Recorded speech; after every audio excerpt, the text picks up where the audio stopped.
"Attention shoppers," came a male voice over the intercom.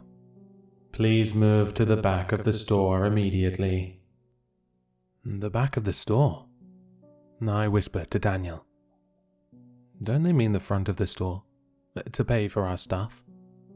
It was 8:50 p.m., 10 minutes till closing time. We'd brought our 2 kids out on this late-night Walmart excursion in the hopes of burning off some energy. Instead, they'd just thrown tantrums for new Legos and Hot Wheels. It was a disaster.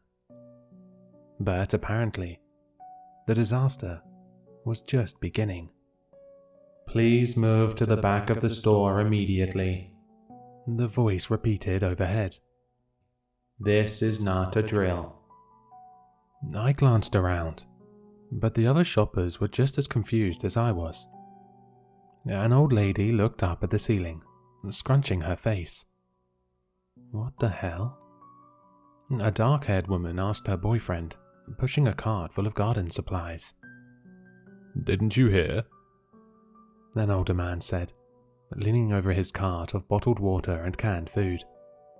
"We're in a tornado watch. 1 touchdown in Sourville." A tornado. It was definitely storming outside. I'd seen the black clouds roll in from the east earlier, but it didn't look that bad. "Do not stay out in the open. I repeat, do not stay out in the open." There was a pause. Then, an explosion of sound, as everyone began to mobilize. Carts rolling, panicked voices, feet slapping on the floor. No. This can't be happening. I hurried down the toy aisle, Tucker in my arms, Daniel and Jackson following me. 3 zigzaggy turns, and then we were in the electronics area. I glanced at the TVs on the wall, and pictured the 4 of us, crushed underneath them. "Stay away from windows and doors," the voice continued on the loudspeaker. "And do not attempt to exit the store." Is it safe here?" Daniel shook his head. "Big open areas aren't good. I'm going to check in back and see if there's a break room or something. You stay here, okay?" I nodded. Arms shaking, I sat down on the ground between 2 shelves of video games. Tucker sucked on a bottle in my arms, while Jackson began to giggle. "Is the tornado going to hit the store, and everything will fly around real fast?" he asked with a big stupid grin on his face. I don't know. A tornado. A real-life tornado, like you see in the movies, plowing through our town. It was so unfathomable. We were New York natives, transplanted here to Indiana only 6 months ago. I'd never been in a tornado watch my entire life. Daniel jogged back into view. "Everything's locked up," he said, as he joined me on the floor. "But listen, Fairview's a big town. The chances that it'll hit this Walmart. I think we'll be okay. I never should have brought us here. You didn't know. None of us did." He wrapped his arm around me.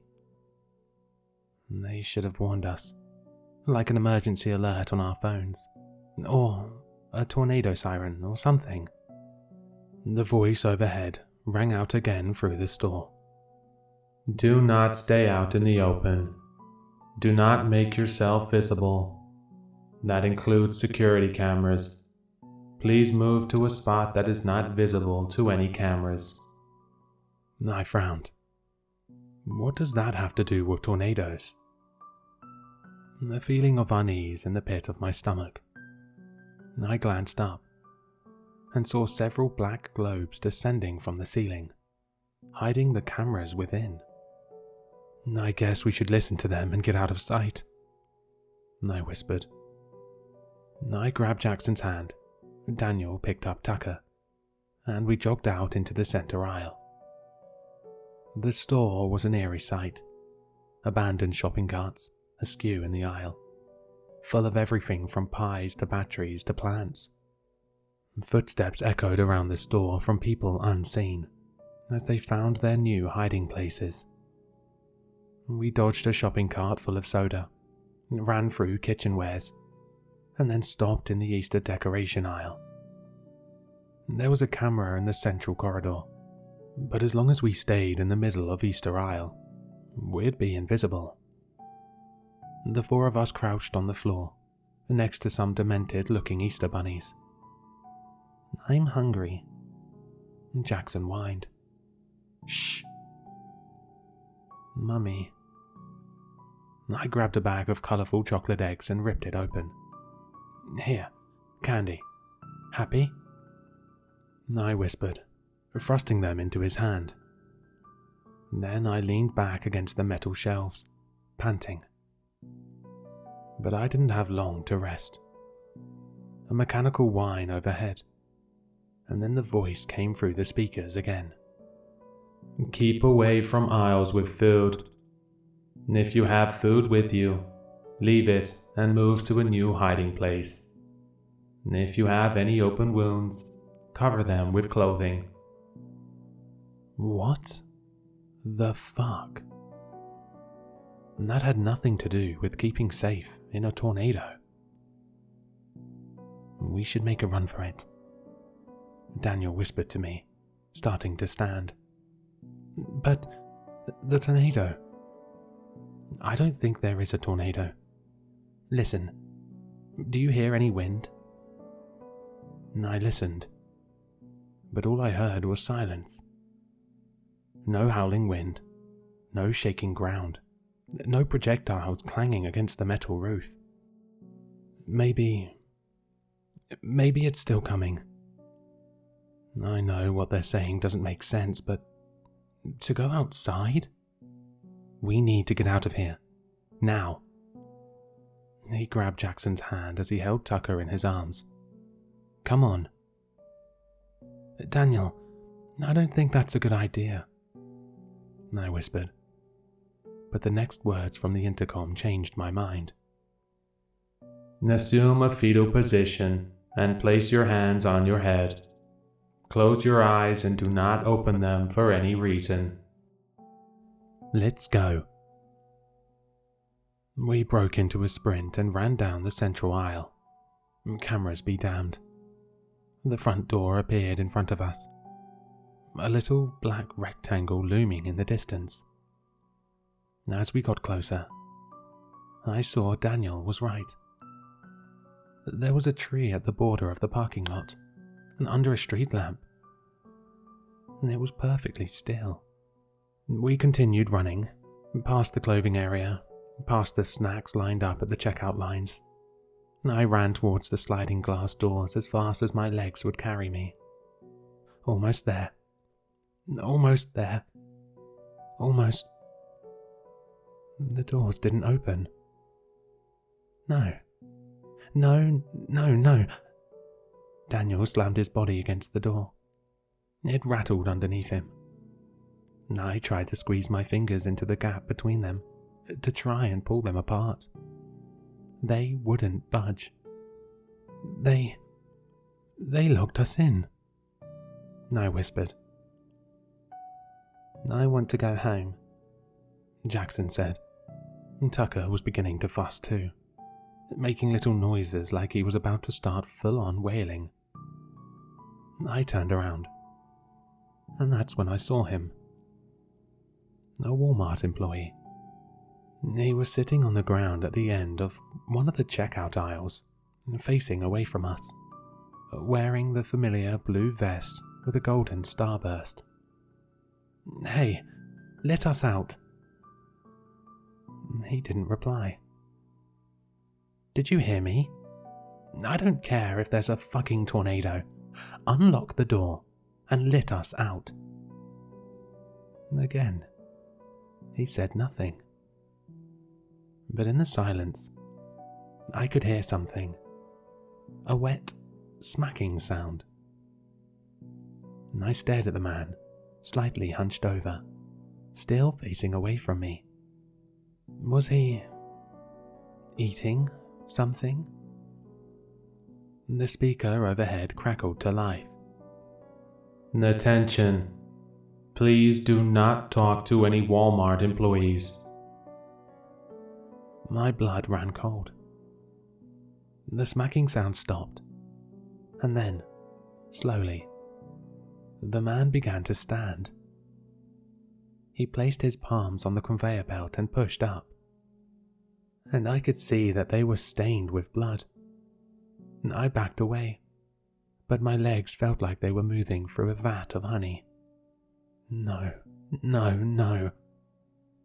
Fingers locked around my arm and yanked. "Come on," Daniel shouted. I sprinted after him, deeper into the store. Tucker stared at me over his shoulder, and Jackson ran as fast as his little feet would take him. I was vaguely aware of the slap, slap, slap sound behind me, but I didn't dare look back. Daniel ran into the clothing area, and I swayed, dodging circular racks of t-shirts and wooden displays of baby clothes. He skidded to a stop and ducked into the dressing room area. "In here," he whispered, motioning at one of the rooms. We piled inside and locked the door. "Daddy?" Jackson started. "You listen to me very carefully," I said, crouching to his level. "You have to be absolutely silent. Do not say a word, okay?" Jackson looked at me, then Daniel. Then he nodded and sat down on the floor. "I'm going to try to call 911, Daniel whispered, transferring Tucker to me and pulling out his phone. He tapped on the screen, and then frowned. "What?" We don't seem to have any service. I don't... Thump. I grabbed Jackson and pulled him away from the door. The four of us huddled in the corner. I held my breath. Thump. Under the gap of the dressing room door, men's feet in black shoes. They slowly took a step forward, deeper into the dressing room. "Don't move," I whispered, holding Jackson. The man took another step. "Don't make a sound. Don't move. Don't." Tucker let out a soft cry. The man stopped. His feet turned, pointing at us. "No. No, no, no." Tucker let out another cry, louder this time. My nails dug into Daniel's hand. "No." A hand appeared. It slowly pressed against the floor, stained with blood. And then his knees appeared as he lowered himself down to the gap. No. Could he fit under? The gap wasn't small. It was like the stall door to a bathroom. If he flattened himself against the floor, there's a chance he could fit under. I watched in horror as his stomach came into view, his blue Walmart vest as he lowered his body to the floor. Then he pushed his arm under the gap and blindly swept it across the floor, as if feeling for us. And then he lowered his head. His face. Oh, God. There was something horribly wrong with his face. He smiled up at us with a smile that was impossibly wide, showing off blood-stained teeth. His skin was so pale it was nearly blue, and his eyes, they were milky white, without pupils or irises. I opened my mouth to scream, Attention shoppers. The voice began overhead. No, no, no. Please make your way to the front of the store and make your final purchases. We will be closing in 10 minutes. What? And then, before I could react, something unseen jerked the man out of view. A strange dragging sound followed, as if someone was dragging his body out of the dressing room area. I stared at the door, shaking, as Tucker's cries rang in my ears. But he didn't come back. And within 10 minutes, the usual hubbub of Walmart returned. Voices, footsteps, shopping cart wheels rolling along the floor. Shaking, I finally got up and unlocked the door. The store looked completely normal.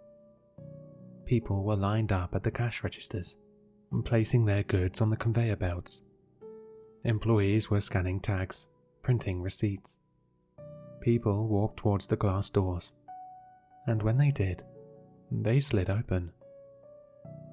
As we slowly walked towards the exit, I spotted the older man who'd warned us about the tornado earlier. What was that? I asked, unable to keep my voice from shaking. He shrugged. I guess the tornado missed us. What a miracle, huh? Giving us a smile, he disappeared out the glass doors and into the night.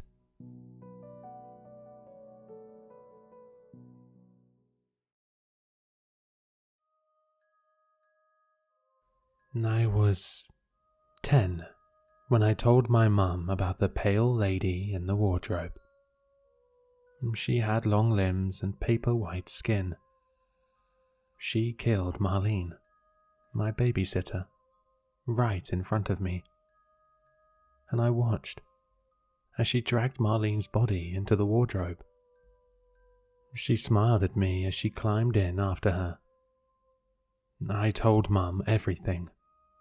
I told her to get help and call the police. We could save her if we tried. We could help Marlene. But Mum didn't believe me, nor did she care.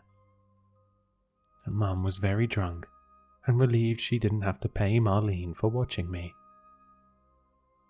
She waved me away and pulled the man she had brought back into her room. She closed the door in my face. She believes me now, though.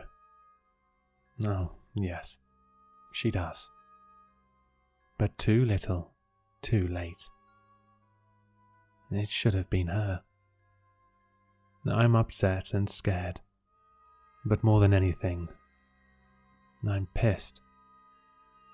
My mother's stubbornness has irrevocably broken so many people. My baby sister is the biggest victim of it all. I know we won't ever find her. As I've said before, Marlene was my babysitter. She was very nice and also very dumb. She once asked me what the Spanish word for tortilla was. Mum loved to date almost as much as she loved to drink. Almost. Is it sad to say that I saw Marlene more than my own mother? If so, too bad, because that's the truth. Mum was on another date that night. She told us not to wait up for her. Marlene and I were watching TV in the living room. She had put a frozen pizza in the oven and went to check on it. She was in the kitchen for less than a minute when she began to scream. I jumped to my feet, my heart beating so hard it hurt. Marlene ran into the room. Her eyes were wide and terrified. "Run," she shrieked at me. "Mariah, run." My feet didn't want to move. Fear glued me to the floor. Marlene grabbed me around the waist, and we ran out of the front door. There was no moon and barely any stars. Everything was black. I had regained my ability to move. I ran fast, and so did Marlene. We had nearly reached Marlene's car when I looked back, and I saw her. It was a woman. She unfurled herself from the house, limbs dangling. She had to be at least 10 foot tall, and her pale skin gleamed in the dark. It didn't take her long to catch up to us, but it should have been me. Marlene pushed me hard, and I fell to the ground. She saved me, and all I could do was watch as the woman grabbed her and took her back inside the house. Marlene screamed so loud for so long, but it didn't matter. Mum and I lived on a street full of rotting or empty houses. There was nobody but us. The woman must have lived in the house all along, and when we moved in, we were the trespassers. We were encroaching on her territory. The last time I saw Marlene was as the woman took her into the wardrobe. She wasn't screaming anymore, but blood was running from her nose. Her eyes were full of tears. I watched her, and she watched me. They never found Marlene. It's not as though they really looked for her. Her home was as broken as mine was. I dreamed of Marlene often. I dreamed that I watched as the woman held her in her fist and squeezed. I listened to her bones crunch and saw her intestines spill out of her mouth. Brain matter leaked out of her ears, and her eyes formed gelatinous tears on her cheeks. She had cared for and saved me. I wouldn't be here if it weren't for her. I looked for her every day until the day I left for college. I never found any trace of her. I saw traces of the pale lady, though. Occasionally, I would glimpse her from the corner of my eyes. Her long arms would creep into the room and then slither out of sight. Once, I saw her reflection in the mirror as I brushed my teeth. She only appeared when Mum was out of the house, so I made sure never to be home alone. When I moved out, I moved across the country. I barely talked to Mum. However, I spoke to Lizzie, my baby sister. Mum became pregnant with her when I was around 17. I begged Mum to move repeatedly, but she never listened to me. Lizzie was 10. I told her about the house, but never about the pale lady. I told her never to be alone, and she listened. She had been safe, but Mum had gone to the bar during the night, and when she came home, Lizzie was gone. There were claw marks on the door and a dark stain on the bed. The wardrobe was partially askew. It had happened. The woman had taken her. Mum was drunk and half crazy in grief. She asked me what to do. Call the cops and look in the wardrobe, I told her. Find her. It might not be too late. She did and called me back a moment later. They said they're on their way. She sobbed. Good. Are you by the wardrobe? Yes. Yes. Oh, Mariah. Her sock is on the floor. It's drenched with blood. Oh, Mariah. You were right. I'm sorry. I'm so sorry. I hung up on her. I replayed the last conversation I had with my sister in my head. It would haunt me forever. Mariah? Lizzie whispered to me over the phone. Mariah, Mum's gone. What do you mean she's gone? It's almost midnight. I know. I woke up to go to the bathroom and she's not there.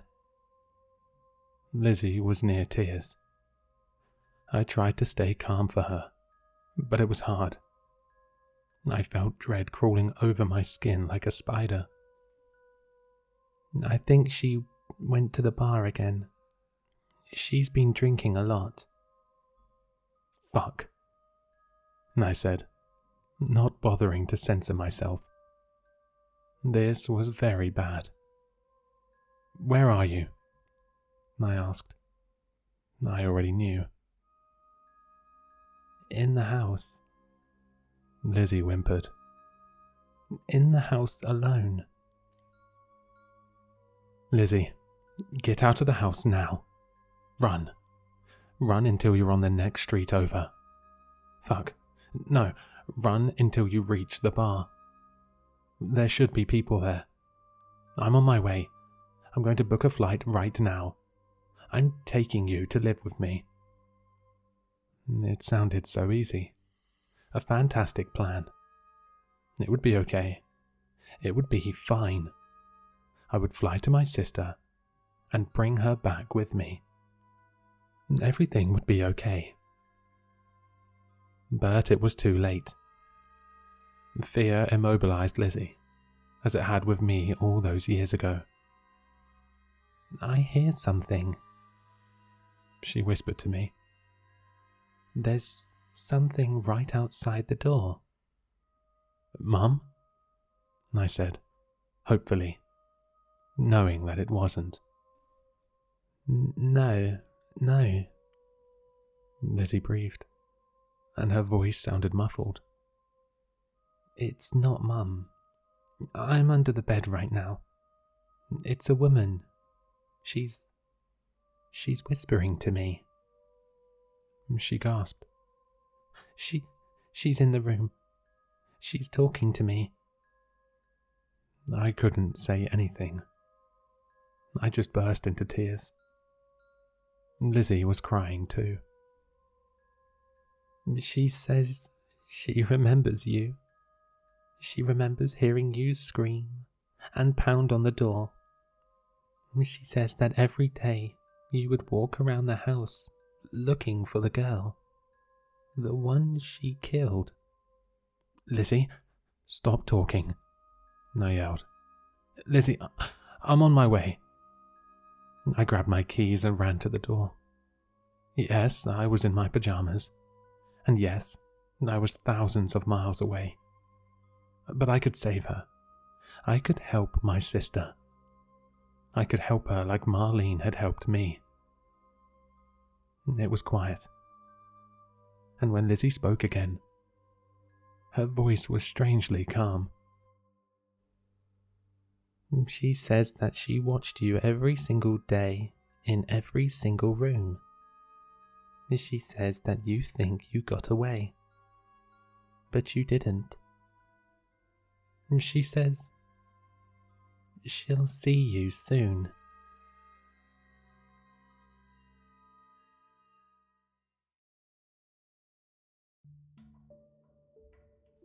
My phone buzzed in my pocket.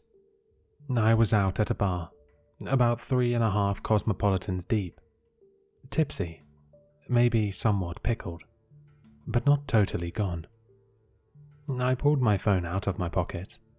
I had one new text from my downstairs neighbor, who texted me very seldomly. Could you quit stomping around up there, please? It's very late. I sensed the aggression in her tone. One time, I held a messy party on a Wednesday night and actually received a noise complaint from my landlord, whom she had spilled the beans to. Since then, I was cautious not to be too noisy. I stepped lightly. I told any guests to leave at a reasonable time. This was odd, though, considering the fact that I wasn't even home. In fact, the bar I was in was about 4 cities over from my apartment. I wasn't even in town. What do you mean? I texted back. I'm not home.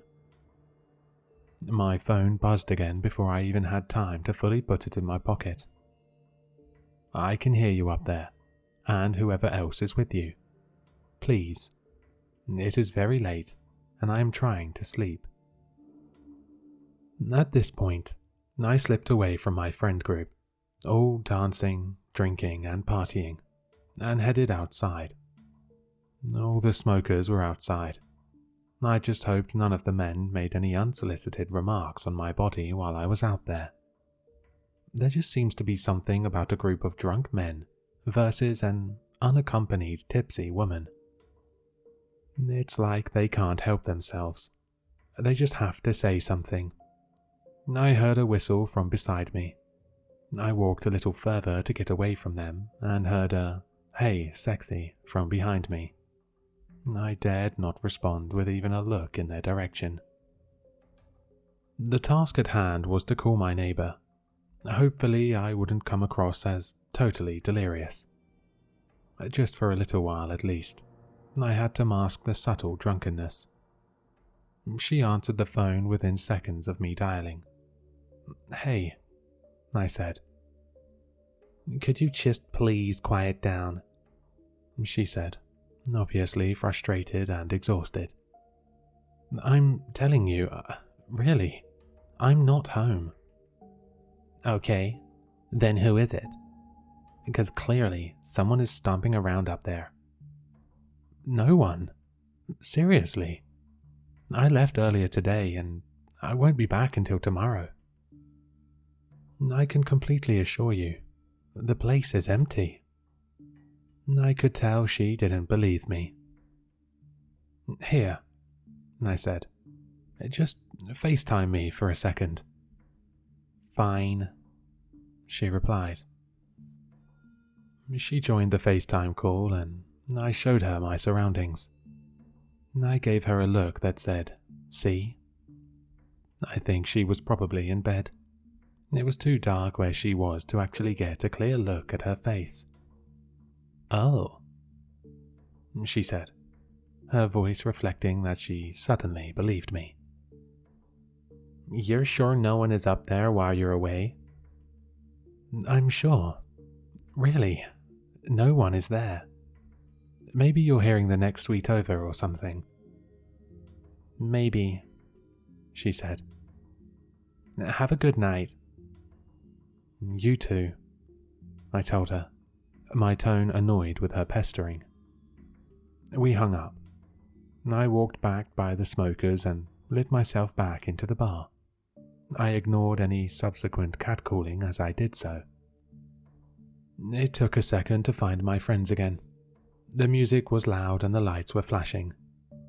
Once they saw me, I saw their hands go up. I waved back enthusiastically and rejoined the group.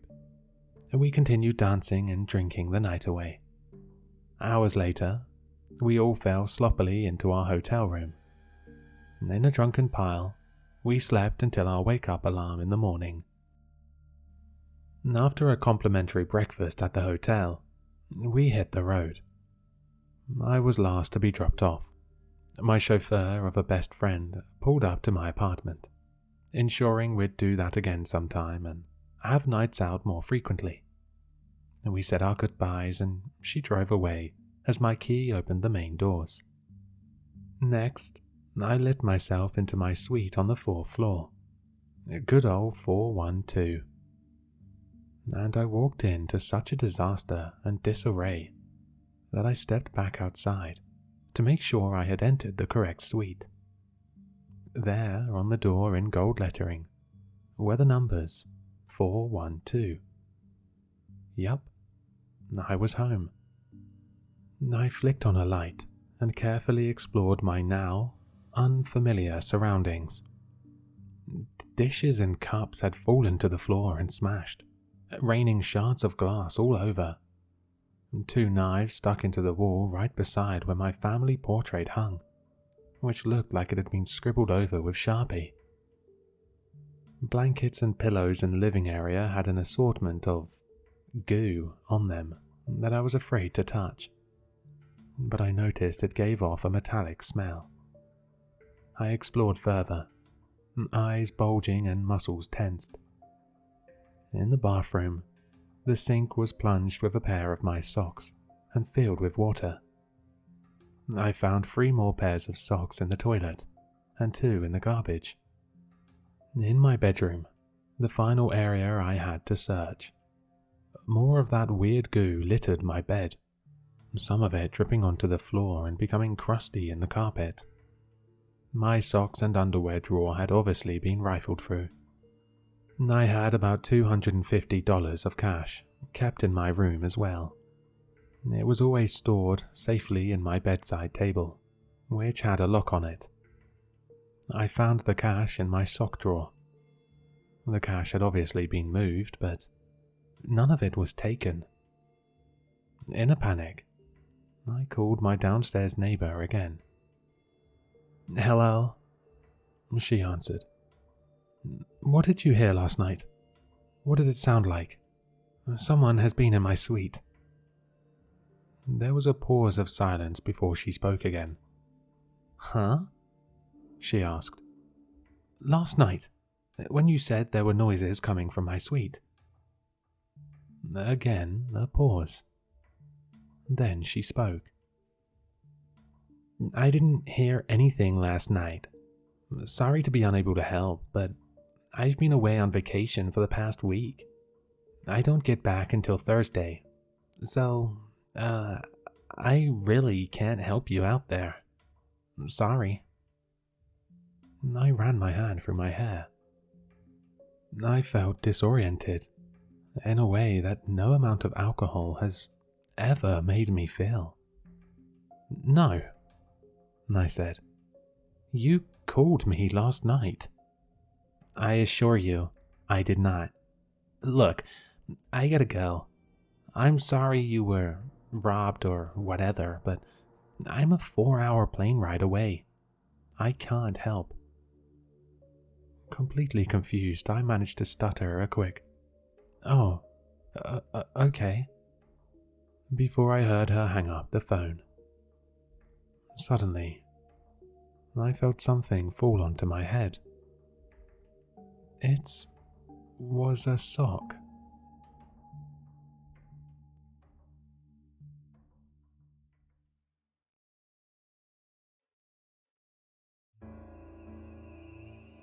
Back in my 20s, I was what you might call an adventure girl. About 10 years ago, give or take, something happened that changed that.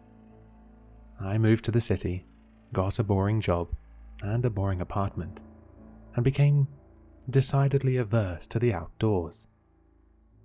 I haven't really told anyone about it in all that time, save my now wife, because, well, for one, they'd think I'm crazy, and for two, I don't want to think about it. I'm finally putting it here, though, because you all deserve to hear it. After all, you probably saved my life. At the time, I had just graduated college and moved from Texas to Alaska, out of a desire for, you guessed it, adventure. I had a job doing stuff I liked. It paid well and gave me enough vacation days to get out and do something really adventurous every once in a while. One thing I'd had on my bucket list since moving north was driving the Dalton Highway. For the unfamiliar, that's a highway that goes from Fairbanks to Prudhoe Bay on the Arctic Ocean. It's a 500-mile, 11-hour drive in the summer. But, thanks to work realities, I wasn't able to get out there until early autumn. By early autumn, the snow had started, but the plows were still able to keep the highway pretty clear, and I was driving a '95 Toyota Land Cruiser, kitted out for expeditions. I fucking loved that thing. Besides that, I was an adventure girl. I was prepared. I had camping gear, emergency gear, a satellite phone, plenty of food and water, enough jerry cans for the trip there and back, and Sam Colt's greatest invention in the center console, just in case.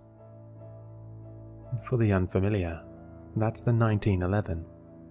I loved that gun. I was planning to make the trip in 2 days, sleeping in the back of the Land Cruiser halfway. I had enough blankets to keep warm, and I had a nice comfy space back there that I could fit in. I'd have to drive slower because of the snow. I wanted to enjoy the scenery, and the sun was setting pretty early by that time of year. I had a good start that day, and the driving was fine. By the time shit went down, it had been dark for about an hour, and I was getting into the foothills of the Brooks Range. That's good scenery, and also terrain I didn't want to be going through in the dark. So I was just about ready to pull over for the night, when I saw caution flashes up ahead. For the unfamiliar, a hard rule for any Alaskan is that you always pull over when you see someone in distress on the side of a remote road like that, especially after the snow starts. If they aren't prepared for an emergency, there is a very good chance that you could save their life. So, that's exactly what I did. I pulled over next to a Nissan SUV. Not as nicely kitted out as mine, but not bad either. I figured they were doing the same thing I was. Small world. By the jack under one axle and the wheel sitting next to the car, they'd blown a tire. What I didn't see, though, were the people. I got out of my Land Cruiser, crouching down into the snow, and looked around. There aren't a ton of trees that far north, but there are quite a few patches of evergreens that, while not quite forests, can be pretty dark and thick on a snowy night. "Hey," I called, my voice going dead a few yards away as sound does in snowy woods. "Y'all need help?" No answer. Dead silence, save the faint clicking over the flasher from inside their Nissan. I shouted again. "Anybody there? I've got tools." No answer. Dead silence. I considered myself a pretty brave bitch back then, but I'll admit that I was creeped out at this point. The vehicle definitely hadn't been here all that long, but there was no one to be seen. Besides that, the dead quiet and the darkness of the night was unnerving. It wasn't that weird for it to be silent on a snowy night like this, that far north, but still, creepy. Creepy enough that I hopped back in the car and grabbed my .45, storing it in one of the big pockets in the front of my jacket, just in case. There were bears up there. I approached the Nissan and saw footprints in the snow. Okay, not a ghost car. One pair had been crouched down at the removed tire, and the other had been standing a couple feet away, by the rear of the SUV. The latter pair had then, at some point, headed off toward the tree line. It stopped a few yards down, paced around a bit, then continued into the woods. The pair near the tire had then, presumably later, gotten up and ran after the first. I was no tracker, but it's not hard to tell when someone was running in the snow. Now I was really creeped out. I was tempted to hop back in the car and keep driving for a good long while. But, like I said, this could easily have been life or death up there. Besides, I had my .45. It could handle a grizzly. Probably. That was the worst I'd find up here. Probably. So, off I went, following those two sets of footprints into the woods. It was fucking dark. But don't worry, Al. I had a really nice flashlight. Surefire, baby. Adventure girl, remember? The dead quiet seemed to get even deader and quieter as soon as I passed the tree line, as sound does in snowy woods. Probably. The only thing comforting me that I hadn't gone deaf was the sound of my breath and my boots crunching the snow. Hey, I called again, maybe 20 yards into the woods. Is everyone okay? This time, I got a response. It was a woman's voice, and it sounded afraid. Over here, it called. Help! I got a spring in my step at that, jogging toward the sound of the voice, shining my light through the trees to try and catch a glimpse. Over here, it called again, much closer. Help! Remember when I said Yar probably saved my life? This is when that happened. I stopped. The hair on the back of my neck had stood on end, and a chill had ran down my spine. Something was off about that voice. I couldn't put my finger on it, but it was just slightly wrong. I pointed my light toward where I had heard it. Are you hurt? I said, a voice raised but not quite shouting anymore. Help! The voice called again, only it was even closer this time. I hadn't heard the crunch of any footsteps. Over here.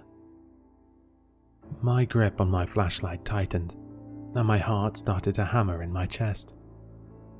This was not right. I'd read a lot of NoSleep back then, and had watched and listened to my fair share of spooky stories. At the time, I didn't think any of this stuff was real. But what was happening to me felt way too familiar, and it was setting off alarm bells. Something about this exact situation was tugging at the back of my mind, as something I should be terrified of. I tried one more time. What's your name? I asked, cautiously. Help! The voice called, and it couldn't have been more than a few yards off. That was enough for me to swap my light to my left hand and bring out the Colt with my right. I pointed both in the direction of that voice, and finally caught a glimpse of something beside the trees. Off in the distance, barely visible, I could see a bundle of something laying in the snow. It was human-sized, and the snow all around it was stained dark. My head was in the middle of processing what it was seeing when I saw movement between me and the body.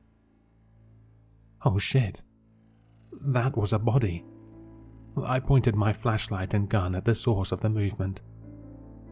It was humanoid, with 2 arms and 2 legs, but it was all wrong. The limbs were too long, and it was too tall. Its hair was thin and wiry. It had antlers, fucking antlers, and its face, which was also, I assure you, really fucking wrong, was stained dark with what I can only assume was blood. I fired 2 shots and hauled ass. I don't know if the bullet slowed it down. I don't even know if I hit it. I ran faster than I'd ever run before. And by the cracking branches and crunching snow behind me, it was giving chase. My heart felt like it was going to explode out of my chest, and my lungs burned from sucking in the frosty air.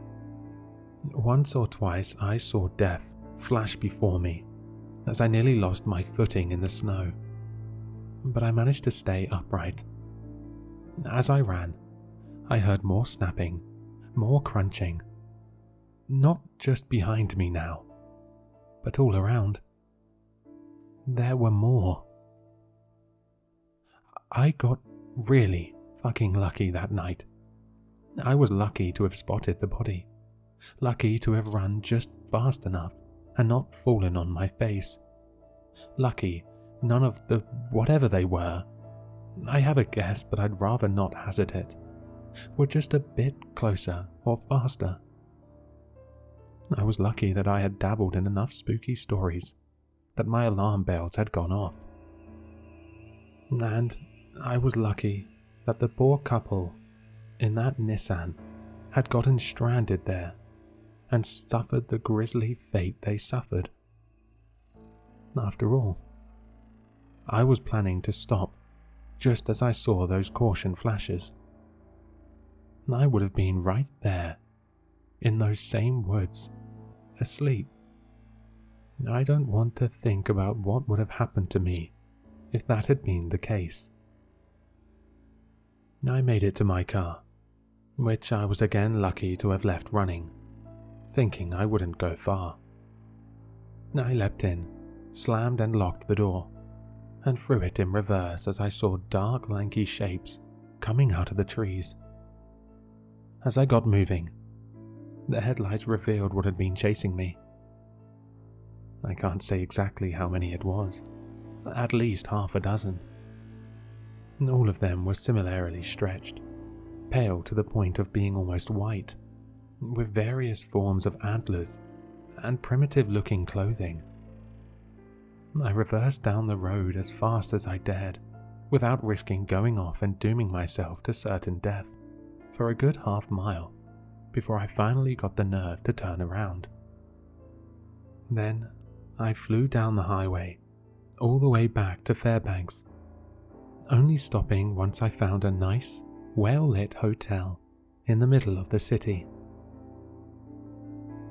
The next day, I was back in Anchorage. I thought about calling the state troopers. Someone was going to find the Nissan, probably find the bodies. They'd find my casings, my tire tracks. I could end up a murder suspect. I decided against it though. If I ratted myself out, I'd be a murder suspect anyway. And then they'd know it was me. Better to bet that no one could tie me to that scene, especially being as far from local as I was. Over the next week, I packed my shit, bailed on my job and my lease, and moved back to Texas. I never ended up with the police banging on my door, so I guess I made the right choice.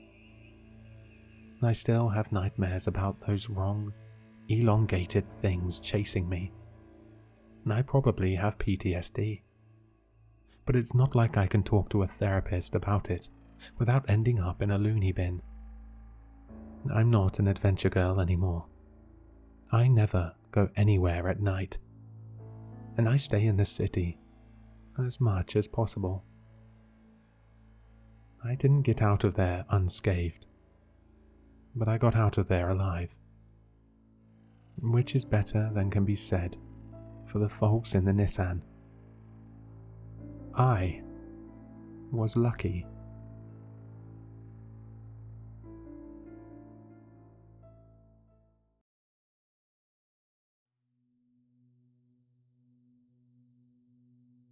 The game's title flashes across my screen. Unrequited. An old-school loading bar pops up, a vein pumping blood to a heart. The words, "Start game," hover over the beating heart. I move the knife that is my mouse icon onto it and click, and the heart explodes. A stock scream rings in my ears. It's a ham-fisted mix of gore and cheese. Baby, you broke my heart, so now I'm gonna stab yours. Unrequited begins like 90% of horror games, in a haunted room. My goal is rendered in bloody letters at the top of my screen. Explore the room. Except, the moment I swing my camera around to view a low-res, boxy sofa wallpaper, and pixelated furniture. My heart drops into my stomach. No way, I think. No fucking way. The room is my living room. Hold on. Let me back up a second. Unrequited isn't a game you'll find anywhere. I'd never heard of this game before my friend Sarah sent me the link via Messenger last week, with a note about how it was right up my alley. She knows I have a thing for indie horror games. Today was the first day I clicked on that link, downloaded the game, and ran it, with no idea it was about to drop me into a pixelated version of my own goddamn living room. I messaged Sarah. WTF is this game? Then, while waiting for her response, the rationalizations kick in. Maybe it's a coincidence. Every townhome on my street has the same cookie-cutter 3 bedrooms, 2 bathrooms, and a garage. So, for this indie game to use the floor plan of this rental I moved into only a few months ago is improbable, but not impossible, right? And after all, the furniture is different. The carpet burgundy instead of beige. The damask wallpaper yellowed and grimy. The lamp, one of those cheesy, disturbing ones, of a woman's legs beneath the lampshade. I definitely don't own anything as tasteless as that. Just a spine-tingling coincidence. At least, that's what I tell the knots in my stomach as I move my character to the coffee table to pick up a note. Peter's Plumbing Co. Complaint. Blood pouring from the tap. Loud banging noises. Resolution. Found some rust flecks. No evidence of noises. Water running clear. It all looks good. Call with any further problems. Ah, yes. Blood in the pipes. A tried and true trope of the paranormal. As I continue to explore the room, it becomes clear our young female protag, Mary, has just moved into this new townhome, and has noticed strange happenings. Lights flickering, horrific nightmares, and of course the aforementioned blood. Ignoring the dread curdling in my belly, I settle in and grab a Coke, which I sip here in my real living room. As I guide Mary through the much grimier game living room, searching for clues. Normally there's something comforting to me about an old-fashioned point-and-click horror game with grainy graphics. Maybe that sounds weird, but when you've been through actual life hell, it can be cathartic to see the horror unfold for someone else. Sure, I'm going through some shit, but at least I don't have blood pouring from my faucets. Games like this are my bread and butter, and on a night like tonight, with the rain drumming on my roof and only a single lamp casting its feeble illumination across my table, well, that just adds to the ambience. At least, that would be the case. But I can't shake the feeling there's something really wrong about this game. And not just because it's set disconcertingly in my own home. This game is retro. And when I say retro, I don't just mean the graphics. It treats Mary the way all early video games treated female characters, back when developers assumed the sole audience were horny males. Mary's boobs are jutting pyramids, her midriff bare, her shorts hugging her butt cheeks. When I send her up to investigate the faucets, Mary's internal monologue shows up as italicized text. It's running water again. Guess I'll take a shower. Sure. Exactly what I'd do if my shower was recently running blood. Next, of course, is the shower scene. After the fan service, a nice pixelated pyramids, Mary, the camera cuts away to the mirror above the sink. I cannot help the tightening of my gut as I notice the fixtures are identical to those in my upstairs bathroom. Handprints appear on the foggy glass. Cue scary violins. Then the camera pans, and my stomach lurches. I slam my Coke on the desk. A horrible twist of dread wrings my insides like a damp rag. On the hook of the bathroom door is a striped bathrobe. I message Sarah. What the actual fuck, Sarah? I took a screenshot of the bathrobe and sent that to her along with my message. Then I hunker down and stare at the screen. A bathrobe on a hook isn't strange, but a striped bathrobe, the same exact stripy colors as mine, in an exact fucking replica of my bathroom. I try to decide how terrified I should be. Shit my pants terrified? Call the police terrified? Move away and don't leave a forwarding address terrified? Am I going to throw up this Coke? I can't decide. So I swallow the Coke and keep playing. For right now, it stays down. The cutscene ends. Mary gets out of the shower, draped in her towel, and I'm now in control of her again. Explore the bathroom. Okay. How is get dressed not an option? I try to steer Mary towards my striped robe to cover her pyramid boobs, but no dice. Mary is definitely interested in exploring her haunted bathroom while wearing nothing but a towel. It's a small towel, in case you were wondering. With a sigh, I pointed her toward the mirror. There's an option to investigate a slip of paper sticking out the side of the glass. Tug the paper, yes or no. I click yes, and Mary reaches to grasp the edge of the paper. It's stuck. Excuse me while my heart rate spikes. This game is really getting to me. And as she pulls the edge of the mirror swings open. Behind it is a squarish hollow in the wall, from which she withdraws the paper. The paper flashes up on screen. A bold handwritten scrawl. Mary, how could you abandon our love, our future? Don't you see we were meant to be together? And now I've found you. I'll make sure we are together forever.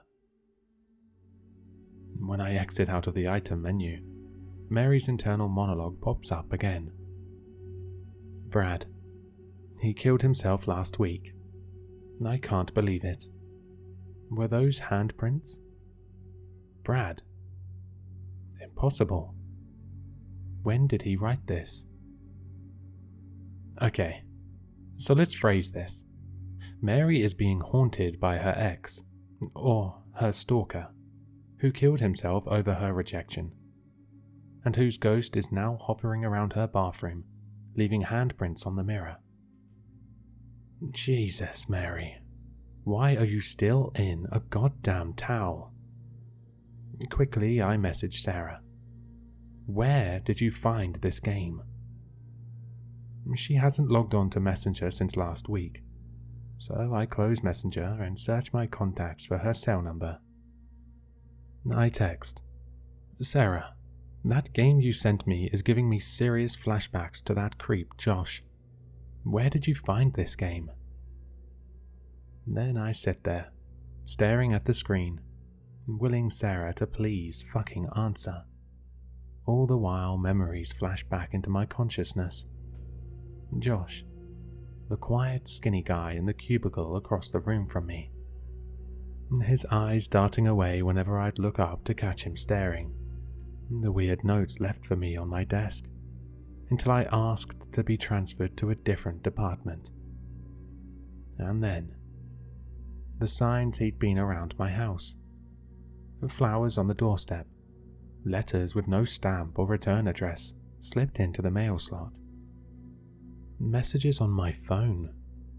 That blouse looks good on you. Or, just want to say, orange is your color. Not trying to be creepy, just want to brighten your day. With a fucking smiley face, while I'm choking on my breakfast cereal, wondering which window he's peeping through, or whether he somehow has cameras on me. A ring, left on my pillow, was the last straw, because it meant he'd been inside my bedroom. I packed up and moved, leaving no forwarding address. Now, I copy the link of the game, send it to a former co-worker with a single sentence. Is this Josh's handiwork? Then I grab a knife from the kitchen rack, tuck my laptop under my arm, and head upstairs. Goosebumps rise on my skin, even though I flick on every light in the house to chase away the shadows. I check the bedrooms, the closets, finally the bathroom. When I'm certain there is no one else here with me, I turn and face the mirror. It's just a game. There's nothing there. My heart slams in my chest as I reach for the edge of the mirror. My breaths come fast and shallow. Am I going to pass out? It's just a game. The thing about being stalked is, it doesn't end when you uproot your life and move away. You can scrub yourself from social media, avoid public places where you might show up in someone's background, and accidentally disclose your new location. Cut ties with all former mutual friends or co-workers. But the fear will never leave you. You wake up in the middle of the night to footsteps, only to realize you were dreaming. You hear the garage door open and close, but was it yours or a neighbor's? Things go missing, your favorite mug, that pizza you were saving in the chest freezer. Sometimes you feel eyes on you, watching you. You feel with every bone, every fiber in your body, that he has found you. But everyone tells you that you're fine, you're safe. It's just your imagination. Then one day, you notice the closet door behind you ajar, and you panic. You snatch up your phone with the message from your friend that you haven't answered yet. Sarah, check this out. I think this game might be right up your alley. You, oh my god, I think there's someone in my house. Sarah, what? Seriously? Are you alright? Hello, are you alright? If you don't respond, I'm calling the police. But you don't respond, because you're already on the phone with the dispatcher, babbling your address while arming yourself with a baseball bat and checking your closet. You peek out into the hall, and over the railing down to the first floor and front door. You creep into each of the bedrooms while brandishing the bat. There's no sign of intrusion, but every sense tells you that you are being watched. The dispatcher says police are just a few minutes away. Then a door creaks. You freeze, and hear the familiar groaning clack of the garage opening. He's in the garage. All that terror surges into your arms, into your throat, as you rush down screaming with your bat. You burst into the garage.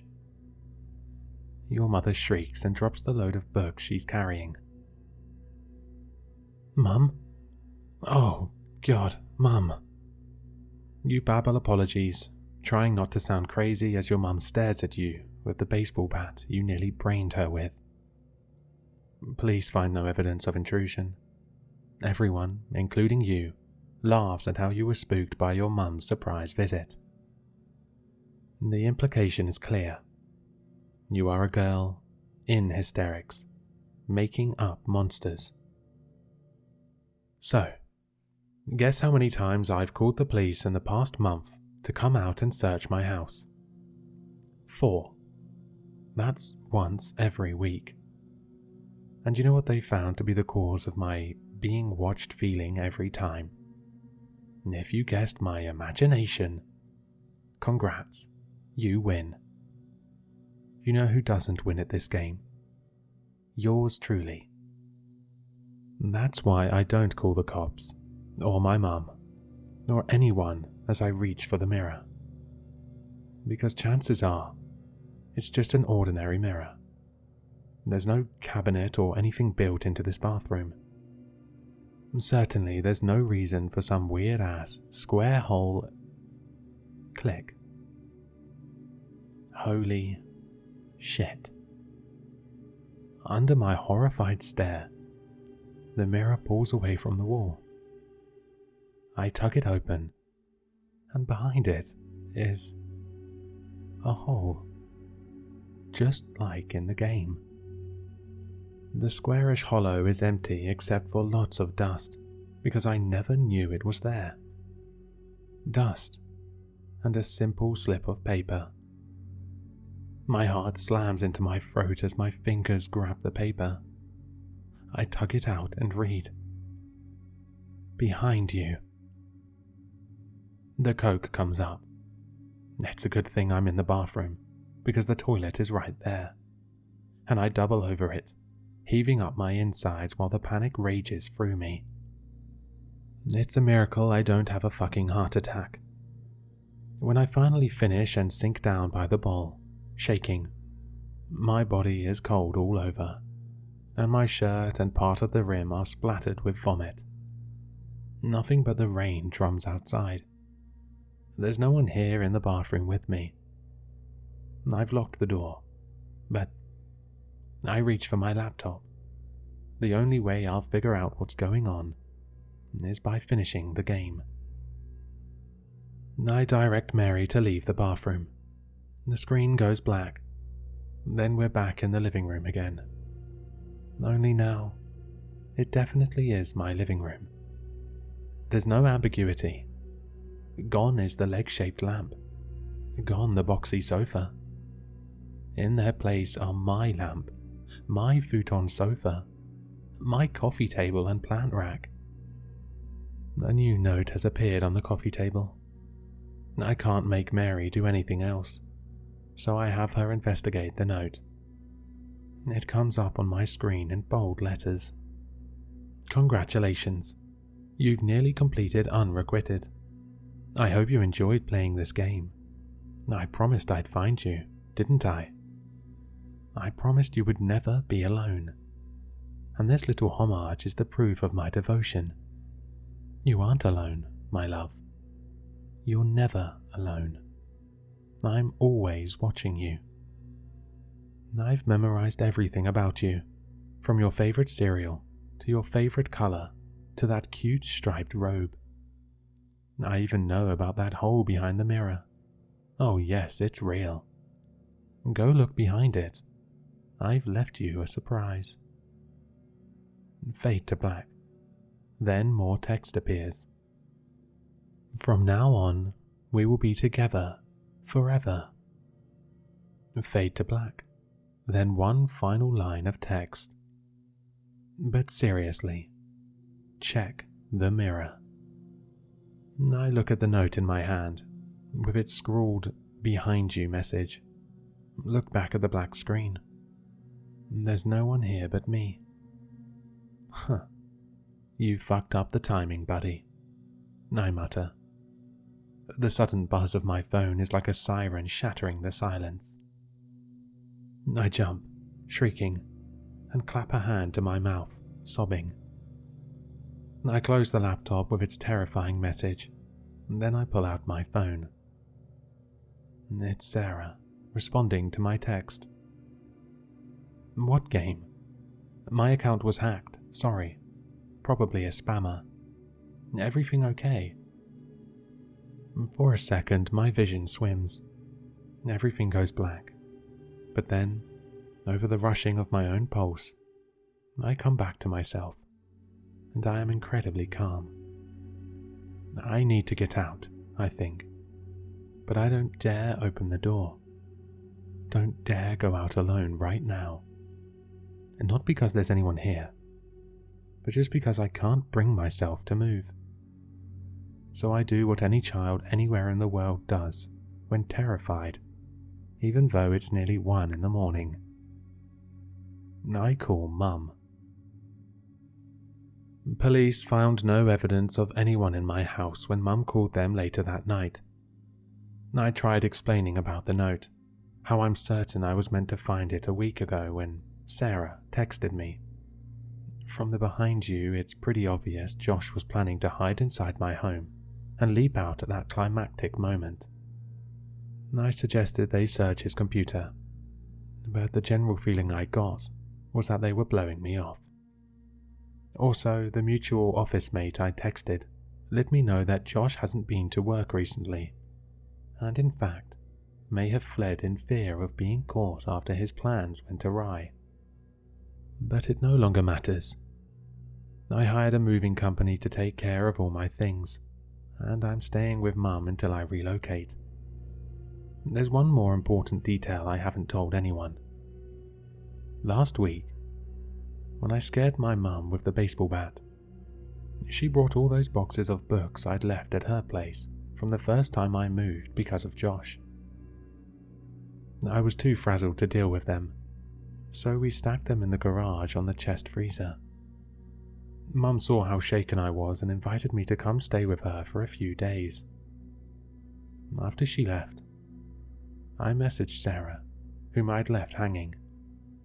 From Sarah: "Hey, are you alright? If you don't respond, I'm going to call the police." Me: "Everything's fine. I'm sorry for the freak out." I hit send, turned off the garage light, and then, just as I was heading inside, a faint ping caught my attention. A pale illumination behind the chest freezer. I could have checked, of course.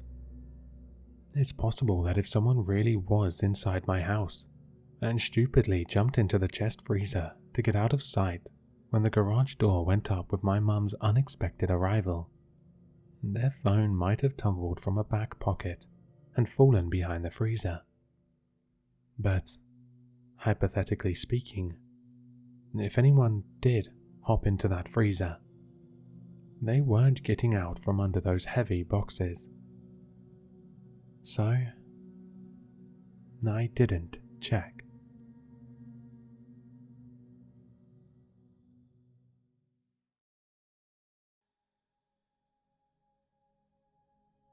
It was 3 in the morning. I stumbled into my apartment, wasted, starving, carrying a bag of greasy takeout boxes filled with ginger beef, barbecue pork fried rice. I wolfed it down and then passed out. Typical Saturday night.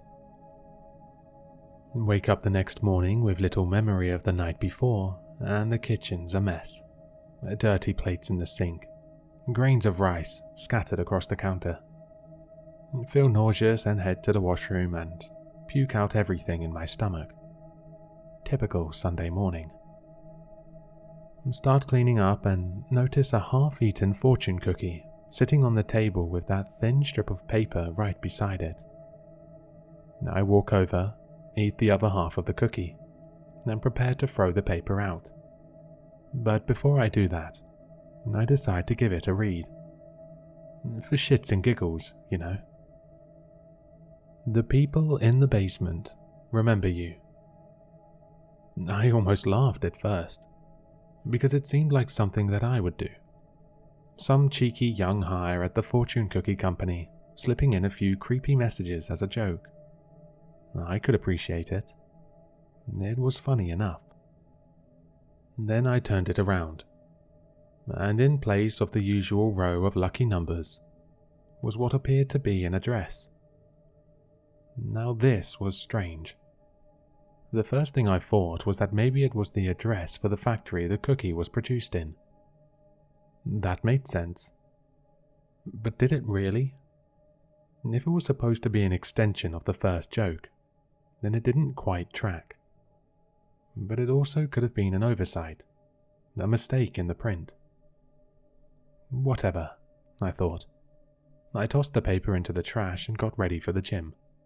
My way of feeling like less of a piece of shit after a night of heavy drinking. Predictably, it wasn't the best workout, but that wasn't entirely due to the hangover.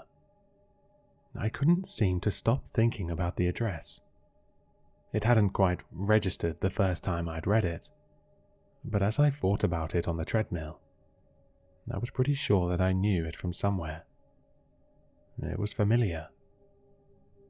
Finish with 3 weights, take a shower, and then sit in a coffee shop with a sandwich and an espresso, and I'm still thinking about where I'd seen it before. After getting home, I tried to resist the urge to fish the fortune out of the trash. I asked myself what the point was.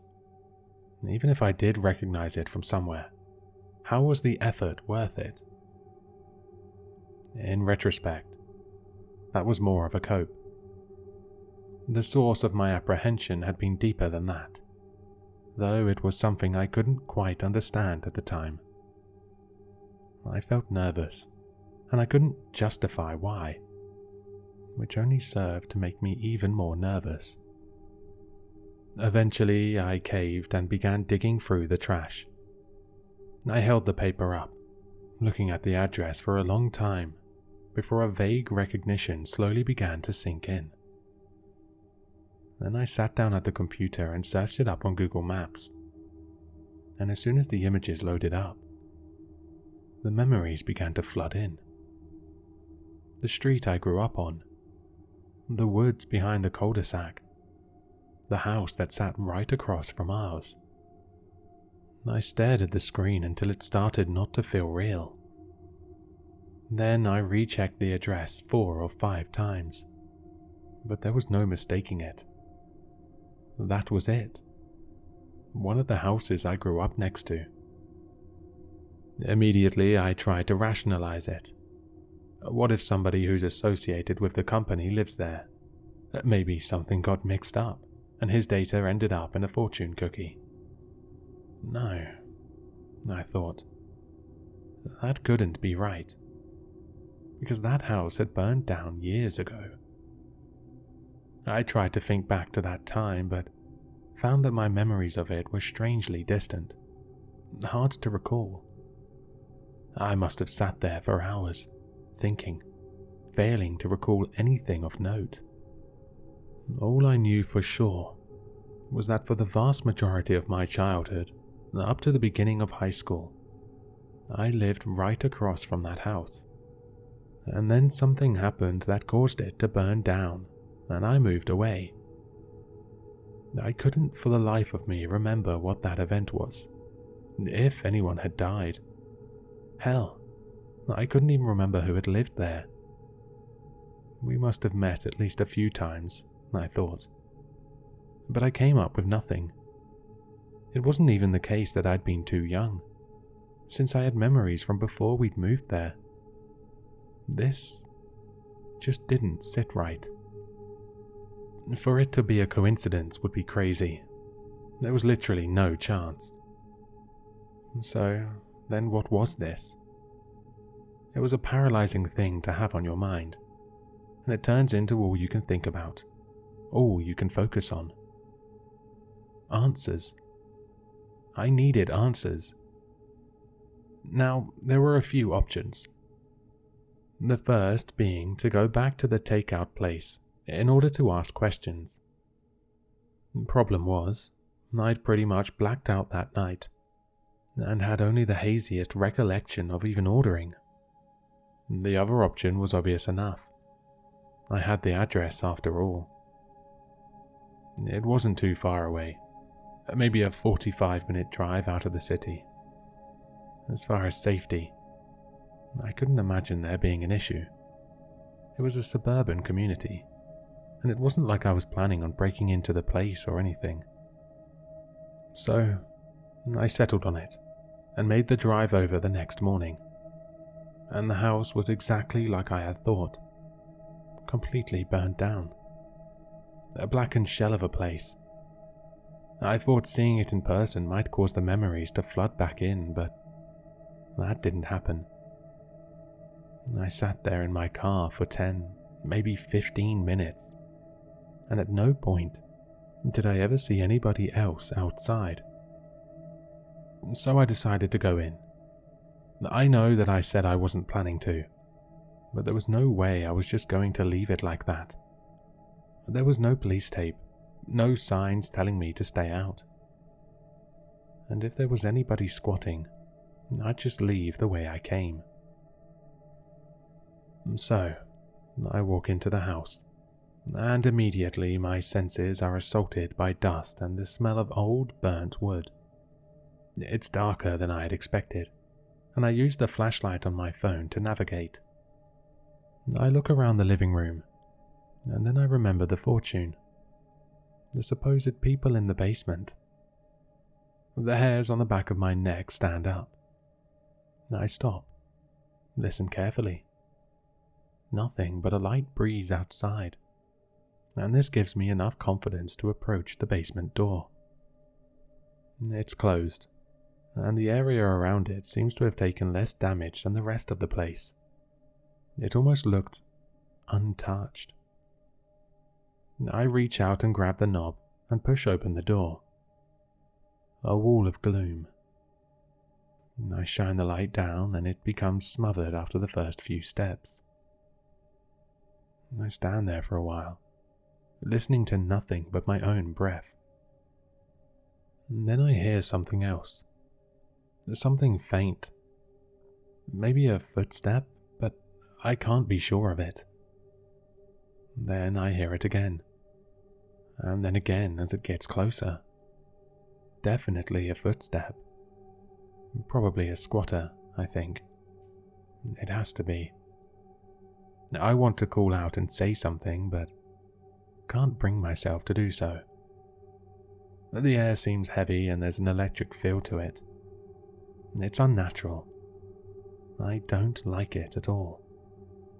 I hear some more footsteps, and then it's joined by another pair.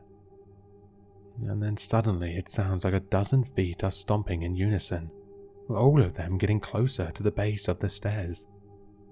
I slam the door and run out of there.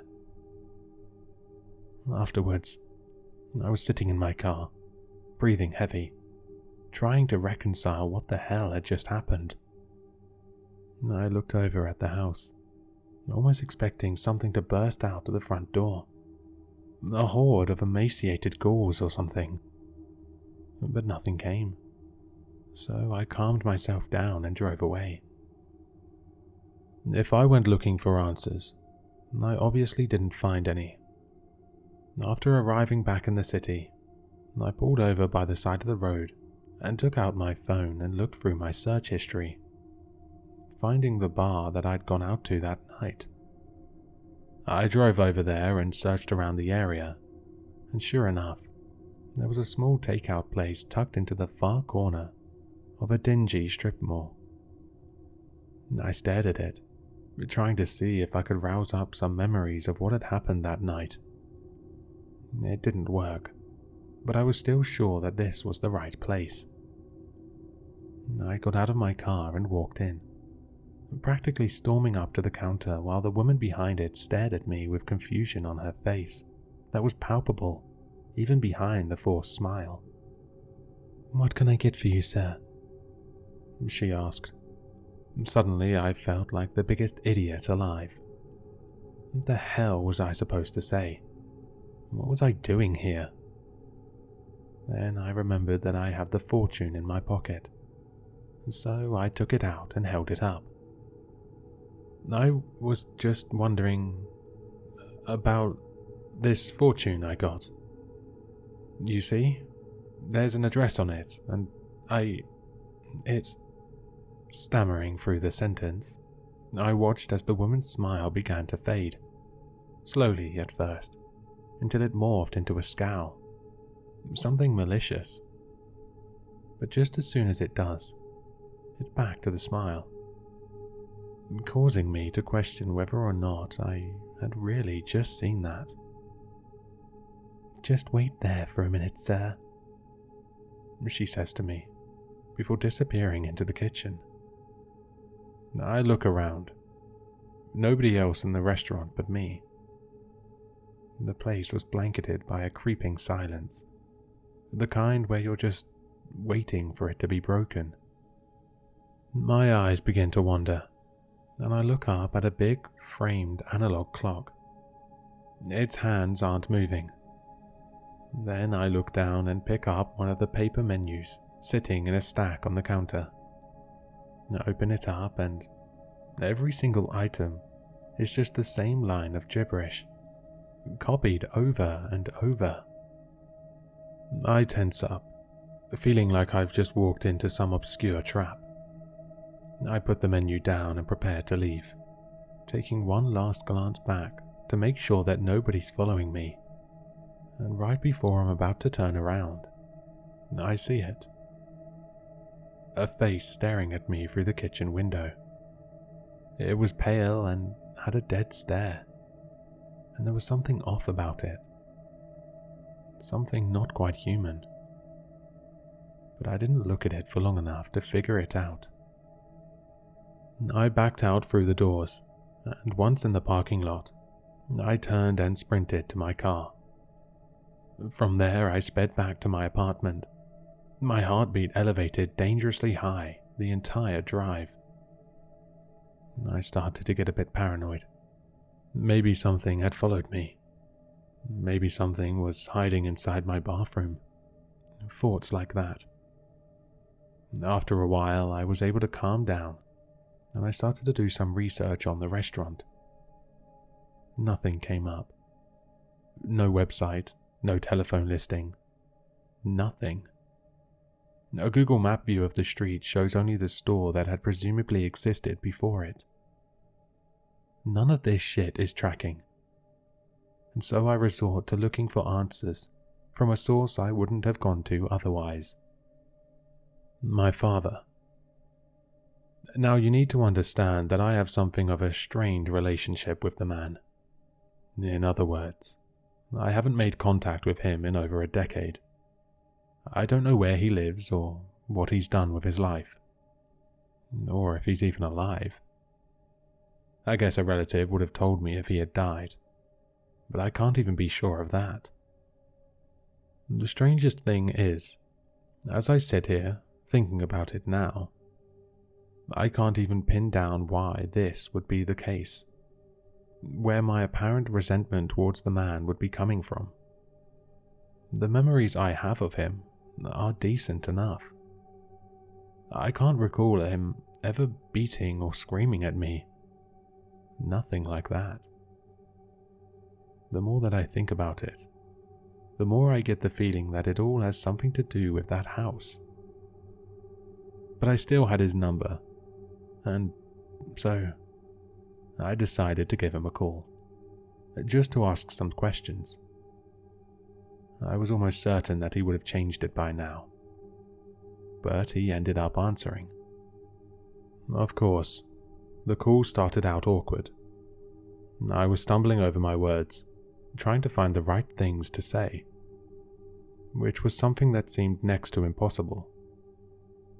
Despite this, he sounded strangely calm about the whole thing, almost as if he'd been expecting the call. I went ahead and told him everything that happened. The fortune cookie, the house, the footsteps in the basement. All of it. I wasn't sure what kind of response I was expecting. That he'd call me insane, maybe. Ask me what in the hell I was even talking about. Why, after all these years of zero communication, I'd be calling him with some shit like this. But surprisingly, he seemed to be understanding about it. He seemed to be taking me seriously. He told me to calm down, that he had something he needed to tell me, something he should have divulged years ago. But he needed to do it in person. He told me he was living in a town a few hours away, that he'd drive over and meet me at 3 p.m. tomorrow. I asked him where. His response? The house. The fucking house. I asked him why it had to be there, if we could meet anywhere else. For obvious reasons, I had reservations about going back to that place. All he said was that I shouldn't worry, that he'd explain everything once we were there. The conversation certainly left a lot to be desired, but I've decided to go anyway. I'll sleep on it first, though. Maybe I'll change my mind in the morning. But I don't think I'll be satisfied until I get some answers. So I decided to go. I realized that the more time I spent thinking about it, the closer I'd get to talking myself out of it. And that couldn't happen. Somehow this felt important. Important that I figure it out. I drove over to the neighborhood and parked on the street opposite the house, in the exact same spot I had last time.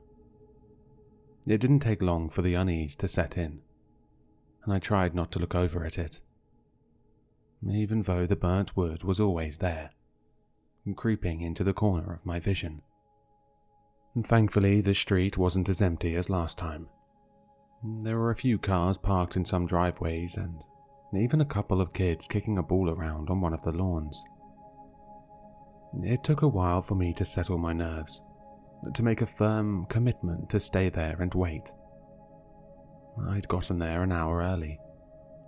I suppose it was a way of giving myself an out, a chance to bail at the very last moment. A few minutes later, I got a call from my sister, asking if I'd be able to drive her somewhere later that week. I agree, and almost in passing, mention that I'm about to meet up with Dad. As if that could possibly be something that she'd go on and ignore. As far as I was concerned, she didn't talk to him either. The moment I tell her this, the line goes silent, and I begin to think that she's hung up on me. But then I look at the screen and the call's still going. "Hello?" I ask. "Sarah, are you there?" "What do you mean Dad's coming to meet you?" she asked. I sighed. "Look, it's a long story. I called him up yesterday and we decided to meet up. He said he's living close by and that he'll make the drive over." "Close by?" she interrupted, sounding confused. "What are you talking about? Dad moved to Australia. He's been there for years." Now I was the one rendered silent. "What? How do you know that?" I asked. She goes on to tell me how she started talking to him again a few years back, a way to reconcile things after the incident. I really didn't like the way she'd said it. "What?" I shook my head. "What incident?" She goes into another bout of silence, and then after a while says, "The house. The fire. You really don't remember?" I told her no, I don't, and all of a sudden I start to feel really dizzy. I check the time and it's 20 minutes before my dad is supposed to show up, and I feel a pit growing in my stomach. I start to look around and I end up focusing in on the two kids playing in the yard. At first I wasn't sure why it was so unsettling, but after a while I realized that it was in their movements. Too emotionless, too mechanical, almost like they were trying to pretend to be natural. They were literally just standing in place, kicking the ball in a straight line, back and forth. No talking, no laughing, just blank stares. I suppose the sight of them had put me into a trance or something, because when I looked back at the clock, it was 3:01 p.m. I checked my phone. The line had been cut and it looked like Sarah had tried calling me back a few times afterwards. My heart began to beat really fast, and I looked around, but there was nobody else that had arrived. I took this as a blessing and started my car and prepared to get the fuck out of Dodge when I caught movement coming from the corner of my eye. Somebody had opened the front door of the house from the inside. For a moment I sat stunned. I didn't want to look. I knew that I shouldn't. But of course, I couldn't stop myself. Standing in the darkness of the doorway was something tall, something pale and naked. It had skinny limbs and a box-like torso, but its head was too high up to see, blocked out by the doorframe. It stood there for a long time while I tried to find it in me to move. "You need to leave," I kept repeating in my head. "You need to get away." Yet I couldn't. I was basically paralyzed in place. Eventually the person, or whatever it was, moved. It hunched its head while its shoulders stayed in place, and the moment that I saw its hanging, grinning jaw, the mouth filled with long black teeth, I snapped out of it and put my car into drive and sped away. After getting home later that day, I considered my options. Of course, I could just do nothing, forget it all, never go back to that house, or hell, even that town, never bring it up to anybody, just cut all ties with the situation as a whole. But somehow that felt like the wrong move. Just a subtle inkling that if I were to try and ignore it, things would become even worse. That something would go out of its way to pursue me. No, I needed to deal with it. But in order to do that, I first needed to understand what the hell this was. I've always had this suspicion that there were certain things that my mind had been repressing all these years. And that call with my sister had all but confirmed it. It made sense. The lapses in memory, the estranged relationship with my dad. I'd never bothered thinking about it before, because life had served as a good enough distraction. And maybe that's exactly what I'd wanted, what I'd been hoping for. But now it was obvious that the past wasn't willing to let me go. I called my sister again and asked for Dad's number, his real number. As soon as he picked up the phone, I noticed the differences in his voice compared to whoever the hell I'd been talking to earlier. But the fucked up part was that they still sounded somewhat similar, as if the fake had made a concerted effort to study and emulate not only my dad's voice, but his way of speaking. And he'd almost nailed it. If I hadn't been able to compare it to the real thing within a short amount of time, it probably wouldn't even have registered. We started off exchanging awkward pleasantries, but I was eager to get to the bottom of things, to find out the truth behind this incident. I'm sure I had forced myself to push it away for good reason, but once again, this had become something that needed to be dealt with. Once I brought it up, my dad went silent. After a while, he sighed. "You really don't remember?" I assured him that no, I don't.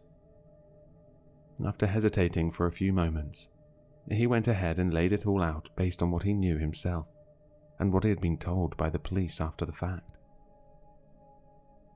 It happened when I was 14, 1 year before starting high school. My dad was working late at his office, so I'd been at home alone at the time. Sarah was out on a week-long school camping trip or something. Just as he's getting ready to leave, he gets a phone call from the police. The house across from ours had burned down, and when the firefighters had gone in to rescue anybody trapped inside, they had found me. And can you guess where? In the basement, completely passed out and minutes away from being fully engulfed in the flames. There was nobody else in the house, just me. Of course, Dad rushed straight to the hospital, and when I came around several hours later, both him and the police were grilling me, asking me why I'd gone into the house to begin with. According to him, my responses had been mostly incoherent, but from what the little they could decipher, I'd gone in because I needed to get to the portal in the basement. As soon as he said this, my blood ran cold. I listened on. Apparently, the cops were suspicious of me. Suspect number one, even though there was little supporting evidence of my involvement, besides the fact that I was the only one in the house. Eventually, they dropped it. It boiled it down to some freak accident. The young couple that owned the house were never found, and when they asked my dad and the other neighbors where they might be, nobody had a clue. In fact, once they thought about it, they realized that none of them had exchanged more than a few words with these people in any given interaction, and nobody knew what they did for a living. A few of them had said that they'd only ever seen them leave their house late at night and return early the next morning. The next thing he told me was the part that really freaked me the fuck out. While I was still in hospital, the firefighter that had first found me approached my dad and said that he knew for a fact that I couldn't have been the one that burned the place down. My dad asked him how he could be so sure, and this is what the guy told him. When he seen me in the basement, I wasn't actually alone. I'd been passed out. That part was true. But standing at the other end of the room were people. Maybe a dozen of them, all clustered together into a tight crowd. But they weren't right. They were too tall, too pale, their faces too long, their grinning mouths too wide. The most upsetting part was that they were all naked and standing perfectly still within the roaring flames. For a moment, Jake thought that they might have been lifelike statues. He hoped that they were. He called out to them, "Are you all right?" They didn't respond or move at all, so he felt safe enough to walk forward and grab me. But the moment he did, he could see all of their expressions change in unison, the smiles suddenly replaced by looks of sheer malice. He said it was the first and only time he'd ever seen pure evil in front of him. My dad explained. It was in their eyes. A complete lack of soul. Jake then lifted me up and started to carry me away as the smoke began to get suffocating. He thought he saw one of them step forward, and that's when he lost his shit and bolted. I'm not sure I believe it, my dad continued. But I don't know what he'd gain from lying. I really don't. He went on to explain how, for the next few days following the incident, I had been borderline catatonic, wouldn't speak, would barely eat. The only person that Jake had told that story to was my dad, and even throughout the entire ordeal, he kept it to himself. Because who would believe it? Right before they began to seriously consider seeking out professional help, I snapped out of it. Just like that. No memory of the incident. But strangely enough, I had asked to be sent to live with my uncle, all the way over in a different town. I didn't tell anybody why, but I had seemed dead set on it. I never talked to my dad after that, but in all fairness, he didn't try reaching out to me either. I wasn't sure what to say or think, so I told him goodbye and hung up. Tall, pale, long hanging grins.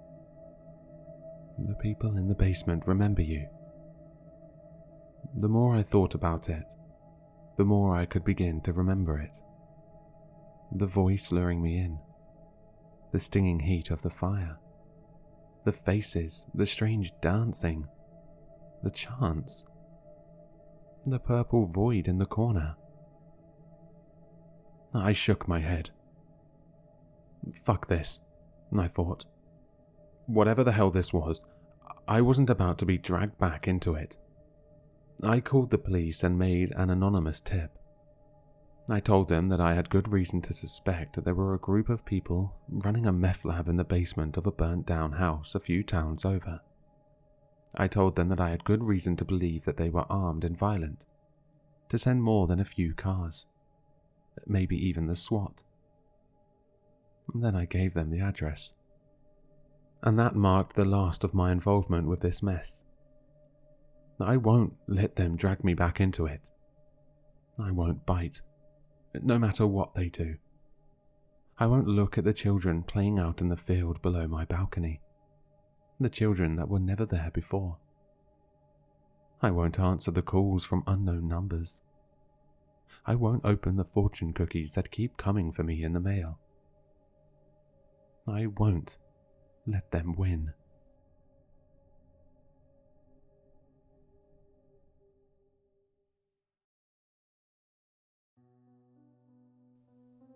My girlfriend Amanda and I recently took the next step and moved into a spacious apartment on the outskirts of downtown.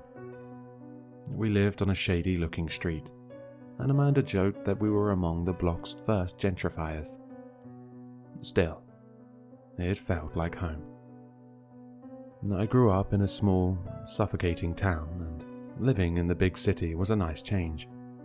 The sounds of police sirens and broken glass would bother most people, but they lulled me to sleep after a long day at work. The idiosyncrasies of our block never bothered me. But the strangest thing about our new neighborhood was the diner on the corner. It was called Hamburger Sally's, and it was located in the basement of an abandoned apartment building. We thought it was a front. It had to be. We never saw anyone leave or enter the restaurant, even though it claimed to be open 24/7. I sometimes joked about going to check it out, but since Amanda's a vegetarian, I doubted a place called Hamburger Sally's had many options for her. I would walk past the diner on my way home from work and wonder if this would be the day I finally take the plunge and order dinner. But something always would prevent me from doing so. I remember standing on the top of the steps leading into the restaurant one day and feeling this odd sensation that I shouldn't go in. Again, the restaurant was empty, but I smelled fried food cooking on the grill, and the open sign softly hummed. Yet, for some reason, I felt an inexplicable dread that something terrible would happen to me if I went inside. I hurried back home to Amanda and ate leftovers instead. One night, we had our new friends Victor and Claudia over for drinks. They were about our age and moved into the building shortly before we did. Claudia and Amanda also worked for the same firm, but never put two and two together. I had a feeling we would become close. We were talking about restaurants we wanted to try when Amanda brought up Hamburger Sally's. Claudia's eyes grew wide. "Yes, what is that place? Victor and I always pass by it, but we've never gone in." Victor took a swig of his old-fashioned. "I think it's used to launder money." "That's what we said," Amanda yelled with excitement. "I don't think I know anyone who's been there." I paused my lime cutting to chime in and tell everyone about my recent experience with the restaurant. "How creepy," Victor responded. "That makes me want to go even more now." "Plus, it's a hole-in-the-wall diner, so the food is probably pretty good," added Claudia. "I'll even try something with meat," Amanda exclaimed with a giggle. "Well, it's settled then," I said. We planned to do a bar crawl with mutual friends the following weekend. Hamburger Sally's would be the perfect spot for some late-night munchies. I passed by it every evening during the week, and still felt the same uneasiness from before. Just what the hell was going on in there? Friday evening came, and we began our bar crawl. I was in a foul mood because I had to finish a last-minute report my boss assigned and couldn't indulge until the final stop. Victor and Claudia were party animals, and I had some catching up to do. I was on my 4th shot of tequila when the lights in the pub flashed to let us know it was time to close our tabs. "Onward to Sally's," Victor exclaimed, wearing a sea captain's hat he stole from the tiki bar we had previously visited. We made it back to the train home and soon found ourselves on our block. The restaurant's faded neon sign flickered, a joint unlike any other. Victor stumbled down the steps and almost face-planted into the door, and Claudia rushed to help him. They quickly went inside while Claudia gently scolded Victor. I stood at the top of the steps, still hesitant to go in. My stomach churned and I could feel my heart beginning to pound.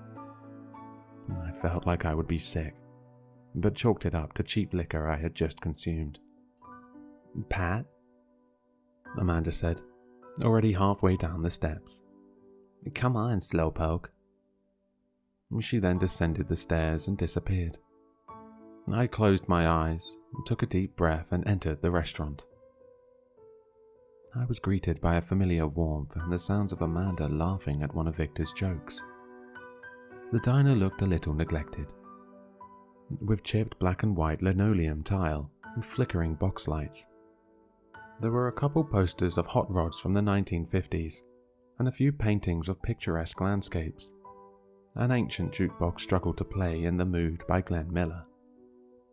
An elderly gentleman sat at the bar with his back turned to us, methodically taking sips of coffee, while a cigarette slowly burned in an adjacent ashtray. I guess this place does have customers, I thought to myself. "Is there a fucking waiter in this place?" Victor shouted before Claudia shushed him. The sound of oil hitting the grill grew louder, and the man at the table dinged the bell on the bar top. There was a brief silence before a voice yelled from behind the counter. "Coming." A middle-aged woman in a stereotypical diner smock appeared and sauntered over to our table. She pulled out an old pen and notepad and began to take our order. "What can I get you to drink?" she asked. I noticed there was something weird about the cadence of her voice. It was like she was having trouble speaking. I found it odd that she was wearing an old face mask, since it seemed like she was trying to catch her breath. Our server stood motionless, waiting for one of us to say something. Victor finally spoke. "Are you the Hamburger Sally?" He slurred and then belched. The waitress tilted her head to look at Victor. "No, Sally is out today. My name is Dawn." She then pointed to the name tag on her apron. "Some coffee would be nice," Claudia said politely before glaring at Victor.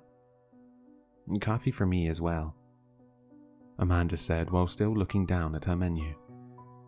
"And for you?" Dawn asked me. I turned to look at her, and a feeling of anxiousness immediately shot through my brain. It was her eyes. I didn't know how to describe them, but they looked out of place. One of Dawn's eyes was off to the side, while the other was slightly off-center. It was like she was wearing a wrinkled mask that didn't quite fit her face. And the color. I had never seen eyes that black before. Water is fine, I guess," I said, quickly turning my head away from the waitress. She lingered briefly at our table and then disappeared behind the counter. While everyone debated their favorite bar of the evening, I tried to get another look at our server. The elderly man hadn't moved since he rang the bell and continued to sip coffee. I squinted my eyes to check if I could see into the kitchen, but only saw shadowy silhouettes moving around in the back. I was startled by a loud bang from the kitchen and saw Dawn appear with everyone's drinks on a safe tray. "May I take your order?" she asked. Victor gulped down his coffee with both hands. "I'll have the chicken fried steak with mashed potatoes and fried okra." Claudia rolled her eyes. "Can I get the tuna melt?" "Really, guys?" Amanda asked. "We're at Hamburger Sally's and you don't get a burger."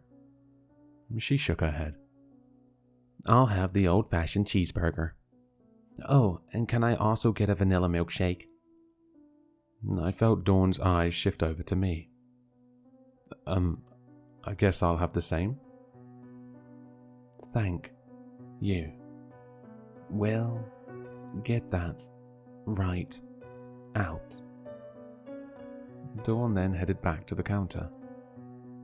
I leaned in to whisper, "Did y'all notice something off about our waitress?" The other three looked at me quizzically. "Not really," Claudia said.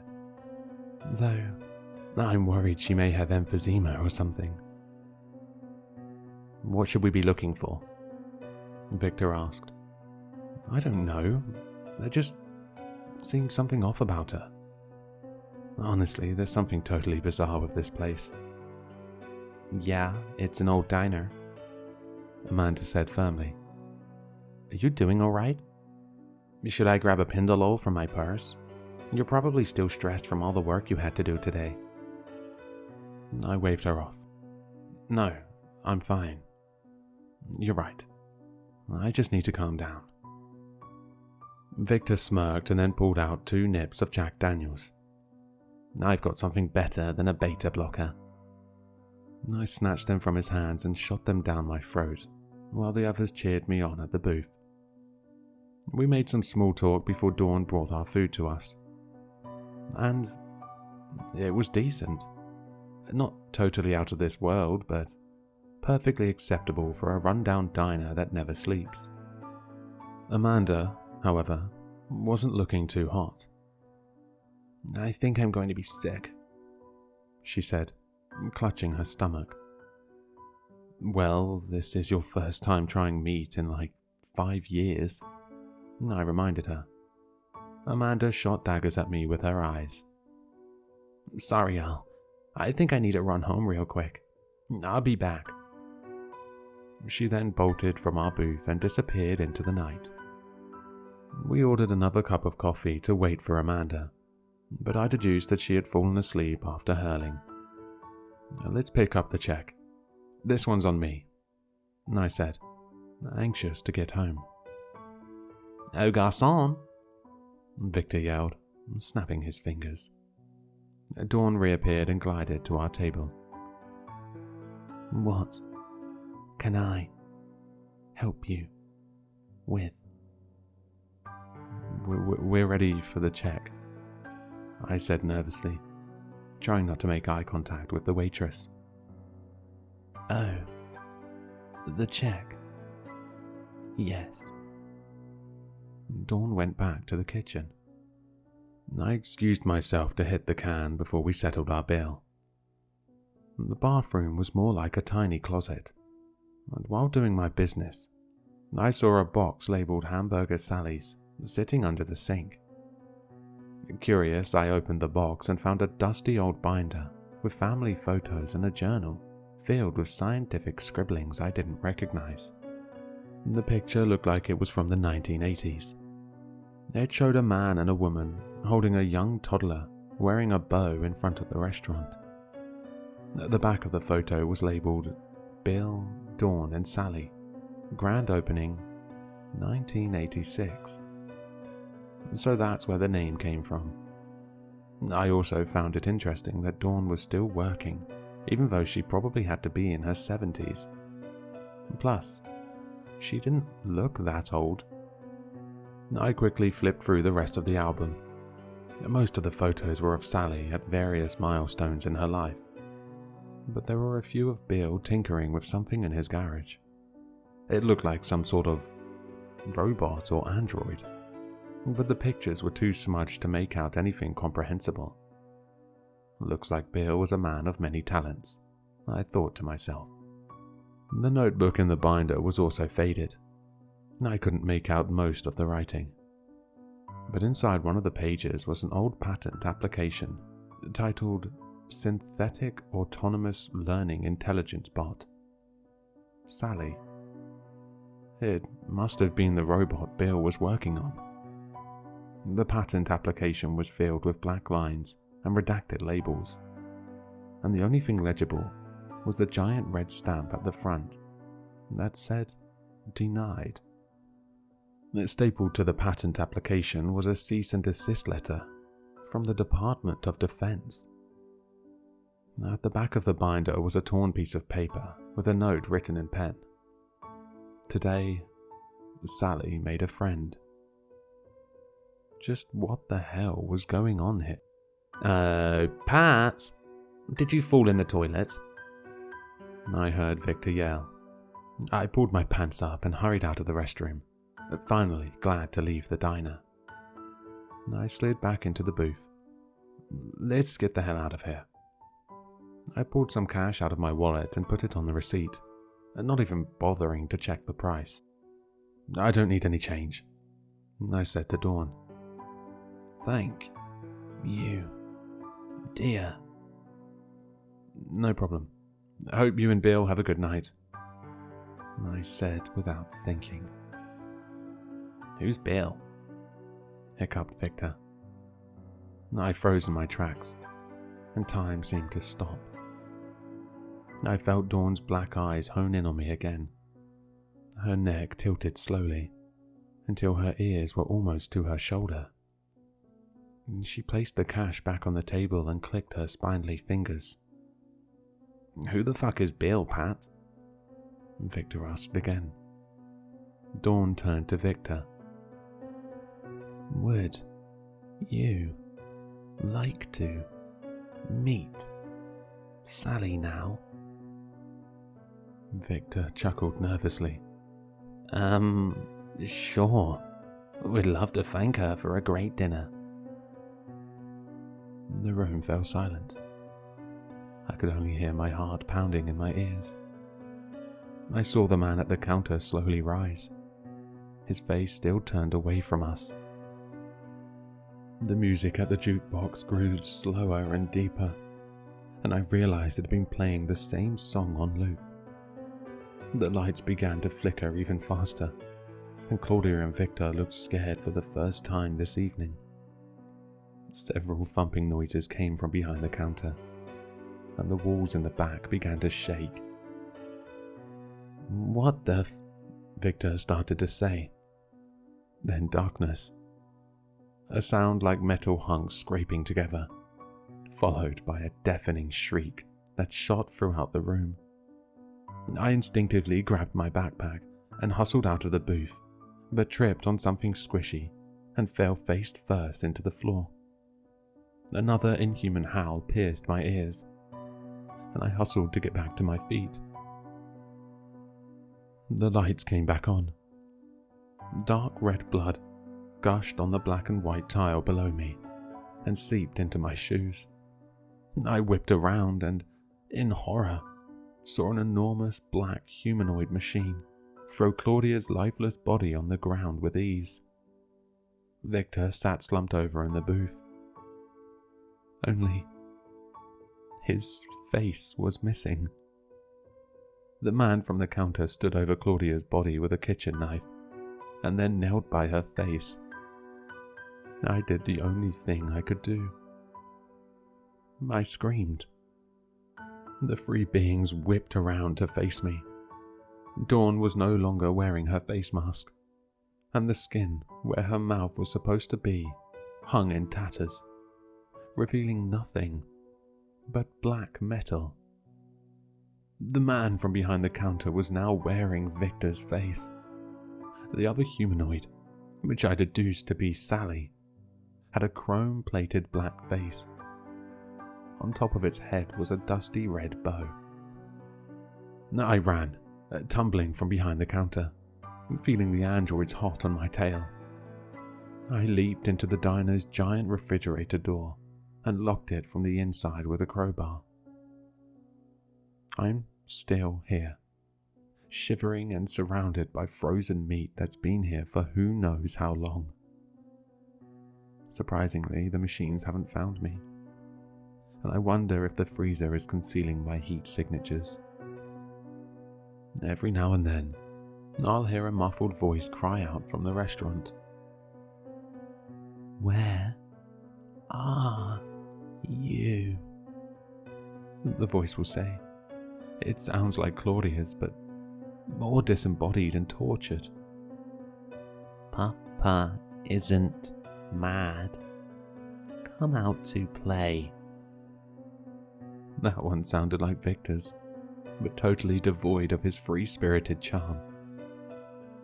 But there's one I don't recognize, and it startles me every time I hear it. "Sally needs a new face." The androids are either going to find me, or I'm going to freeze to death. I think I prefer the latter. Amanda should be waking up soon. I pray to God that she doesn't come looking for us. Whatever these things are, I'm pretty sure they're trying to escape. To my friends, if you happen to run into me, know that it isn't me.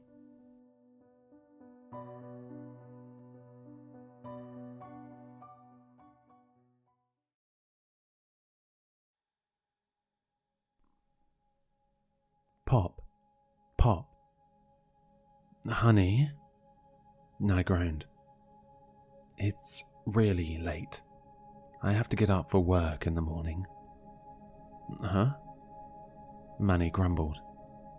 He was popping bubble wrap in bed again. "Sorry, Mel. I'll try and be quieter." Pop, Pop. He was still too noisy, but I let it go. He had recently lost his job. Manny used to work in a warehouse, packaging boxes to be delivered. It was going fine until he was fired. He told me it was because the bubble wrap in the deliveries he sent was all popped. Even though they repeatedly told him to not pop the bubble wrap in his packages, he still couldn't help himself. He had been unemployed for a few days now. It had been 5 years since we married, and we still had a strong relationship. We were both on our way to our mid-30s, and considering having children. We were the odd couple. We were Manny and Mel. It's how the locals always saw us. Always together. I remember the first time we fell in love. I was the one who fancied him. He was cute, with bright brown hair and brilliant blue eyes. I still love him, and I really miss him. Manny was awkward. He was different. Not the bad kind of different. He was just peculiar. He always saw the world in a different light from everybody else. He wasn't a genius by any means. He was just unique. And he was kind. Kinder than any other man I had ever met. He wasn't lonely either. He could have lived a life of solitude. But he struggled to socialize. I think that made us work well together. I was the social front of our relationship, and he was the deep thinker. He had his quirks, but they never really stopped him until he was fired.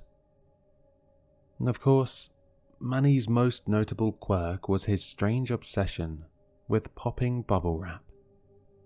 Yet, some people found it odd, but I always thought it was normal. If you knew him, you would understand. And who doesn't like popping bubble wrap? Everyone does. Even me. Manny just enjoyed it more than everyone else, and he was never ashamed to admit it. I thought that was really bold of him. I still did find it annoying occasionally, but I could look past it. You'd be surprised how many people judged him for it. The next day, I returned from work. Manny was outside our flat, fumbling around with 5 person-sized rolls of bubble wrap. I was just as surprised as I was pissed off. Where the fuck would we keep them? We live in a flat. I stomped up to Manny, who was trying to pick up 2 rolls at once. Well? Okay, Mel, hear me out, he stammered. It may look like I've splashed 120 quid on bubble wrap, but I got them at a reduced price. No, that's not the issue. You told me that your hobby wouldn't grow out of control. Plus, where the hell would we keep all of this? Oh, come on. We can easily squeeze it all in the laundry room. The laundry room? I yelled, my voice squeaking. Okay, how much did you spend? About 12 quid, he said, sounding cooler this time. I could not deny how cheap that was for 100-meter-long bubble wrap. Oh, okay. Was there some bargain sale for bubble wrap going on then? Well, you see, the thing is, he seemed to lower his voice, as though he knew some government secret. While I was looking for a new job, I found this website that sells bubble wrap at a reduced price. It was called Bob's Bubble Wrap or something. I'll send you the link on WhatsApp. He got out his phone, and a few seconds later my phone dinged. While he lumbered the bubble wrap into the flat, I tried using the link. This site can't be reached. Manny, this link does not work. What? He said, midway into our laundry room. I repeated myself. This link doesn't work. Are you sure? I tried it again, but it still didn't come up with anything. Yeah, I'm sure. Give me a sec. He dumped the roll in the hallway and came over. May I have a look? I looked at him with a slack jaw. I sarcastically said, Well, okay, Mr. Tech Genius. I don't know how you're going to magically make it work, but go ahead. He took the phone from me. Well, the link worked for me, so I don't see why it shouldn't work for you. Of course, the link only works for you. Like any other person, I do not like being told how to use my phone. Manny did this every time he thought I was being technologically incapable. I guess it was another one of his quirks. Being shrewd as fuck. Here, he said as he passed it back. It worked. My phone showed what looked like an early 2000s webpage. Wait, what did you do? I just used the link, he said as he backed up towards his rolls of bubble wrap. I looked at the site on my phone. It was the strangest site I had ever seen. The title read, Bob's Bubble Wrap for Poppin'. It sounded like it was written by Ned Flanders. I read the description. Have you ever been a wondering why the world uses bubble wrapping for delivering and not popping? Well, my goal in life is to try and make bubble wrap to pop for all bubble wrap enthusiasts' hearts desiring. No strings attached. And everything on here is as a low pricing you'd ever gettin', 10% the usual pricing. Buy now. Like, what? What is this description? How is this site selling this shit to anyone, excluding my husband? This just made me laugh. Anyway, I decided to look at some of his products. He wasn't lying. It only sold bubble wrap, from whips of 300mm by 100 meters, up to 1500mm by 100 meters. And my husband had gotten 5 rolls of the latter, obviously. He also sold them in all the colors of the rainbow. Thank God Manny only got plain white. The other colors look childish. It seemed so pointless. A whole site just for buying bubble wrap.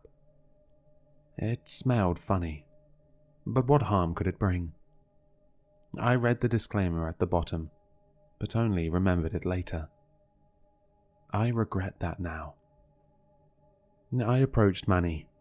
He had just laid the rolls of bubble wrap out on the floor of the laundry room.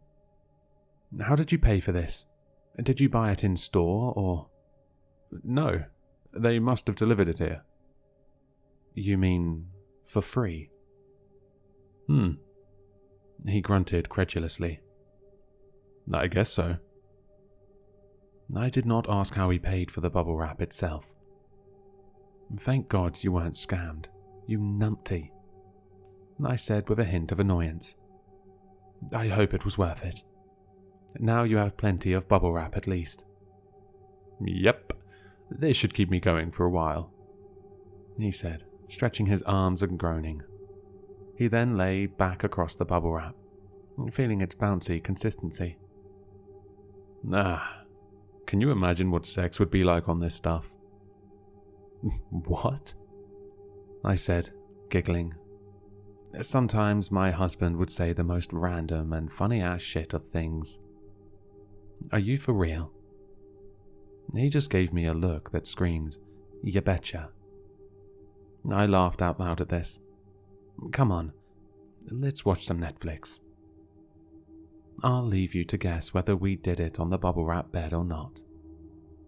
A couple of weeks later, with nothing of note happening, Manny remained unemployed and I kept our boat afloat.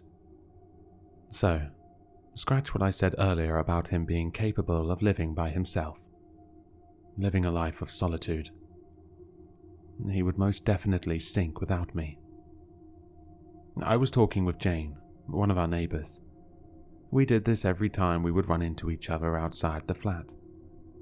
More out of politeness than shared interest, as you do. She was talking about one of the neighbors' cats that usually visits her. You know Mel, the one that keeps bringing me presents? She prodded. Oh, you mean... what was its name? Connie? I suggested. That's right, Connie. Unfortunately, I heard she died recently, she said sadly. I was not surprised. Pets die all the time, yet I still acted sad. Oh, what a shame. Well, yes. She dawned on the face she puts on before gossiping. They apparently found her a bloody mess and almost unidentifiable, except for her color. I frowned. So she was killed by someone? Perhaps, but they could not tell. When they got a vet to look at her, the vet couldn't say how she died. But rumor has it, she looked like she exploded. I let out a short laugh and then inquired, What? Jane chuckled as well. I know. Exploded. Cats don't spontaneously explode, do they? I don't really believe that. Who is to say how she died? I don't know where that rumor came from. It sure sounds way too steep for me. She then lowers her voice back to her normal volume. Oh, I will miss her. It wasn't long ago she brought me a scrap of bubble wrap. It was probably from your husband's collection. I just nodded at this. How is Manny at the moment anyway? Oh, good. Good. Still looking for work. He hasn't given up yet. The conversation rambled off from there. It was not too long before Manny started changing. I was walking past the bathroom one morning when I heard it. Pop. Pop. Manny was in the bathroom. It sounded like he was popping his bubble wrap in there. This was very unusual of him. Plus, the popping noise didn't sound the same. It sounded wetter. Pop. Pop. Then he made a pained noise. It was like he was trying to repress the sound. If something was wrong, I knew he wouldn't make a fuss unless he knew it was serious. "Honey?" I called. "Are you alright?" With a sudden stir, he yelps. "I'm fine." "Are you sure?" "I'm good. I just hurt myself, like an idiot." "Well, okay." I moved on.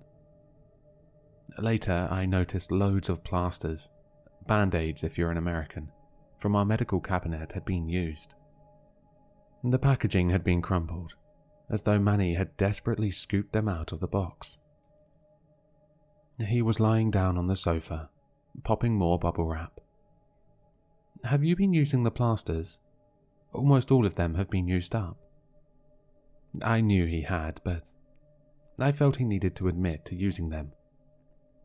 He looked towards me slowly and robotically said, "Yes, I accidentally cut myself." "Multiple times?" "No, I just didn't apply a few of them properly at first." I looked sternly at him. "How did you cut yourself?" "It's a bit embarrassing, but I think I did it on the bubble wrap."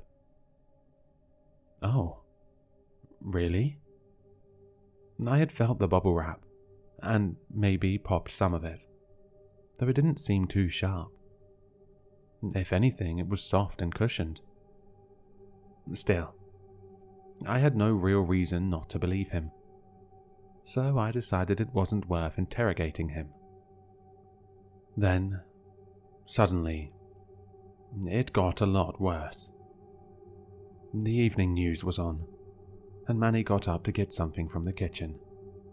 But he seemed to trip. It was not the sound of him falling to the ground that made me come over.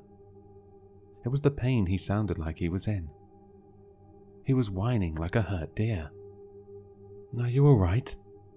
I said as I made my way to him, though I didn't need him to respond, as I saw the droplets of blood on the floor just behind him. "Gosh, you're bleeding." "I'm alright." He spat feebly. I just cut my heel." "Let me have a look." I lifted up his foot before he could respond. There was an inch-long tear on the bottom of his foot. It definitely was not cut. It looked too jagged. I looked him in the face. "This isn't a cut. It looks like you grazed your heel somehow. Did you tread on something?"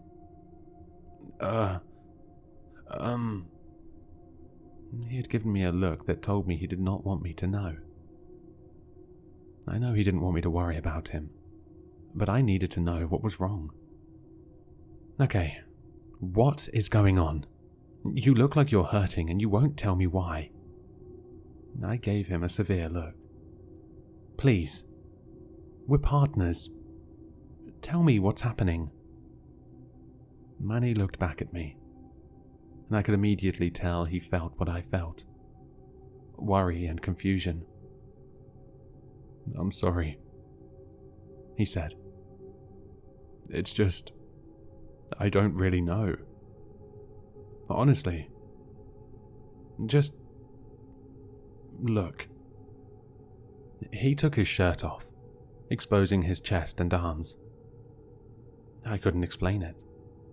They didn't look like cuts or tears.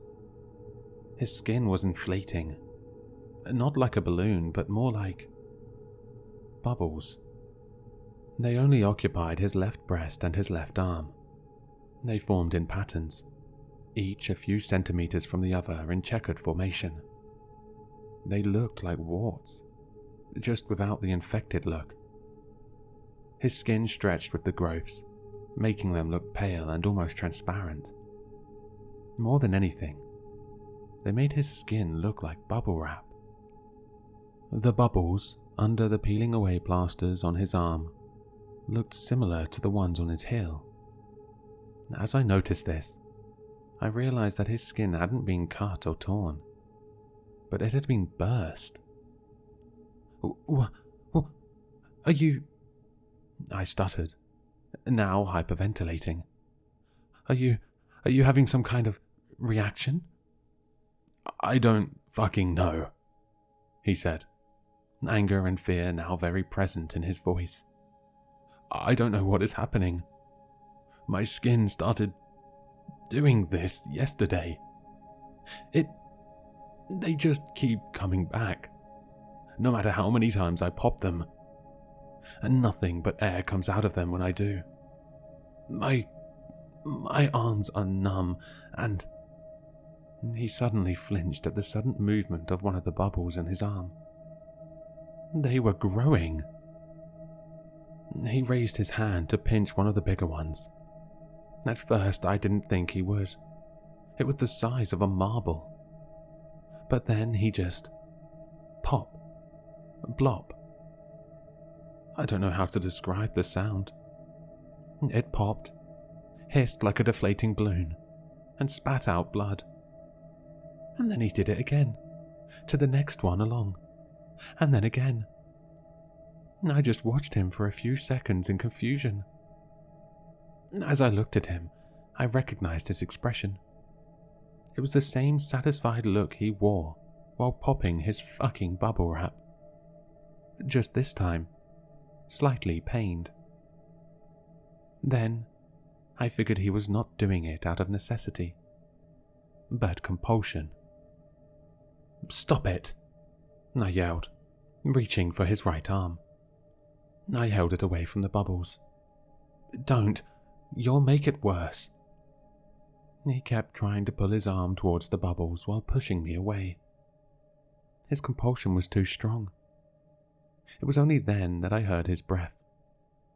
It was starting to struggle, like he was choking on a new potato or something. He bent forward, suddenly, to try and choke it up, yet was completely unsuccessful. "Hold on, breathe," I pleaded while he weighed down on me. "Just hold on, we... I finally came to my senses. I needed to phone an ambulance. "Wait here, I'll call 999. It pained me to leave him in that awful state, but I needed to get my phone. It was on the coffee table. I picked it up and called an ambulance. "Emergency, which service?" the operator had boomed. Everything after that was a blur. I remember sobbing wildly into the phone while the handler desperately tried to understand what was happening. The paramedics came and delivered Manny to A&E. I only became aware of my surroundings again when I started to calm down. I was in the hospital corridor when the doctor came to me.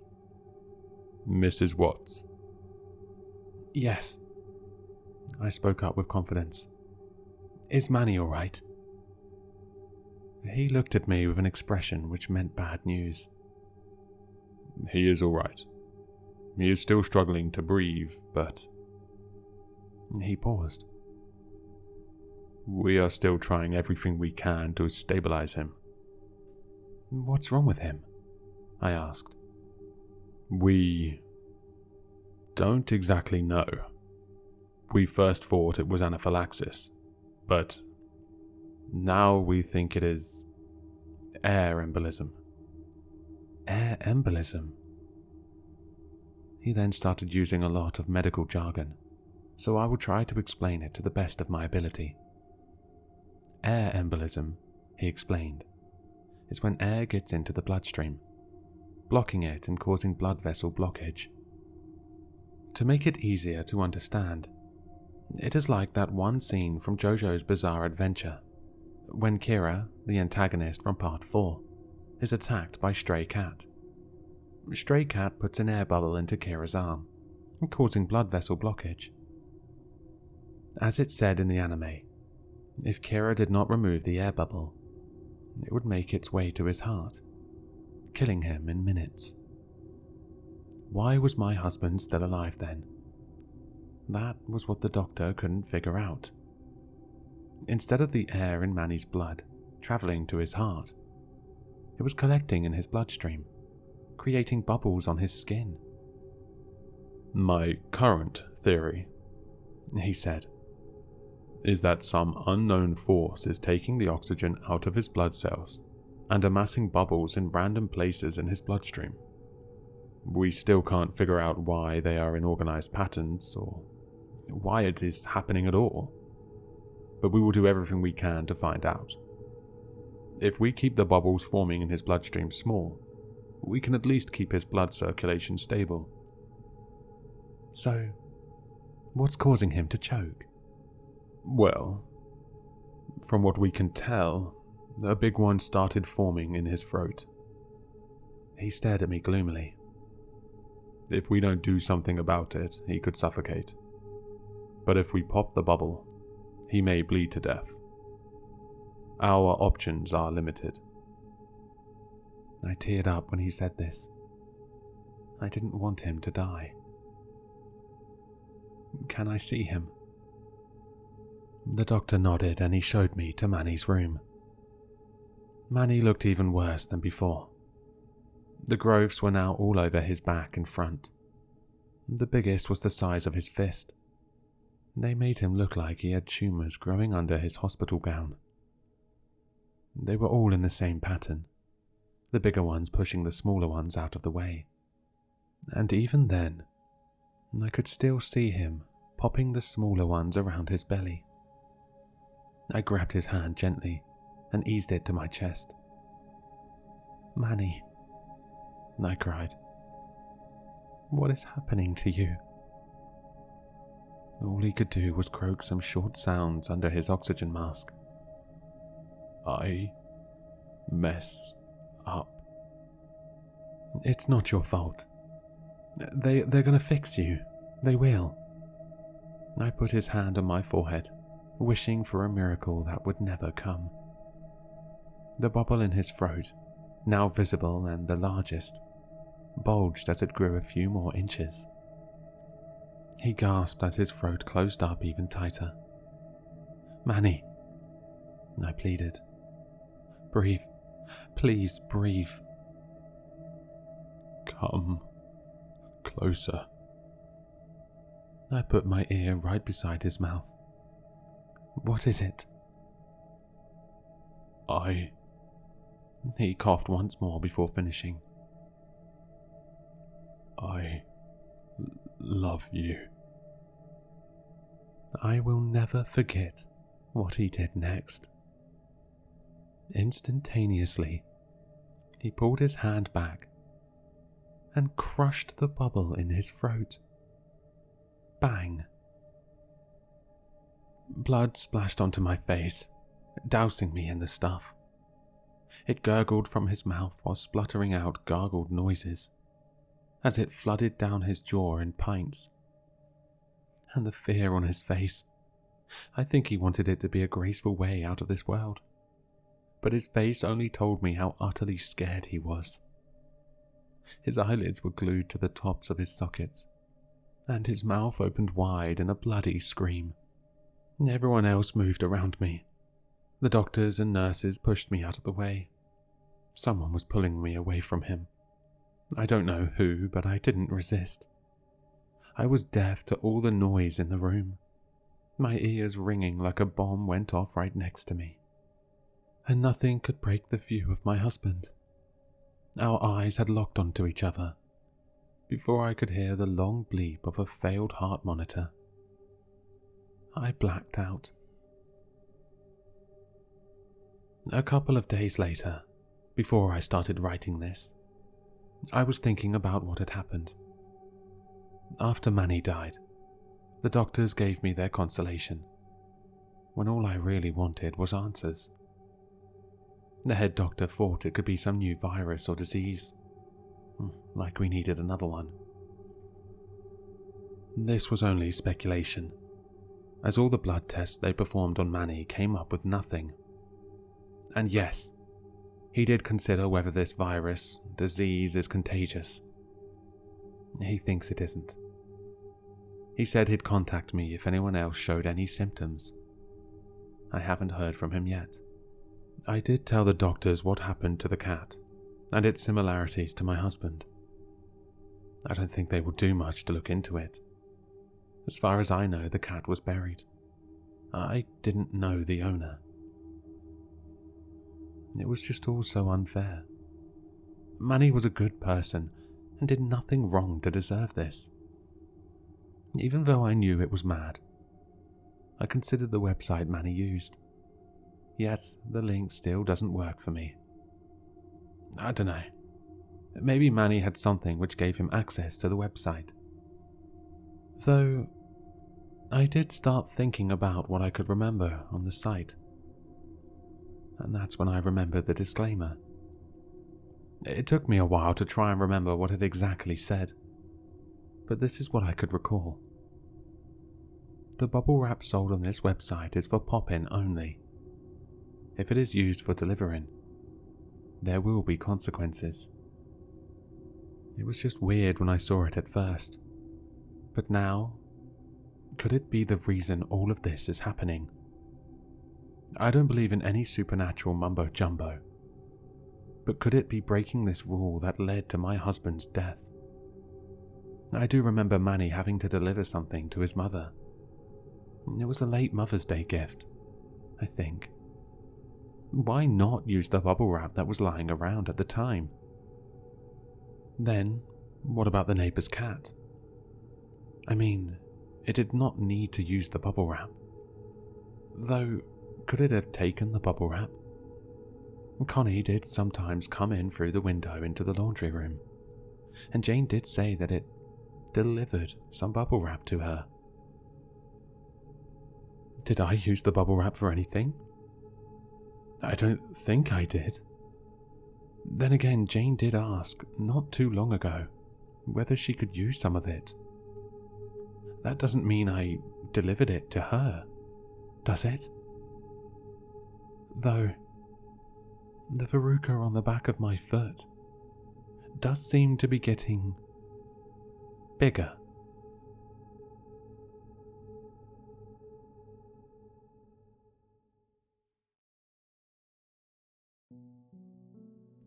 "4 years ago, my sister Daisy went missing. A week ago, my husband slipped into a coma. I didn't realize how connected these events were until recently. Daisy lived with us for complicated family reasons. She was 19 when she didn't come home one day. There isn't an exact moment I can pinpoint the grief starting, because there isn't an exact moment that I realized she wasn't coming home. It was a gradual realization over the course of 2 days, mainly because it wasn't unlike her to be out all night. I always used to blame myself, convincing myself that if I had noticed sooner, we might have found her. About a year later, my husband and I were getting ready to move to our new home. We fell in love with it immediately when seeing pictures online, and that love only got further cemented during our viewing. The place was as huge as it had looked. We thought moving here would be the best decision of our lives, although in the back of my mind, I worried that we were secretly running away from our feeling of grief, leaving Daisy behind. My husband simply said, "What if we're running with her?" I never entirely understood it, but it brought me comfort all the same. The move went smoothly, and we helped the previous owner move out too. He was an elderly man with no family, so we felt it would be polite to help out. Before leaving, I remember the words he spoke so vividly. "You think you want a big home, until the responsibilities get too much." We both seemed to feel happier after moving, and it even allowed us to explore new hobbies. One of the first things my husband did was set up beautiful flower beds outside. I had never known him to have such a green thumb in the past, but he seemed to really enjoy it. The outside of our home became full of life, as did the inside of my mind. And for the first time in a while, I was happy. I always told him how proud of him I was. Every week he'd buy the same huge bag of cat food. Not for a cat. We don't even have one. Apparently, it's just the best fertilizer. It made me laugh. It sounded ridiculous, but something must have worked. Those flowers bloomed all year round. Last week, I lost him without losing him. I woke up without him in my arms and went straight downstairs to find him. I found him unconscious on the kitchen floor, with blood coming from his lower leg. I don't know how long he was there, but the blame set in once again. If I had found him sooner, would he have been okay? I called an ambulance right away, but he never regained consciousness. The doctors aren't sure he ever will. When I found him, he was laying next to the well. The previous owner told us he discovered the well whilst having work done on the flooring. He decided to incorporate it into the design, making it level with the floor and giving it a tempered glass top. It dates back to the 1800s, when this building was first constructed as a pub. My husband found it so interesting, always being sure to show it off for any kind of visitors we had. I always just found it creepy. We don't even know how deep it goes. The bottom is never visible. Last week was my first night alone without my husband in years. I thought I wouldn't get any sleep, but maybe the exhaustion caught up to me. I fell asleep instantly upon touching the soft blankets. I remember so vividly dreaming of Daisy. That is when the thunder began. I woke up in the night to a booming crash. Thunder echoed all throughout the house for at least an hour or so. It frightened me at first, but as the noise died down, it actually became soothing and helped me gently get back to sleep. The next morning I walked back to the hospital to see my husband. The ground was dry and warm.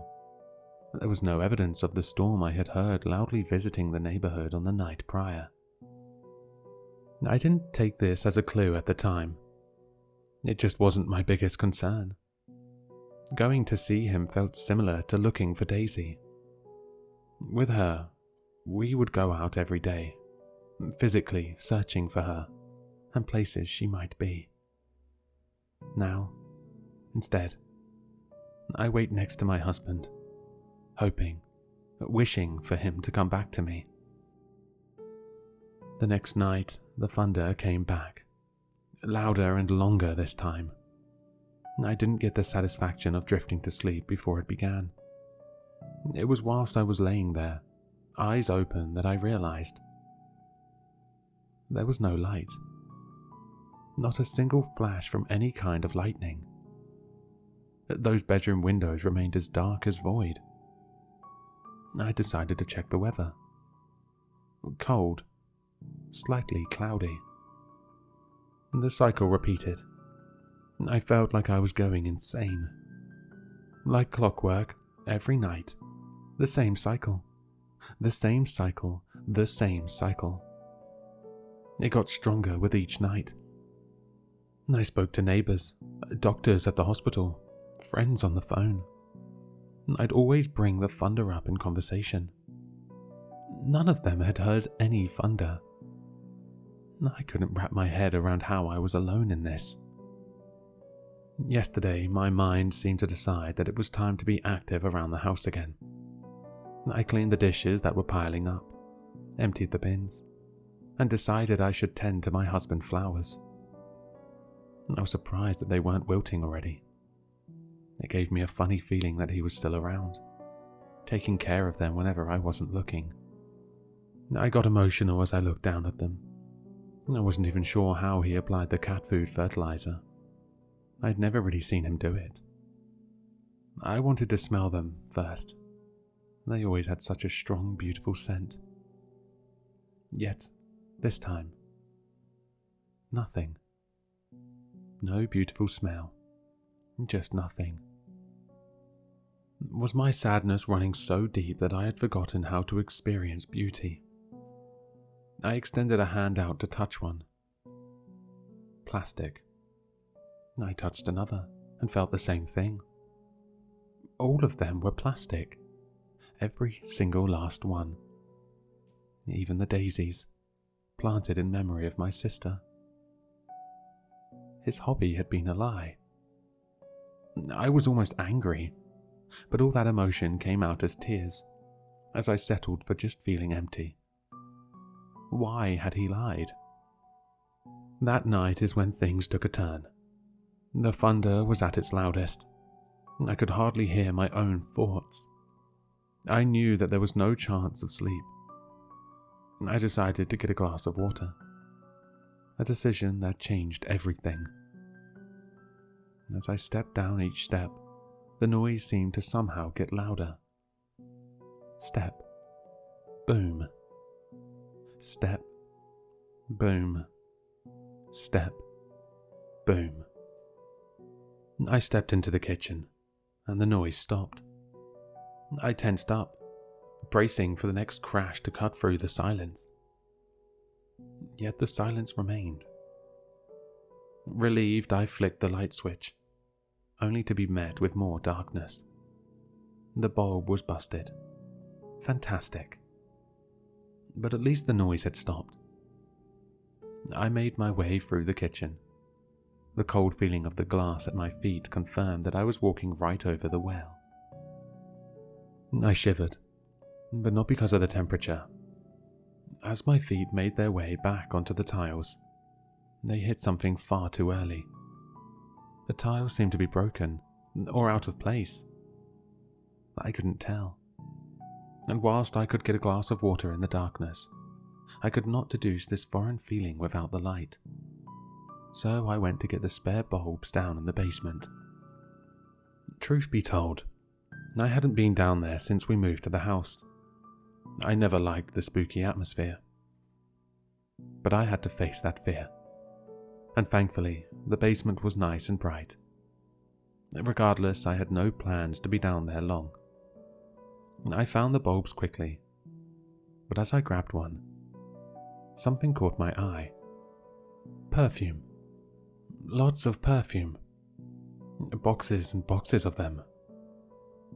None of them were mine, and to my knowledge, my husband never wore perfume. Curiously, I sprayed one in the air and smelt it. I was instantly transported to the flower beds. This bottle smelt exactly like the ones outside of our front door. So I grabbed another bottle. This one smelled like the ones near our kitchen window.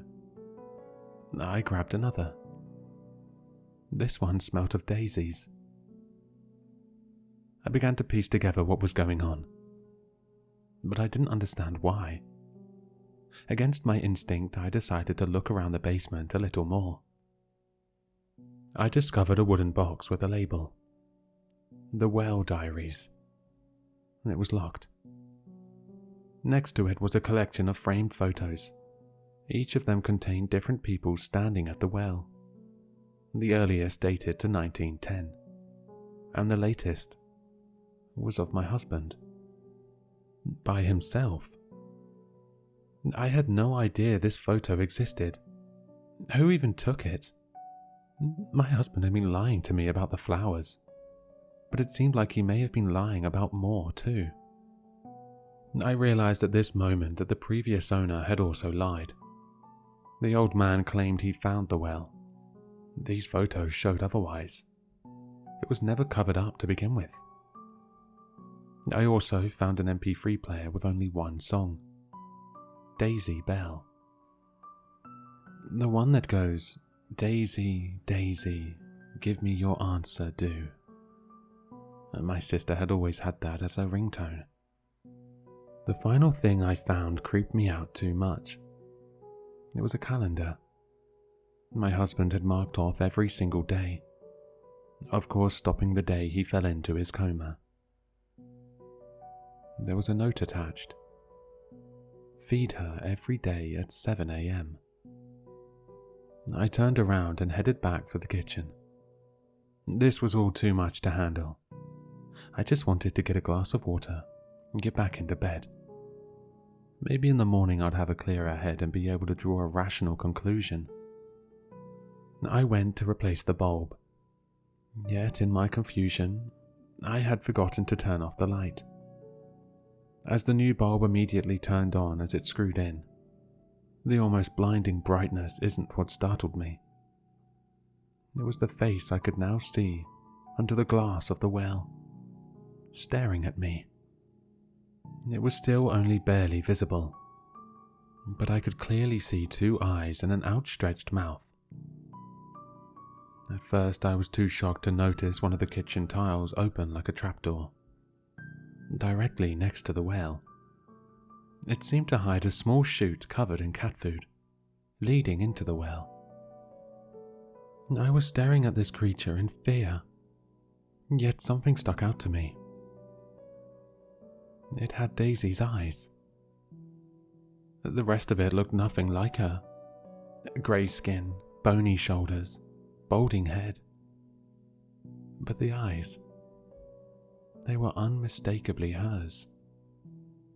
It hit the glass with one of its hands. The noise was like thunder, as it echoed throughout the house.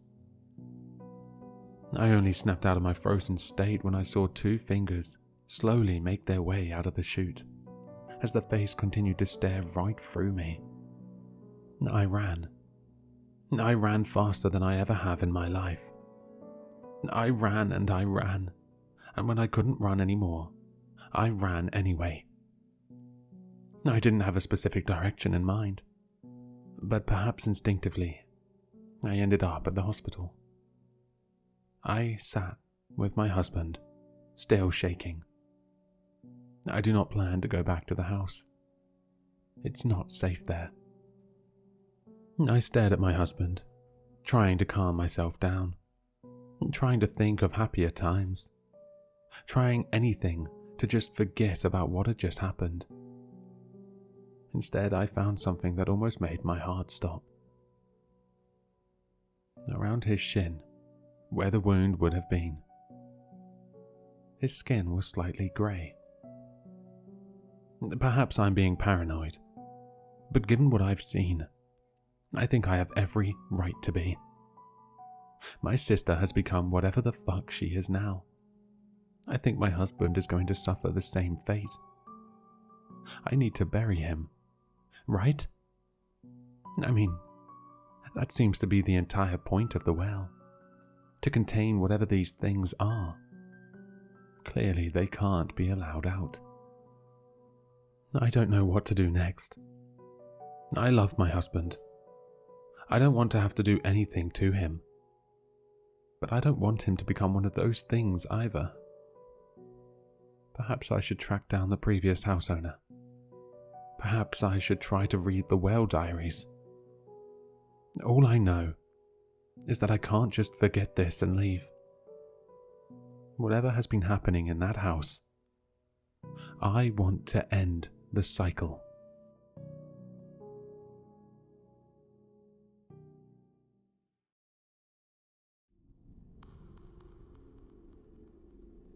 I first noticed that something was wrong when Cynthia showed up at my door on a rainy Thursday night. "Can I spend the night here?" she asked, without preamble. I remember looking at her pallid complexion, the pink and reddish tint beneath her eyes and her nose, and thinking, well, she really needs this. I lit her in, ushered her to the sofa, and excused myself to make her a cup of tea. Chamomile, I remember choosing, thinking that she probably really needed something to calm her nerves. She followed me into the kitchen and hovered nervously by my side as I made the tea. I waited until we were back in the living room, with her tucked under some warm throws and sipping on the hot tea before I asked, "Are you okay?" Her eyes immediately brimmed with tears, and I caught a heart-wrenching look of vulnerability and helplessness. I caught the terrible fear tainting her expression too. I just need to not be alone tonight," she said, looking down at her tea, her lower lip quivering. "Is anyone hurting you?" I couldn't help but ask. I didn't know Cynthia that well. We were neighbours who exchanged pleasantries. She had invited me over for her housewarming when she moved in 3 months ago. That was it. So, I was pretty sure that something really serious must have happened for her to have just showed up on my doorstep, asking to spend the night here. She just sat there, still, except for the tears that kept dribbling down her cheeks. I decided to let it be. She obviously wasn't ready to talk about whatever was bothering her, so it was probably best that I gave her space for the time being. She insisted on sleeping in the same room, and declined to take the bed, instead opting for a rather uncomfortable setup on my bedroom floor, consisting of my sofa cushions, a pillow and a blanket. That night I struggled to fall asleep. I was used to my privacy, and didn't know what to do about having someone lying there on the floor. I closed my eyes and tried to sleep, but I couldn't help hearing Cynthia's muffled sobs beneath the blanket. My heart went out to her. Whatever she was going through, it must be bad. I think I fell asleep around 2 a.m., but I didn't sleep well. I startled awake sometime in the night and lay there in fear for a second, hearing the sound of someone else being in the same room as I was, before I remembered that Cynthia was there. As I let out a quiet sigh of relief, I heard her mumbling, an urgent, desperate whisper that tore at the silence, soft though it was. I strained my ears and held my breath to try and make out what she was saying. It took a minute or so, but I was soon certain of the words she was muttering determinedly under her breath. I don't see you. You can't make me. You can't touch me. You can't hurt me. She was repeating those words over and over again. Someone has been hurting her, I thought, frowning. An abusive partner, perhaps? The poor girl probably had to hide from them tonight, to protect herself. I felt my anger rising, before I realized that there was no point getting angry without even being certain of what was going on. I lay in bed, listening to her, no longer even trying to fall back asleep. At some point, the fervent utterances changed. Stop touching me. Leave me alone. Stop it. Her tone turned hysterical, and her volume rose. I couldn't ignore it any longer. I sat up and switched on the bedside lamp, then turned to look at Cynthia. My heart froze as I saw what looked like a pale, bony hand on her back. I choked back a scream, turning away in horror and disbelief, then looked again. There was nothing there. Her black shirt did have a patch of white on the back, what looked like an accidental sun-bleaching incident from leaving her shirt out in the sun for too long. I breathed out a huge sigh of relief, a bubble of nervous laughter nearly escaping my throat before I forced it back down. Her fear was getting to me, playing tricks on my eyes. "Cynthia, are you okay?" I saw her startle and freeze up under the blankets. There was a long silence, uncomfortable. I spoke up again. "I'm here if you need me, all right?" No response for a while. Then I made out her head nodding beneath the blanket. "Okay, I'm going back to sleep. Do you want me to keep the light on?" Her head bobbed again beneath the blanket. "All right then. Good night, Cynthia. Everything's going to be okay." My words sounded empty and ineffectual even to myself. I sighed softly, then turned away and tried to go back to sleep, pulling the covers over my face to block out the light. After that night, Cynthia didn't drop by anymore, but I popped by her place to check on her from time to time, just to make sure she was all right, and that no one was around trying to hurt her. She seemed frailer and sicker by the day, but declined to see a doctor, no matter how many times I urged her to. I was worried for her. But my life was getting hectic at that time, so I didn't really have much time to dwell on it, beyond showing up once in a while with some muffins or whatnot. But one day, I was awoken in the middle of the night by the sounds of someone screaming, and the voices of two men. I sprung out of bed, grabbed the baseball bat by my bed for good measure, and ran to the door, flinging it open, bat up at the ready. I was greeted by the sight of Cynthia screaming and struggling with two police officers, who were trying their best to calm her down. One of the police officers was restraining her as gently as he could, saying firmly, "Ma'am, there's nothing here. No one is here. You're safe." They all turned to look at me as I charged into the hallway holding my bat. We stared at each other in confusion and surprise for a moment, before I immediately lowered my bat. I didn't want to get shot or something. "Is everything okay here? Cynthia, what's going on?" I asked, placing my bat on the floor. "She's here. She's trying to take over.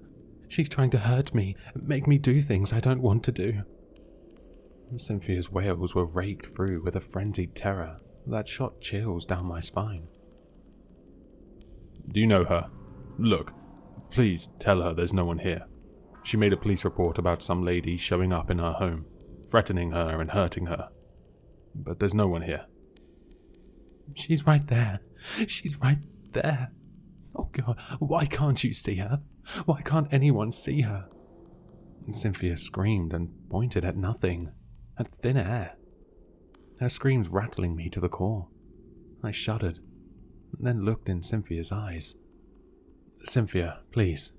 There's really no one there. It's just us." Cynthia looked at me for a second, before turning away and letting loose with what I can only describe as a howl of helpless horror. I had no idea what to do. I just stared at the chaos unfolding, standing there with my mouth opening and closing, unsure what to say. Please tell me you see her." Cynthia's voice settled down into a low, husky plea. I looked at where she was pointing, frazzled, and was about to tell her again that there was nothing there, when I saw it. The translucent, almost transparent form of an old lady began to trace its outline into the thin air. I paused, feeling the world come to a screeching halt as she seemed to shimmer into existence.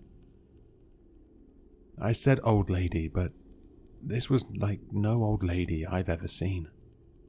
She was standing, facing me head on, dressed in an old floral garb. One of those you often see on grannies and TV shows set in the 80s. Just floral and pastel and innocuous. Her face, though, was far from innocuous. She didn't have eyes. I mean, she had eye sockets, but that was it. Just two empty holes that seemed drilled into her face. They weren't bloody, just empty eye sockets that seemed to have healed over and dried up. Her nose was just a gash on her face, right in the middle of that gaunt, almost skeletal face. I say almost because there was flesh all right, and skin. Just not how you would expect healthy flesh and skin to be. This was greying, ashy skin, stretched over bones. Her mouth was odd, like a child's depiction of how a mouth should look.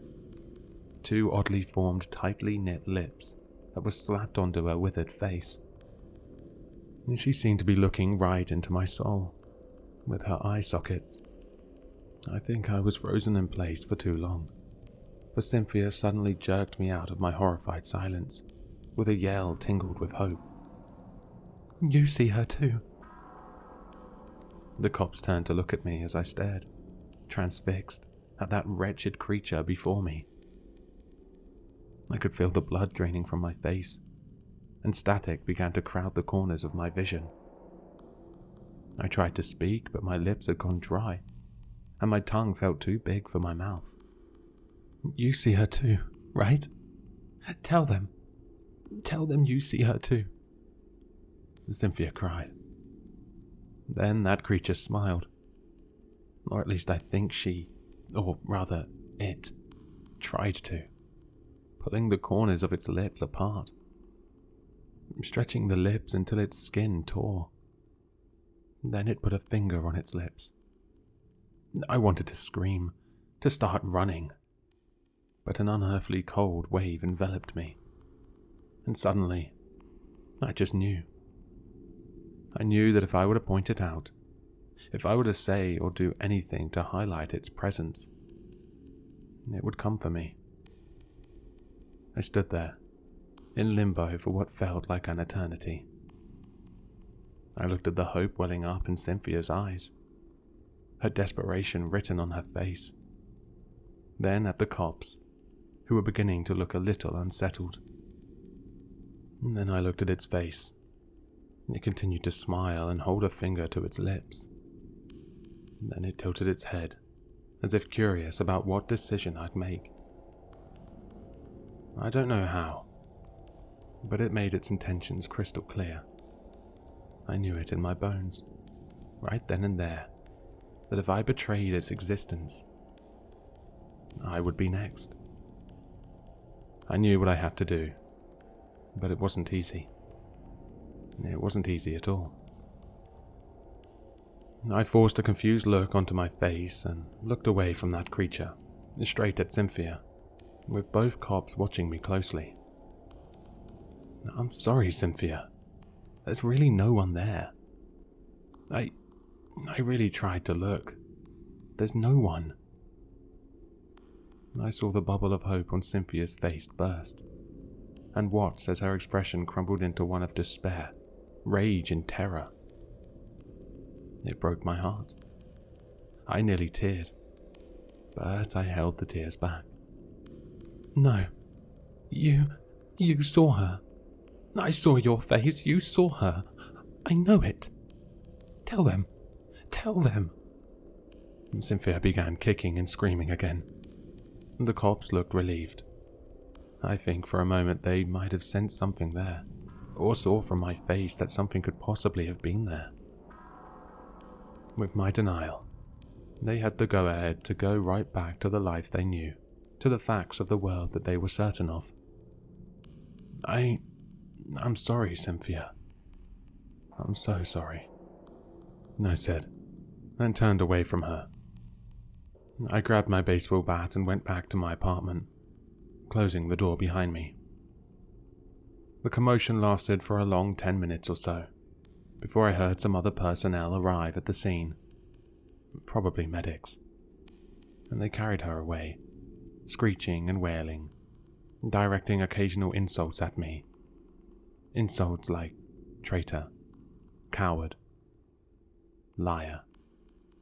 I just listened wordlessly, filled with shame and gripped with an unbreakable dread, until everything fell silent again. Cynthia was released from the psychiatric ward a few months later. I ran into her on the way out one day, and she simply walked by me. Only the stiffening of her spine letting me know she had seen me. She was a pale, thin mess. She looked so sick. I wondered why the psych ward had released her. Maybe she had claimed to no longer see that creature around anymore. Pretended that she was mentally unwell, but all recovered now. I turned to call to her, to apologize, to say something, anything, when I saw it again.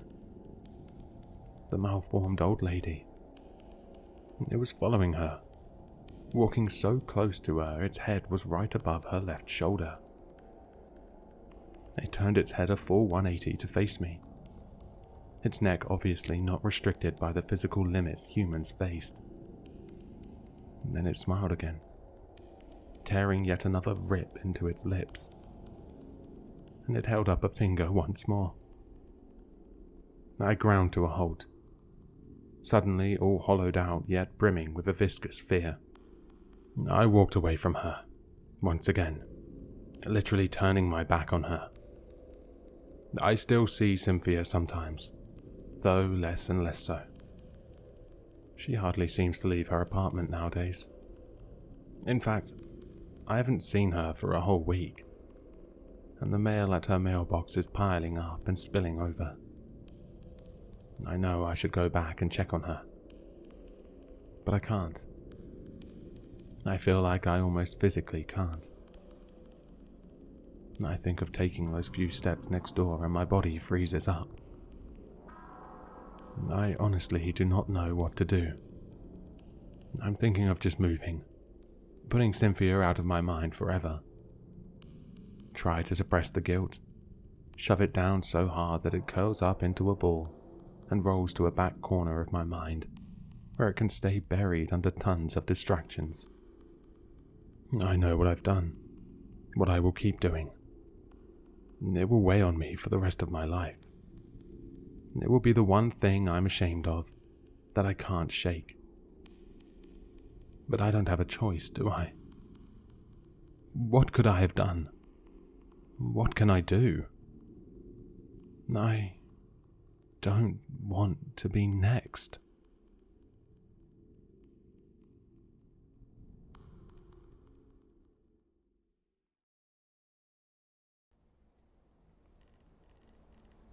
There are days where I don't believe that it happened.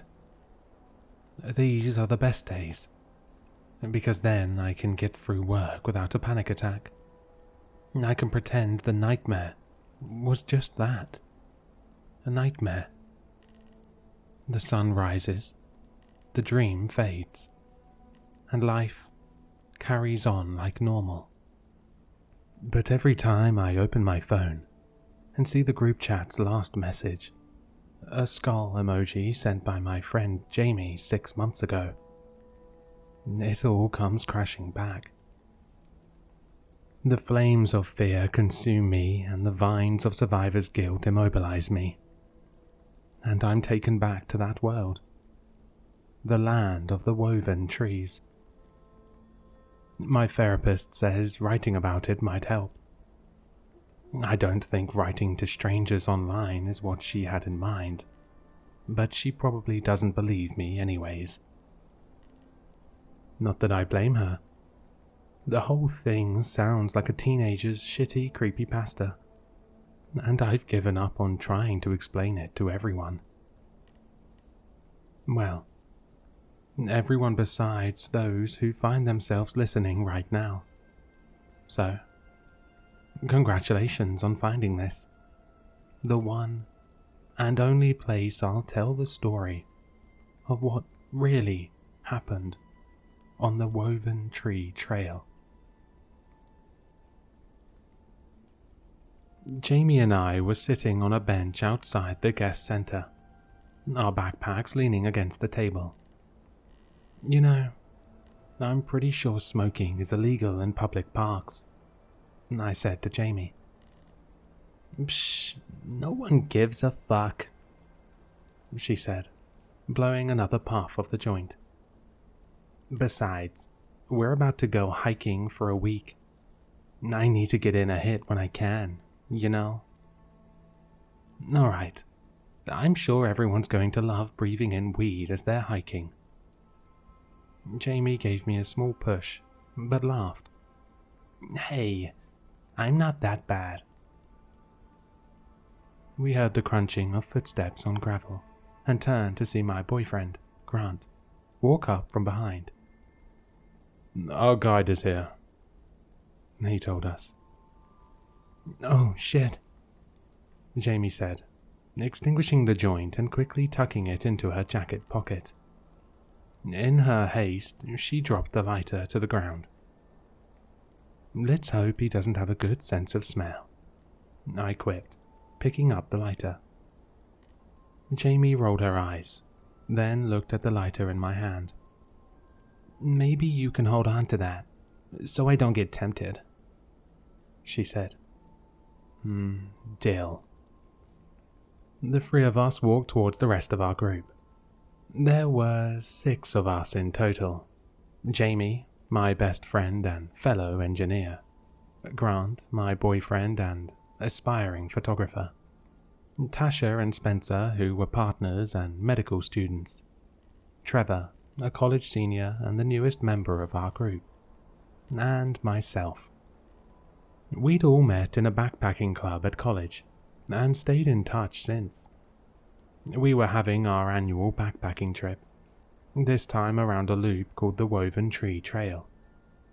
None of us had hiked it, but our trail guide had pretty good reviews online, so we figured we'd give it a shot.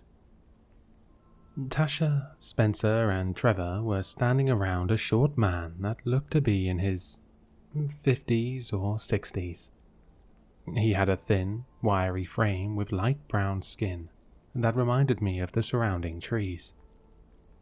If there was anyone fit to be a trail guide, it would be him, I thought. He wore a dark green bucket hat, a tan collared shirt, black shorts, and carried a backpack that probably weighed as much as him. "Good day, everyone," he said, his voice soft like leaves. "My name's Rowan, and I'll be your guide through the Woven Tree Trail." He slid off his backpack with startling ease and opened a side pocket, pulling out a handful of bracelets. Each one looked like a bundle of twigs woven into a circular shape, some with leaves still attached to them. Rowan began handing them out individually. "These are safety bracelets, designed courtesy of the park," he explained. "Each one is equipped with a GPS tag that I can keep track of using my own. I won't be with you for much of the hike, but the trail itself is fairly straightforward. These trackers are just in case someone gets stuck or turned around." Rowan gave me one of the bracelets, which I studied. It really did just look like a bunch of twigs knotted together. But as I slipped it onto my wrist, I felt it attach itself to me. I assumed it was the sensation of whatever hardware was embedded among the sticks. "This is pretty sweet, actually," Jamie said, showing off her own one to me. "They've definitely got the theming down," I said. "I'll be serving breakfast and dinner every day at our campsites," Rowan told us, putting on his own backpack again. "Lunch and any other meals are up to you. Any questions before we begin?" "How do you want us to pay you?" Tasha asked. "I have Venmo, but if you only take cash, then I'll have to wait until after the hike to drive to an ATM." "No need to worry about payment," Rowan said. "I'm sure we'll have figured it all out by the end of the hike. Any more questions?" None of us said anything else. "Oh, yes. One more thing before we begin." He stared at us with his pale green eyes. "I'd suggest you don't fall behind." Without elaboration, Rowan started down the trail, and I couldn't help but notice my stomach churn at those words. The morning hike passed uneventfully. Sometimes I walked with others, catching up on our lives and gossiping. Other times I walked by myself, soaking in the surrounding nature. Most days I'd be working my boring office job, so any opportunity to break from routine and return to the outdoors was one I'd take full advantage of. It was perfect backpacking weather too. The sun shone gently through the trees, the temperature hovering in the 60s. I could use more of this, I thought. We had a quick lunch together, then broke off into groups again for the afternoon part of the hike. I ended up walking with Grant, who stopped frequently to take pictures with his Polaroid. "You're going to run out of film by the end of the day if you keep that up," I said. "That's why I brought 2 extra packs," Grant said. pointing the camera at a ladybug crawling up a fern. Well, we don't want to take too long. You remember what Rowan said about falling behind, right? Grant shrugged. We're near the front. Besides, he probably meant that for, inexperienced hikers who need a water break every 15 minutes. He took out the film and put it in a plastic bag. True. Instead, there's you who needs a picture break every 5 minutes, I said. Grant rolled his eyes. We walked in silence for a few more minutes before Grant stopped. Whoa, he said. Babe, look at that. Another picture break. No, look at that tree, Grant said, pointing off the trail. I followed his finger and saw what he was referring to. To the left of us, maybe 200 feet away, was the most gargantuan tree I had ever seen. It was easily the width of a car, maybe longer, but perhaps most striking was its structure. It looked like 100 tree trunks woven together, twisting and looping and turning like the veins of some primordial giant. This must be what the woven trees are, I said. Grant, unsurprisingly, pulled out his camera again to take a picture. Hopefully there are more of them further up, so I can get a closer shot. We kept hiking, spotting more of the woven trees as we did. Most weren't as big as the first, but all were large enough to dwarf the surrounding trees, and tall enough that we couldn't even see their tops through the canopy. They were all relatively far from the trail, almost like the trees wished to hide from less observant hikers. We reached the campsite in the late afternoon, where Rowan was hunched over a crackling fire, stirring something in a pot. Congrats on being the first ones, Rowan said, not taking his eyes off his task. How long have you been here? I asked, admiring the old man's speed. Long enough to start up dinner, Rowan said. He closed the pot lid. I assume the others are close behind? I shrugged. Not sure. I don't think they were too far back, though. Hey, you've got to see some of these pictures we got, Grant said, pulling out his plastic bag. There were these massive trees that looked like a bunch of trunks combined. You know, there's a legend about those trees, Rowan said, his voice layered with passion. They say that the woven trees are the remnants of ancient gods.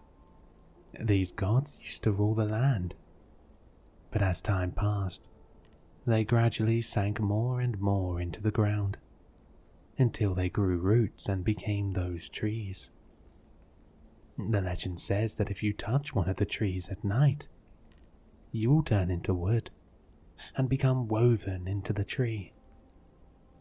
They kinda look like the bracelets you gave us, I said, holding out my wrist.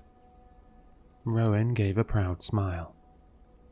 I'm glad someone noticed the detail. I wonder how such a plant even exists, Grant said.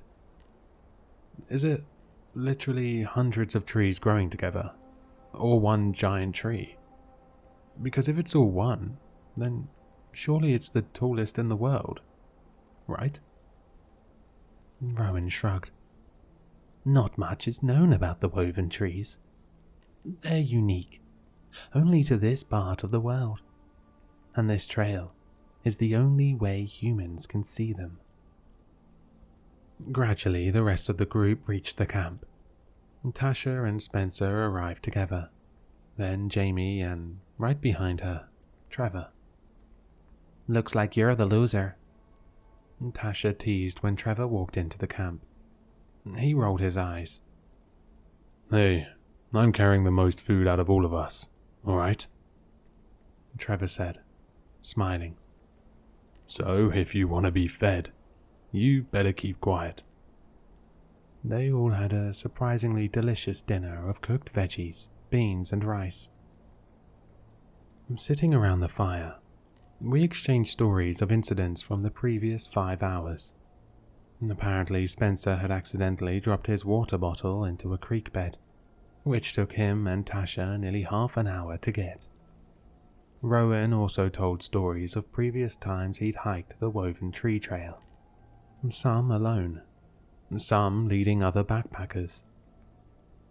I think this is the largest group I've hiked with, he said. Definitely more than I'm used to, but it's exciting. It slowly grew dark.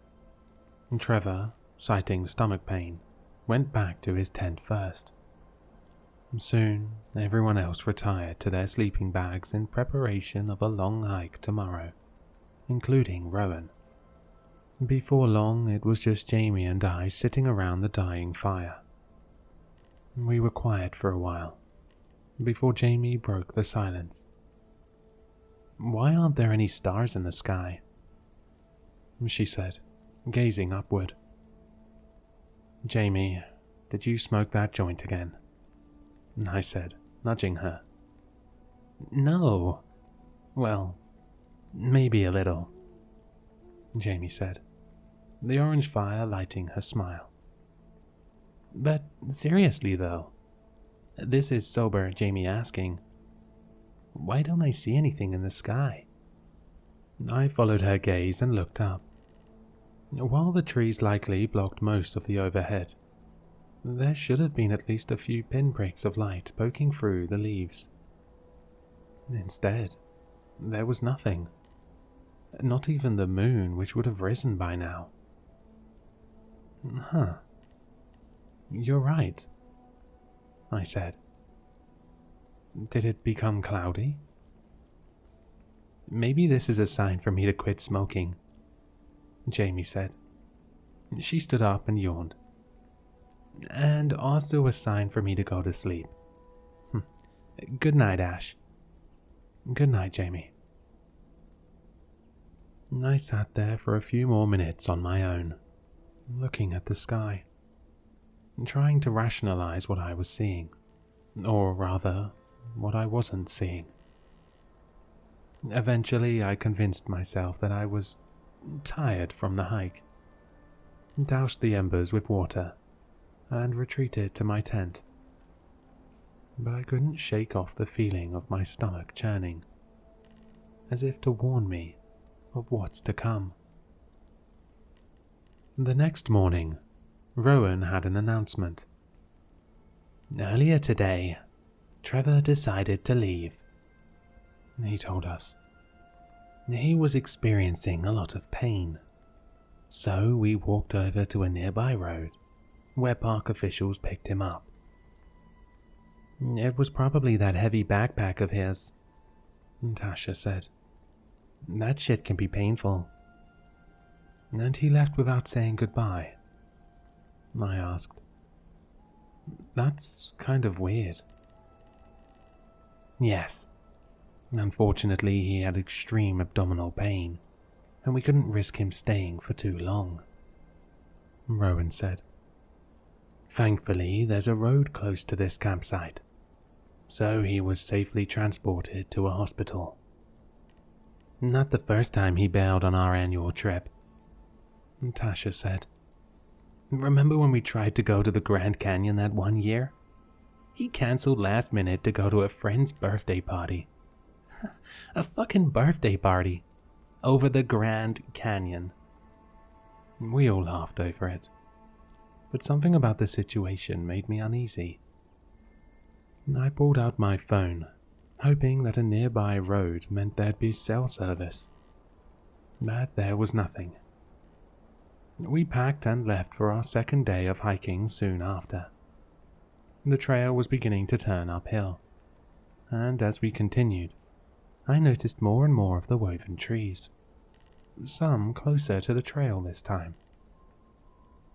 Grant and I separated from the rest of the group again, where I decided to bring up my uneasiness. "Babe, this hike has been kind of weird so far," I said. "There's the whole thing with Trevor leaving early, and I know it sounds dumb, but there weren't any stars in the sky last night." "Maybe it got cloudy," Grant said. "Maybe. But also there's something off about Rowan. Like, he's cool, but I just get weird vibes, you know? He doesn't even hike with us." "All trail guides are a little weird, honestly," Grant said. "Although, come to think of it, we haven't really seen any wildlife so far.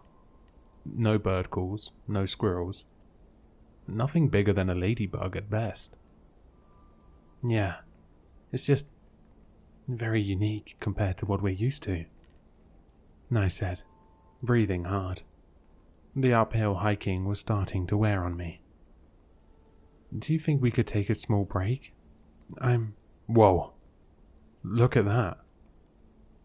Grant exclaimed. This time I didn't need him to point. It was a woven tree maybe 8 foot wide, growing directly to the right of the trail. He ran to the tree while I huffed and puffed to catch up. From up close, I could see the intricacies in its trunk. Contrary to what I had assumed from a distance, the trunk itself was uneven in thickness. The threads of wood bulged out and folded in like an amateur had woven it. Each individual log climbed, twisted, branched off, branched together, even looped back into itself. There were multiple crevices large enough to fit a human into. And I was tempted to try, when Grant called from the other side of the tree. Ash? "What is it, babe?" "Remember how I said there wasn't any wildlife?" Grant's voice teetered between fascination and fear. "I think I found why." I walked to where Grant stood and nearly fell backward. Fastened to the tree was a deer, or what was left of it. The animal had clearly been dead for a while. Its skin was largely rotted away, its skeleton sticking out from behind the decayed flesh. At least, that is, for the upper half of its body. The bottom half was fused with the tree. Sandy grey bark had seemingly grown around its stomach and hind legs, reminding me of the sundew, a carnivorous plant which slowly wrapped its nectar-lined leaves around unlucky insects. Except this was much larger than a sundew. Looking closer, I could see fresh growth around the part of the deer that touched the bark, almost like the tree was slowly swallowing its meal whole. A putrid smell invaded my nostrils, threatening to give my breakfast a reappearance. We stood there in silence. "I think we should stay away from the trees," Grant finally said. "You think?" We ended up waiting for everyone else to warn them about the tree. I couldn't fathom how a plant was doing such a thing. Either the deer was already dead when it was attached, or the tree somehow immobilized and killed it. "Maybe a hunter left it there and forgot, and the tree just grew around it," Tasha suggested when she saw the deer. "I don't think trees can do that," Spencer said. "Trevor would know. He's the one studying botany," Jamie said.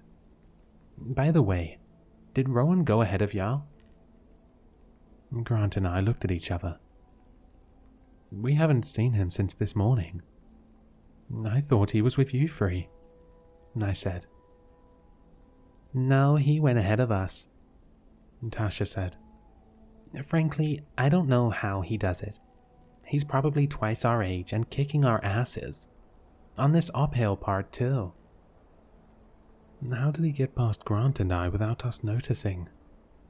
I wondered out loud. Maybe he took a different path, Grant suggested. After all, he makes dinner for us. Maybe there's secret tunnels to get there quicker. Secret tunnels? I said. Hey, it's not my dumbest idea. We got ready to continue our hike, but before we left, I looked at the deer again.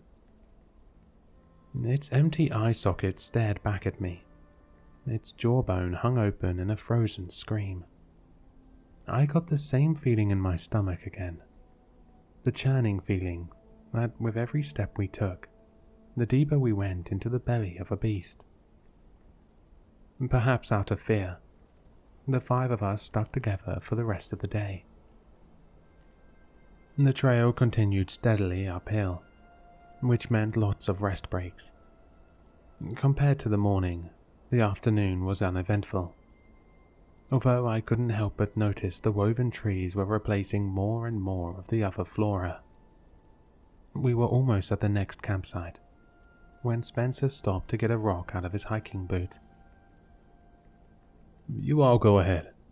I know you're hungry for dinner, he said to us. And hungry we were. Rowan had cooked a pot of mouth-watering mac and cheese, which we instantly devoured. For a moment, I was able to forget about all the strange happenings from that day. But the same couldn't be said for everyone else. How did you get up here so quickly? Jamie asked Rowan. Ashley and Grant didn't even see you hike past them.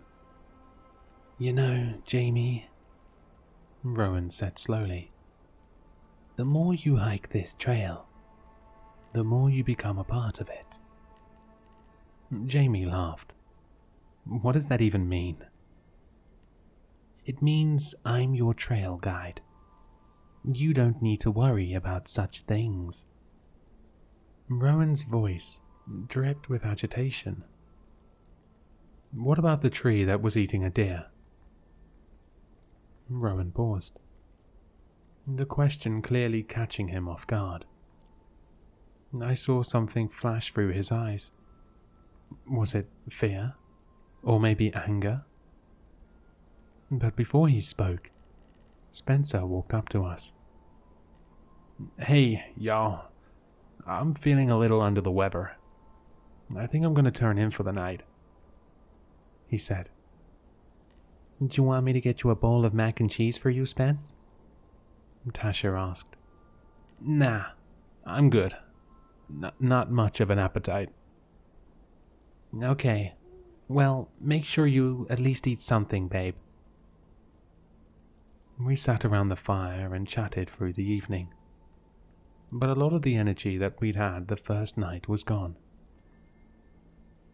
Rowan kept much more to himself this time, as if he'd gotten sick of us.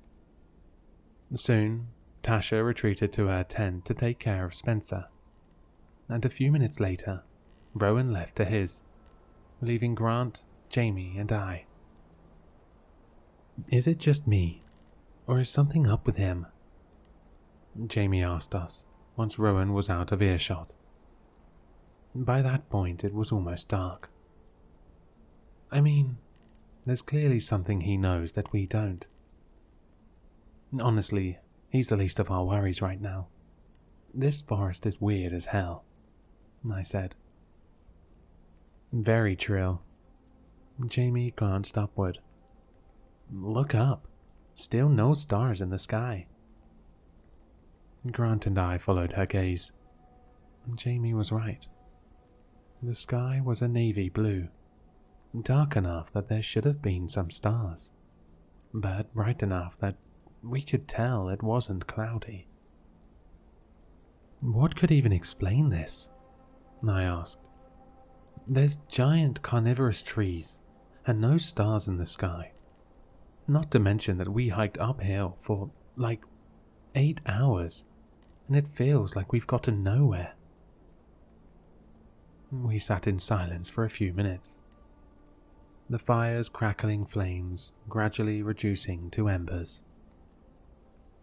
"Well, we've completed a third of the hike," Grant finally said. "Maybe we can power through to the end and we'll be done with all this weirdness." Fuck, man. I really need another joint, Jamie said. We went back to our tents soon after, but I couldn't sleep. I tossed and turned, the events of the day replaying itself in my head. All of this weirdness was too complicated, a math equation 3 grades too high for me to understand. Wherever we were, clearly the rules here were different from the outside world.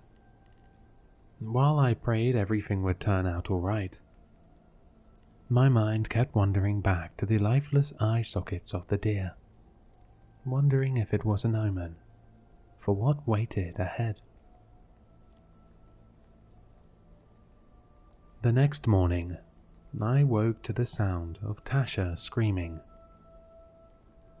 "What do you mean he decided to leave?" I heard Rowan's voice respond, although it was inaudible through the tent fabric.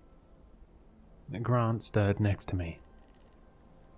"I'll go check it out," I told him, trying to remove the sleep from my system. I climbed out of the tent, where through the grey morning light, I saw Rowan hunched over the fire, cooking breakfast. Next to him stood Tasha, tears streaming down her cheeks. "You are seriously mistaken if you think I'm gonna believe that for a fucking second," Tasha said, her voice breaking.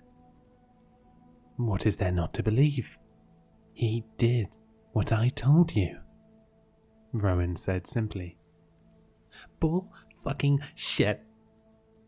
Tasha kicked over the pan, spilling half-made powdered eggs all over the ground. Rowan didn't even flinch. I looked to my right and saw Jamie watching from her tent. We locked eyes and mouthed, "What the fuck?" to each other. "If you don't want breakfast, fine by me," Rowan said. "I'll see you tonight at the next campsite." He began to put on his backpack. "Wait," I called. "What the hell happened?" Rowan looked at me. "Last night, Spencer opted to leave. He was feeling sick." Rowan's voice was monotone, like he was reading from a script. "We walked to a nearby road, where park officials picked him up." And without another word, Rowan started down the trail, leaving looks of disbelief on our faces.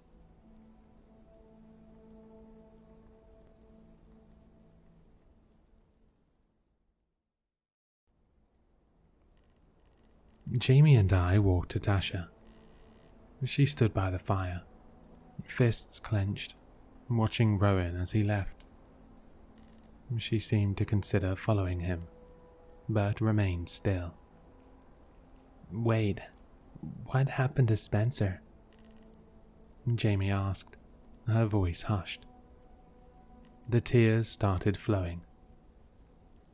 "I don't know," Tasha wailed. "He slept before me because he was feeling sick. I fell asleep right after. And then I woke up. He was gone, along with all of his stuff." "You don't think he left because he was feeling sick?"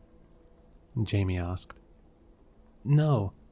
I would have heard him packing up, and he would have at least given me a goodbye if he wanted to leave." Tasha looked at us, gritting her teeth. "Someone took him, and I bet it was Rowan. That sleazy little fucker. We'll find Spencer, I assured her. He couldn't have gone far. Tasha nodded, wiping the tears from her eyes. I'll check back down the trail we came from. Maybe you two can look around the camp and up the trail. Sounds good. I'll get Grant awake so he can look too, I said. We split off, and I returned to the tent, where Grant had now sat up in his sleeping bag and was rubbing his eyes. What's going on? He asked. Spencer went missing. We're trying to find him, I said. Grant seemed to think a bit before responding. Ash, we should leave. What? Why? The person who made it last to the campsite each day went missing the next morning, Grant said.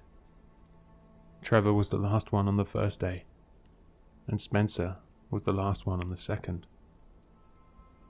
So you think we're in some sick version of the Amazing Race? Something like that. Ash, it's the only thing we know. But if we get to the campsites first, we might be able to... And leave Tasha and Jamie behind, so they can get kidnapped. Or worse, I snapped. Ash, please, Grant begged. Once we get out of the forest, or get cell service or something, we can call the park. But we need to survive until then. Please. I don't want to lose you too. There were footsteps from outside the tent. Did they manage to find Spencer already? I opened the flap and saw Tasha.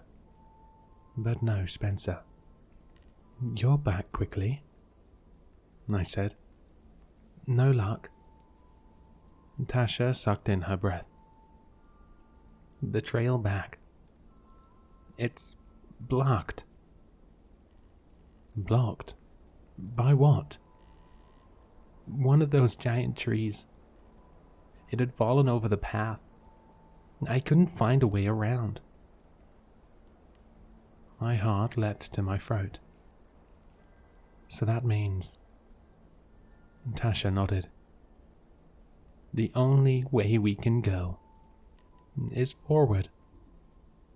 Jamie returned a little later, her search fruitless as well. Solemnly, we began to pack up in preparation for the day's hike.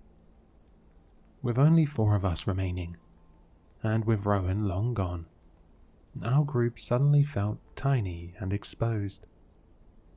This was perhaps in part due to our silence. We were aware that something was terribly wrong, and yet too afraid to talk about it, almost as if speaking would beckon the forest's rage. We quietly went through the motions of packing, a ritual written into our muscle memory. Grant finished packing first, and part of me wondered if he'd leave us behind. When Tasha spoke up. You three go ahead. I'll stay behind and keep looking, she said. Are you sure, Tasha? You don't want one of us to hang back? I asked. Tasha shook her head. The only way we're going to get out of here is to finish the hike, and I don't want to hold anyone else behind. I'll catch up with y'all later. I looked over at Grant, and he met my gaze. At least it's not one of us, his eyes told me. I looked away.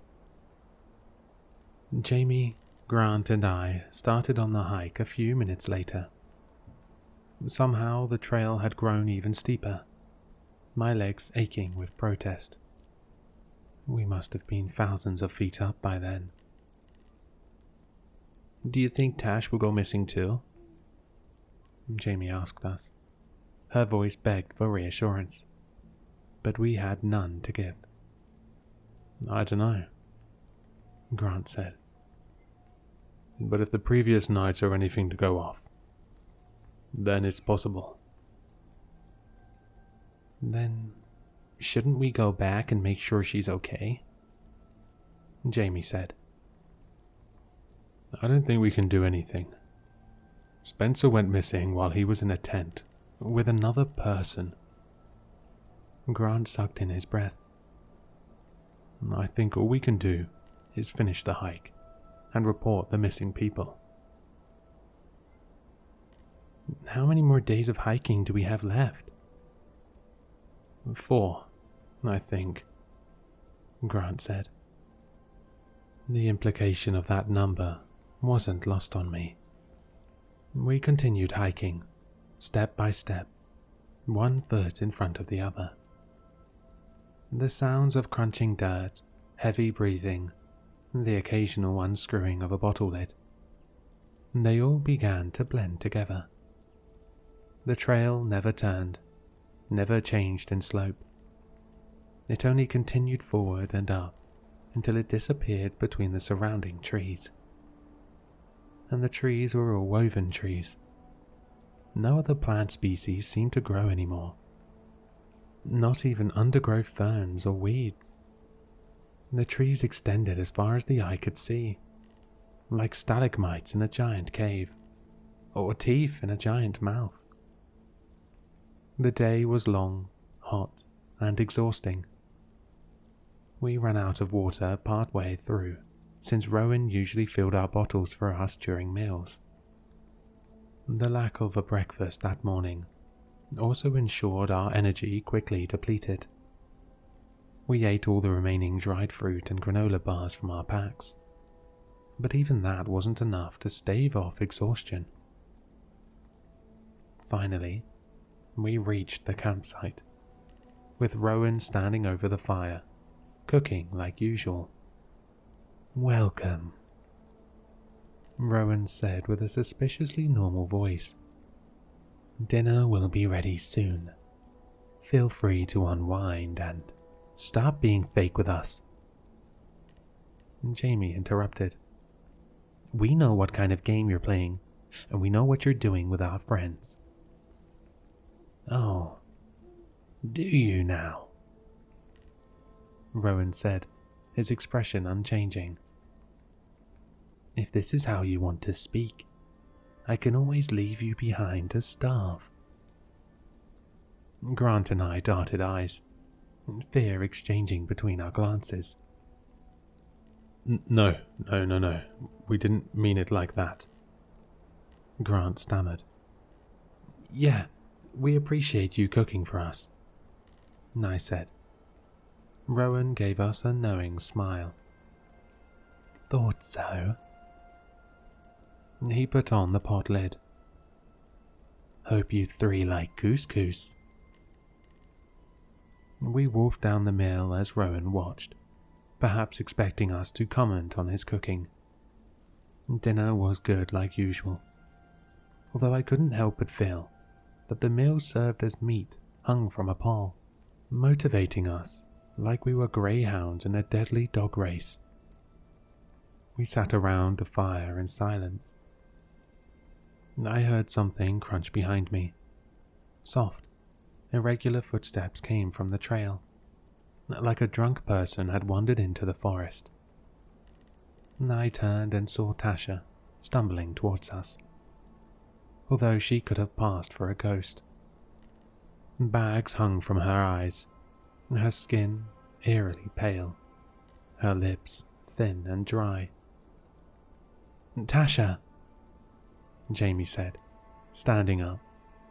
Her expression quickly grew dark. "Did you?" Tasha looked at us with eyes that were 100 years old. "He's gone," she said, her voice rasping. Tasha's uncharacteristic pronouncement of defeat scared me more than anything from before then. "Do you want some water?" I asked. "You look exhausted." Tasha gave a slight nod, and I handed her my water bottle. "I'm going to turn in early tonight." she said, unscrewing the bottle. I have a killer headache that's not going away. Jamie and I exchanged worried glances. We should keep watch over her, she said to me, quiet enough that Rowan wouldn't hear. I nodded, then looked at Grant, beckoning him to come over. Should we stay outside her tent or stay in with her? I asked.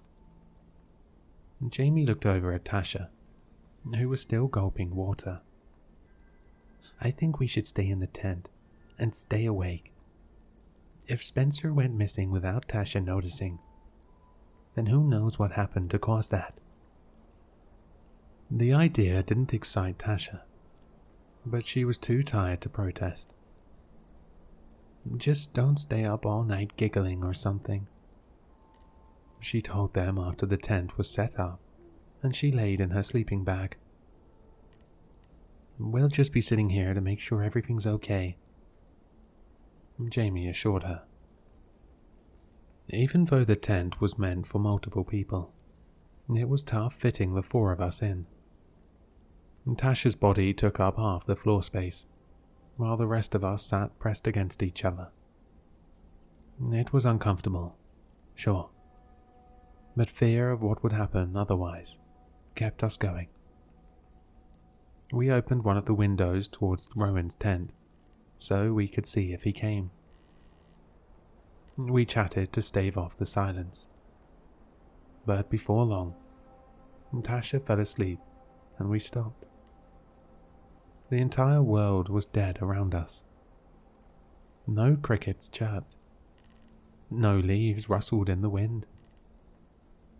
The only sound was Tasha's soft breathing. If I didn't know any better, I would have believed we were the only living creatures for miles. Time marched onward. The temperature dropped, making me wrap my arms around my legs. Fatigue crept in, but anxiety kept it at bay. I counted seconds to keep track of time, but fell off somewhere in the thousands. Hours passed, or it could have been 30 minutes. But the next thing I remember is Jamie nudging me. I can't hear her breathing anymore, she whispered. I shot down my spine. Jamie was right. Somewhere during the sluggish mud flow of time, Tasha's soft hum had stopped. I reached over and gently placed my hand on top of the sleeping bag. There was still something inside. Tasha? I said. Tasha? She didn't move. Grant, you have your flashlight, right? Jamie whispered. Yeah. There was a click, and what I saw in the light will forever haunt me. Tasha was still in her sleeping bag, but her face and neck was covered with something. Sandy grey. Furrowed tree bark seemed to have replaced her skin, removing all of her facial features, like a woodcarver's mannequin. Like the deer. Like the wood of the woven trees. I couldn't sleep all night. Every time I closed my eyes, I saw Tasha's blank, wooden face boring into my soul. What was once a bright, passionate young woman and a close friend had been reduced to tree bark. Knowing that Trevor and Spencer had likely met the same fate, I wanted to cry, but was too numb to feel. The full realization had yet to hit, but I could see it barreling towards me in slow motion. There's no way half of our group just died, right? My mind frantically searched for answers, an alternative explanation. But instead, all it came up with was the dead deer fused to the tree. The events immediately after we saw Tasha's body are a blur to me. Someone screamed. Maybe it was me. I think Jamie tried peeling the bark off to no avail. Then tried CPR, knowing she likely wouldn't help. We woke Rowan, but while doing so, Tasha's body disappeared. Rowan didn't even bother lying to us. He just returned to his tent. Jamie tried tackling him, but he easily tossed her aside. "You're the one I'm most looking forward to," he'd said to her before disappearing into the tent. I felt Grant nudge me. I opened my eyes, although I'm not sure if they were closed to begin with. It was still dark. "You awake, Ash?" came his voice. I made a noise that was something between a grunt and a gurgle. "We should go," he said. "Go where?" "To the next campsite," Grant said, rolling up his sleeping bag. "While it's still early." I rolled over and groaned, my unrested body complaining. But I followed suit, rolling up my sleeping bag, sleeping pad, quickly changing my clothes, and putting on my hiking boots. In minutes, we had everything packed, and we were on the trail, illuminated using Grant's flashlight. It was then that I realized something was off. "We're leaving Jamie behind," I said. Grant sucked in his breath, as if bracing for my reaction. "Yes, just to make sure we're safe." "So we're leaving her to die?" "If it's not her, it'll be one of us," Grant said through gritted teeth. "Is that any better?" "No, but at least we could have tried to figure out how to keep us all alive." "Ash, we know the rules of this game now. There's nothing left to figure out." "You don't know that. The three of us could have come up with something, and now we're not going to try." "It doesn't matter now. I made sure she wouldn't catch up to us," Grant said. It was then that I noticed the faint but distinct smell of lighter fluid coming from his clothes. "Grant, what do you mean by that?" I asked, my stomach twisting. Even through the faint morning light, I could see Grant grimace. "All of her stuff," he began. "I took what I could and set the rest on fire, far away from the camp." I felt my legs collapse. My vision blurred. This was not the Grant I knew. He might have still been physically alive next to me, but the real Grant was dead like the others. "You did what?" "Ash, please," Grant begged. "This is for the two of us. We need to." "Are you going to burn my stuff tomorrow, too? Are you going to leave me behind just so you can get one more day to live in this hell?" "Ash, Jamie's blood will be on your hands," I screamed. The dam broke, and tears poured down my cheeks. "You fucking greedy excuse of a boyfriend." We were both silent as the weight of my words set in. Between my sobbing gasps for breath, I could hear Grant crying as well. My head pounded, maybe from dehydration, exhaustion, anger, or a mix of all three. Regret began to fill me, but I couldn't muster the courage to apologize. 3 days of hiking stress poured onto the trail in a muddy river. Now sobs echoed through the cold, silent, cursed forest that surrounded us. I plan to propose to you, Grant finally said, his voice strained. When we got to the top, on the 4th day of the hike. Today. I wanted that to make me happy, but it didn't. Even after everything that happened, I asked,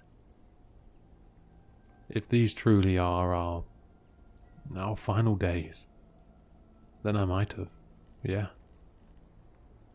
I wiped the tears from my eyes. Are you still going to do it? A dumb question, really, but it was all I could think of to say. The faintest of smiles sneaked onto Grant's face. You wouldn't want a greedy excuse of a husband, would you? I didn't know how to respond. We sat there in silence, leftover tears pit-patting to the ground. The sky was slowly lighting up now, the horizon glowing a vibrant yellow in anticipation of the sun's entrance. I don't know what I'd do without you, Ashley, Grant said, his voice breaking again. I guess that's why I did that. To make sure that I have as much time with you as I can. His voice begged for a response, but I had none to give. I'm sorry. Running won't work, I said. Grant lowered his head. I know, but it was the only thing I could think of. There's 3 more nights, I said. Either we die doing what Rowan wants, or we die trying to escape.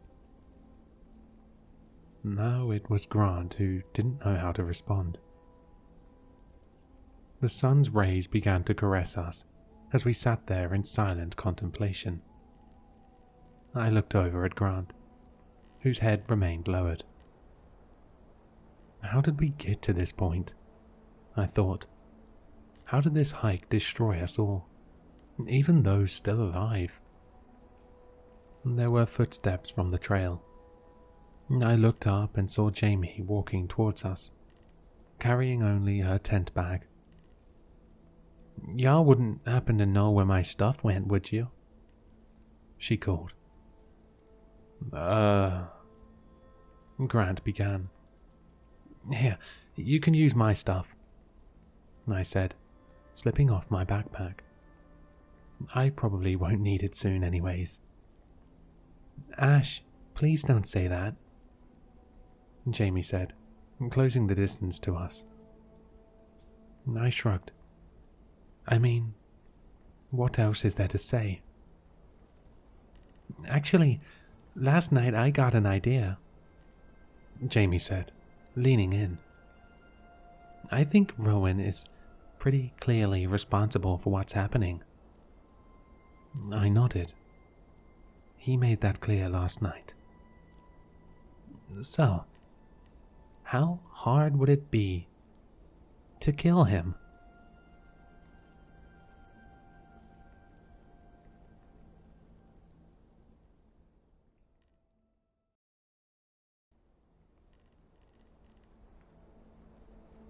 We continued the hike.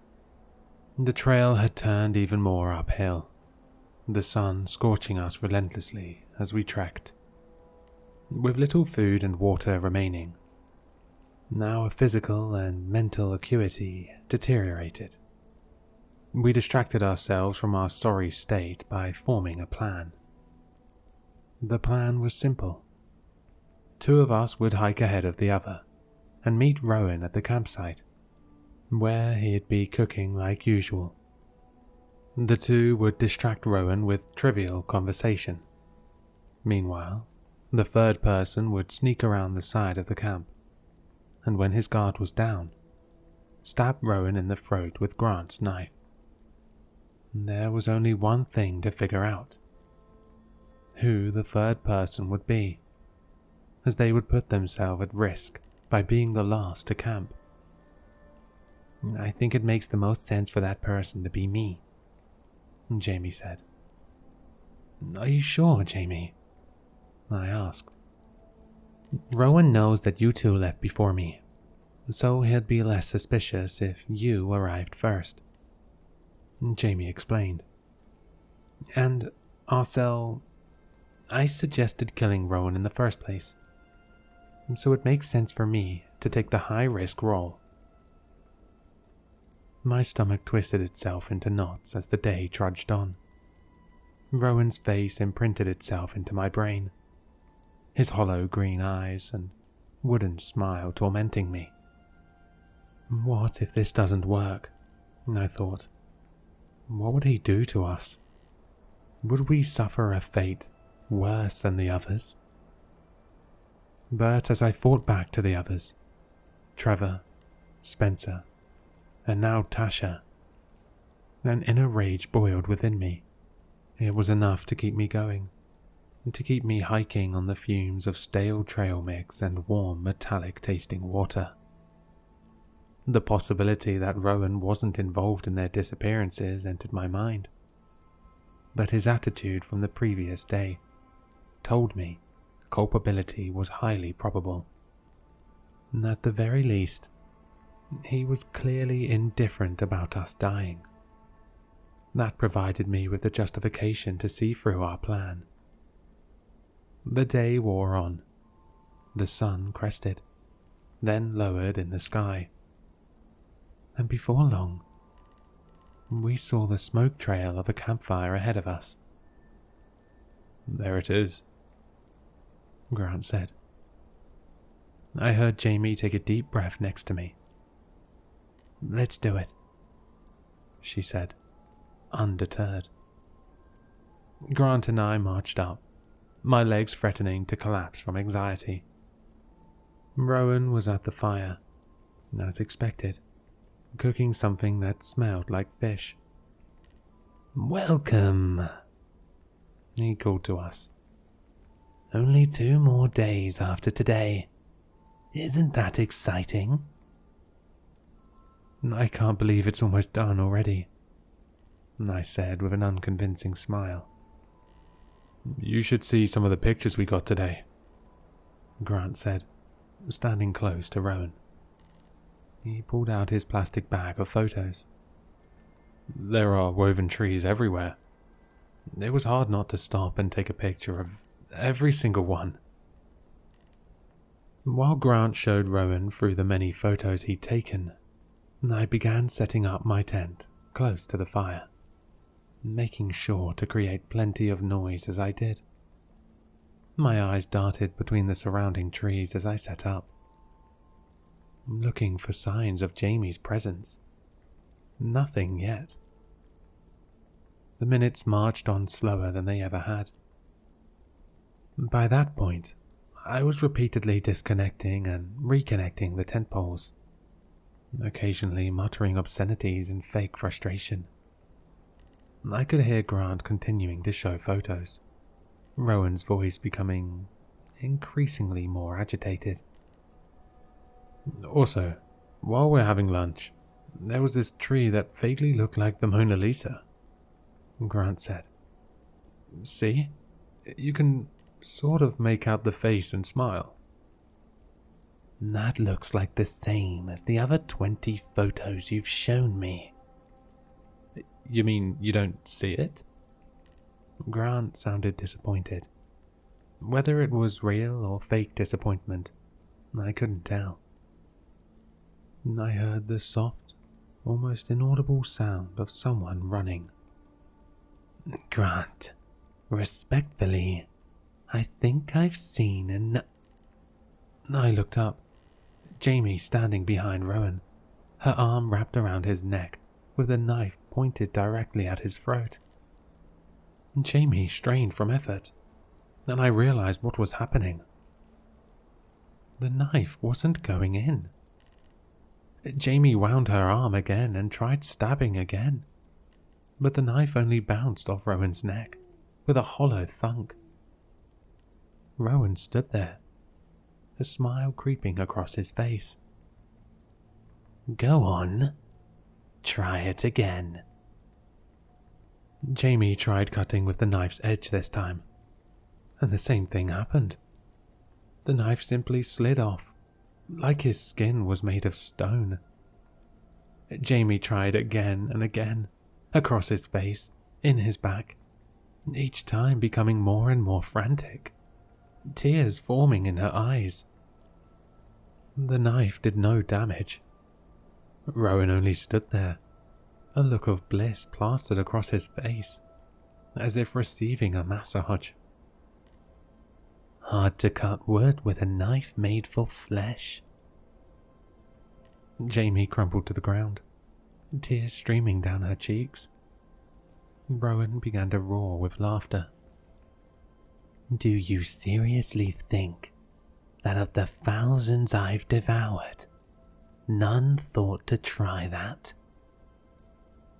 Grant and I could only watch, frozen, as Rowan flicked his wrist, and Jamie stopped moving. Her skin was now a furrowed sandy grey, her facial features plastered with tree bark.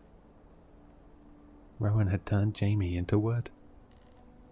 "No point waiting on that one," he said with simple annoyance. He looked at Grant and I. "Good luck on tomorrow's hike." And then he was gone. Tears begged to spill, but I no longer had the energy to cry. Grant said something, but I no longer had the energy to hear. I fell on my knees, drawing blood as a result, but I no longer had the energy to feel.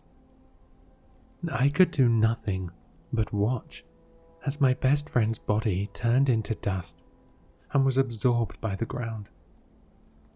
How? How could this happen? What cursed object did we possess? What dark ritual had we done? What divine force had we slighted?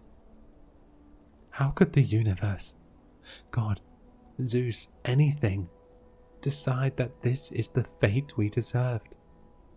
That I deserve to watch as we were murdered one by one, knowing I will suffer the same fate?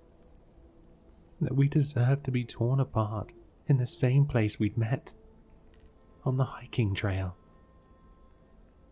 I do not know how long I sat there. The waves of tragedies had broken any lingering sense of time. But the next thing I remember is reaching into my pocket and feeling Jamie's one remaining possession, the lighter she'd given me on the first day. I pulled it out, the bright red colour of its tube contrasting against my dirty, bruised hand. It was then that I noticed something else. The bracelet. The bracelet was still in the same spot it had been since the first day. Somehow I'd forgotten about it entirely, not even bothering to take it off at night. But as I pulled on the bracelet, I noticed that removing it was no longer a possibility. The woven sticks seemed to have wrapped tighter around my wrist, enough that my hand no longer fit through. As I thought back to that first day, the day Rowan gave us the bracelets, I realized that had been the first step in our murders, how he turns us into wood. An idea surfaced, but it would be risky.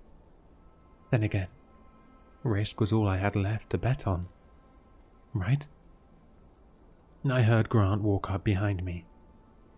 "Ash, I need to tell you something." I'm going to stay behind," he said. "You deserve an extra day more than me." "What's an extra day if I can't spend it with you?" I couldn't see his face, but I knew he was smiling. I thought about what you said, and you were right. I played the game Rowan wanted us to play. Grant sat in the dirt next to me. You did what you thought was best for us, I said. At the expense of Jamie, he said. He covered his face with his hands. Fuck. They're actually all gone, aren't they? Maybe they're all alive somewhere, I said, but even I didn't believe it. Neither did Grant. You remember how I was the one to find this trail, right? Frankly, anything before the hike is a distant memory to me now. We really took everything for granted, Grant said. I know that I might not have done a great job expressing it, but the guilt completely wrecked me. I hoped that I could at least save you. Tears started to form in his eyes. You didn't know, I whispered, putting my arm around his shoulder. But maybe you'll survive, Grant said, his voice breaking through his tears. Maybe he lets the last person live. That was wishful thinking to me, but I didn't say it. So I want that to be you. Rowan doesn't deserve the validation of me being the last one. We sat in silence for a long time. The world was completely still. The sun began to set, staining the sky with vibrant pinks and oranges. A calming aura filled the landscape. And even in the land of the woven trees, the sunsets are still beautiful. I'm sorry for calling you a greedy excuse of a boyfriend, I finally said. Grant rested his head on my shoulder. But I'm also not going to let you die, I continued. I don't know if, well, I doubt it will work, but I have an idea that might keep us alive. Grant perked. What's the idea? You need to go ahead of me tomorrow, I said. I held out my wrist. I think our bracelets are the key to breaking free. Rowan wasn't there the next morning. Perhaps the attempted murder made him uneasy, or he wished to see us suffer from deprivation, or both. But it certainly made the day's hike even more difficult. We had no water or calorie sources after last night's dinner. The uphill hike was relentless, and we frequently stopped to avoid passing out. But despite our parched tongues and pounding headaches, we pressed on. I questioned the timing of my plan. I hoped that attempting it at the campsite, where I'd be marked for death, would break the methodological killing system that Rowan had. Of course, there was the possibility that once I was the last, there's no stopping my death. But I knew I'd had one chance, no matter when I did it. I was just picking the most impactful time. When we reached the next campsite, it was basically dark. It didn't even look like a campsite. It was just a flat plot of dirt, similar to all the ones before it, but with no campfire or Rowan in sight. Nonetheless, as soon as Grant stepped foot onto the plot, a wave of nausea swept over my body, and I knew the clock was ticking. I followed him. Okay, do your plan, Grant said. He turned on his flashlight. It's already night, so we have to hurry. Do you still have the knife? I asked. Grant handed me the same knife that Jamie had used. I brought the knife to my wrist and began sawing at the bracelet, hoping the blade would cut through the twigs. It didn't. I kept trying to cut through in multiple ways, from multiple different angles, but the knife didn't even make an incision. Hard to cut wood with a knife made for flesh. I remembered Rowan saying. Is it working? Grant asked. No, I said, desperation creeping in. My headache and nausea seemed to intensify. I tried to force my hand through the bracelet again, but it wouldn't come off. My thumb bone caught on it. Ash, Grant said, pacing up and down. Do you still have the container you used for the lighter fluid? Grant nodded, taking off his backpack. He handed me a luckily heavy metal bottle. I braced myself for what came next, placing my left hand, the hand with the bracelet, on the ground. I held the bottle in my right hand. Every instinct in my body fought against me. But I knew what I had to do. I closed my eyes, wound my right arm, and swung to the ground. There was a hollow clunk as it struck my hand, then an explosion of pain. What are you doing? Grant cried. My thumb bone screamed, but it wasn't enough. The nausea was starting to overwhelm me, but I pushed past it. Biting my shirt, I wound up the bottle again and swung down. I heard a sickening crack, and my vision turned red. My thumb was bent at an unnatural angle. Every nerve in my hand reprimanded me for my decision. But as I pulled on the woven bracelet, it slipped past the shattered bone and off of my fingers.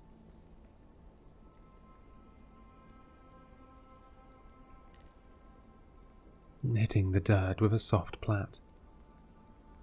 Even though the hand pain remained, as soon as the bracelet fell off, my headache and nausea disappeared like a potent painkiller. For the first time in 5 days, I felt free. I looked over at Grant, who was staring at my hand and the bracelet with his mouth agape. I was about to speak when I saw a shadow moving behind him. Across 150 years, I don't think anyone's tried that, came a voice. Rowan's voice. Grant turned around, and with his flashlight, we could see Rowan standing there. But he looked different, somehow. I have to say, the extent you're willing to go to is admirable, Rowan continued, starting to walk towards us. But unfortunately, the bracelet is not the only weapon I possess. As he came, I heard the sound of sticks cracking and snapping, and then I realized what was happening. He's getting bigger. With each step, Rowan grew in size, vines crawling down his leg and extending its length, his arms expanding to inhuman levels. His clothes were quickly pulled apart, and that's when Rowan's final form became visible. He stood twice our height, his body woven with wrapped vines from head to toe, like the trees that have surrounded us for so long. What was once a human face had become a carved wooden slate with hollow eye sockets and no mouth. Rowan's right arm had grown a handle with a flat wooden blade attached to the end. A hatchet. Grant fell to the ground in terror. Rowan looked at him. You have nothing to fear, he told Grant, his voice deeper and more hollow than before. You made it here first. Ashley didn't. Then he looked back at me, and began to charge, his right arm winding up to strike. I scrambled into a run as fast as my legs allowed. There was a whoosh, followed by a sharp burst of pain across my back. Rowan's hatchet had grazed me. If I were a second slower, it would have sliced my spine. I barreled into the darkening forest, my left hand hanging limply by my side, my right arm still carrying the lighter fluid. Blood soaked the back of my shirt, but adrenaline overrode any pain I might have felt. I ran as fast as I could, in spite of the 5 days of hiking, the shadowy forms of woven trees streaking past my vision. Gradually, the creaking sounds of Rowan chasing me began to fade, but I did not stop. I continued sprinting downhill, taking extra care not to slip and tumble down. Something burst out of a woven tree to my left. Instinctively I ducked, and I felt the wind of Rowan's hatchet fly inches over my head. I fell to the ground and watched in horror as Rowan emerged from the trunk of the tree, the intertwined logs parting like curtains, welcoming a king. Seeing me in my vulnerable state, Rowan laughed. "Do you not understand that you are facing a god in his domain?" He wound his arm again.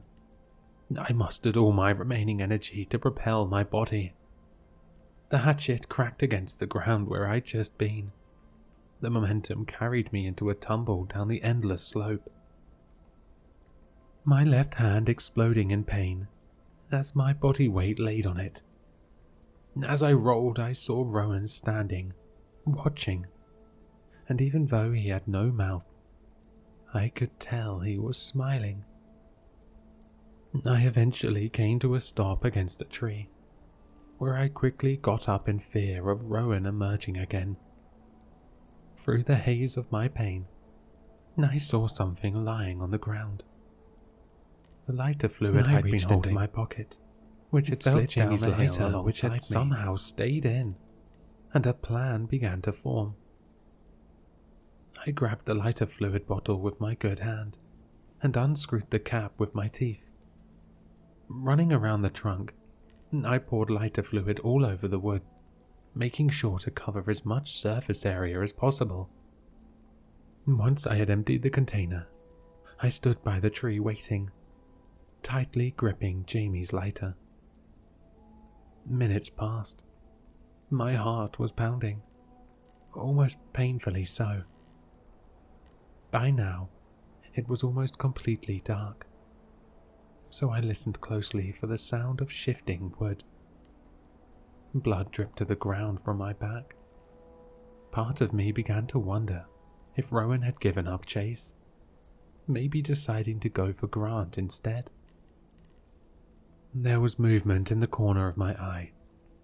I moved back, but I wasn't fast enough. The blade struck directly across my chest, the sheer force causing ribs to snap like twigs. Blood sprayed everywhere, including on myself. My vision blurred. I collapsed to the ground from sheer shock. In the haze of the pain, I heard the sound of Rowan emerging from the tree, the scraping of thousands of sticks rubbing together. I heard him walk up to me and say something, and then a creaking sound as he wound up his hatchet. With all my remaining strength, I raised my right arm, which was still clutching the lighter. I felt my hand touch the fluid-soaked trunk of the tree, and then I ignited the lighter. I felt heat as the trunk burst into flame. Orange light flooded my vision, and then I heard a sound. It took me some time to realize after, but I think it was the sound of Rowan screaming. Despite the pain, I managed to lift my head. I saw Rowan's figure dancing in front of me, fire engulfing his entire body. He was trying to put the flames out.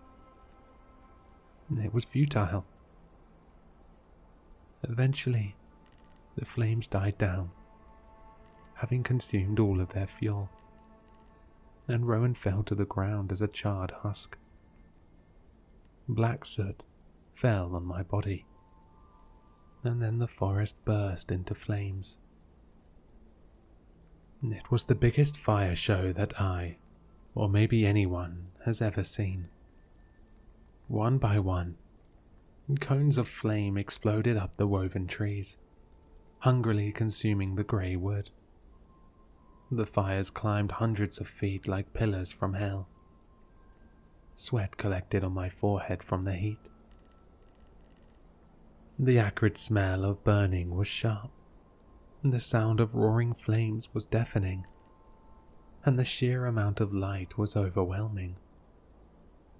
But as I watched the spectacle unfurl, lying on the ground with cold, blood-soaked dirt beneath me, it was beautiful. The thousands of fire pillars burning in sync, glorious like the death of a god should be. And then the fire was gone. Cold air swept over me. I still laid on the ground, staring up at darkness. I brought my hand to my stomach and felt blood flowing from the wound. I tried to sit up, but exhaustion tied me to the earth.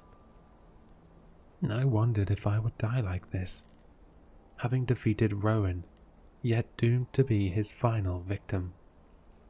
But as I lay there, taking deep, painful breaths, I noticed something. Crickets. They sang a chorus I didn't know I missed. Yet as I listened, I felt peace. My eyes adjusted to the darkness, and the night sky came into focus. And as I gazed upon the heavens, littered with thousands of twinkling stars, I realized I made it. I made it out of the forest. Consciousness began to slip away, yet I smiled, embracing my fate. Until someone ran over. Grant. "Oh my God, we need to get you to hospital," he said when he saw me. He pulled out his phone. "The others," I mustered, despite the pain of my broken ribs.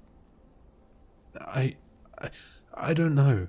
I couldn't find them," he said, putting the phone to his ear.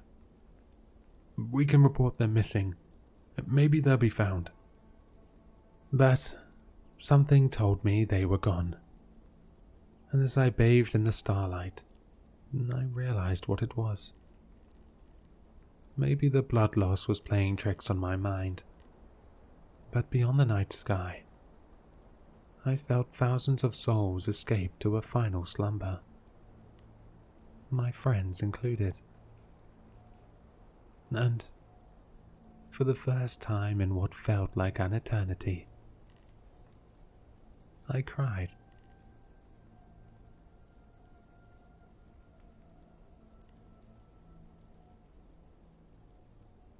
Hello, Sinister listeners.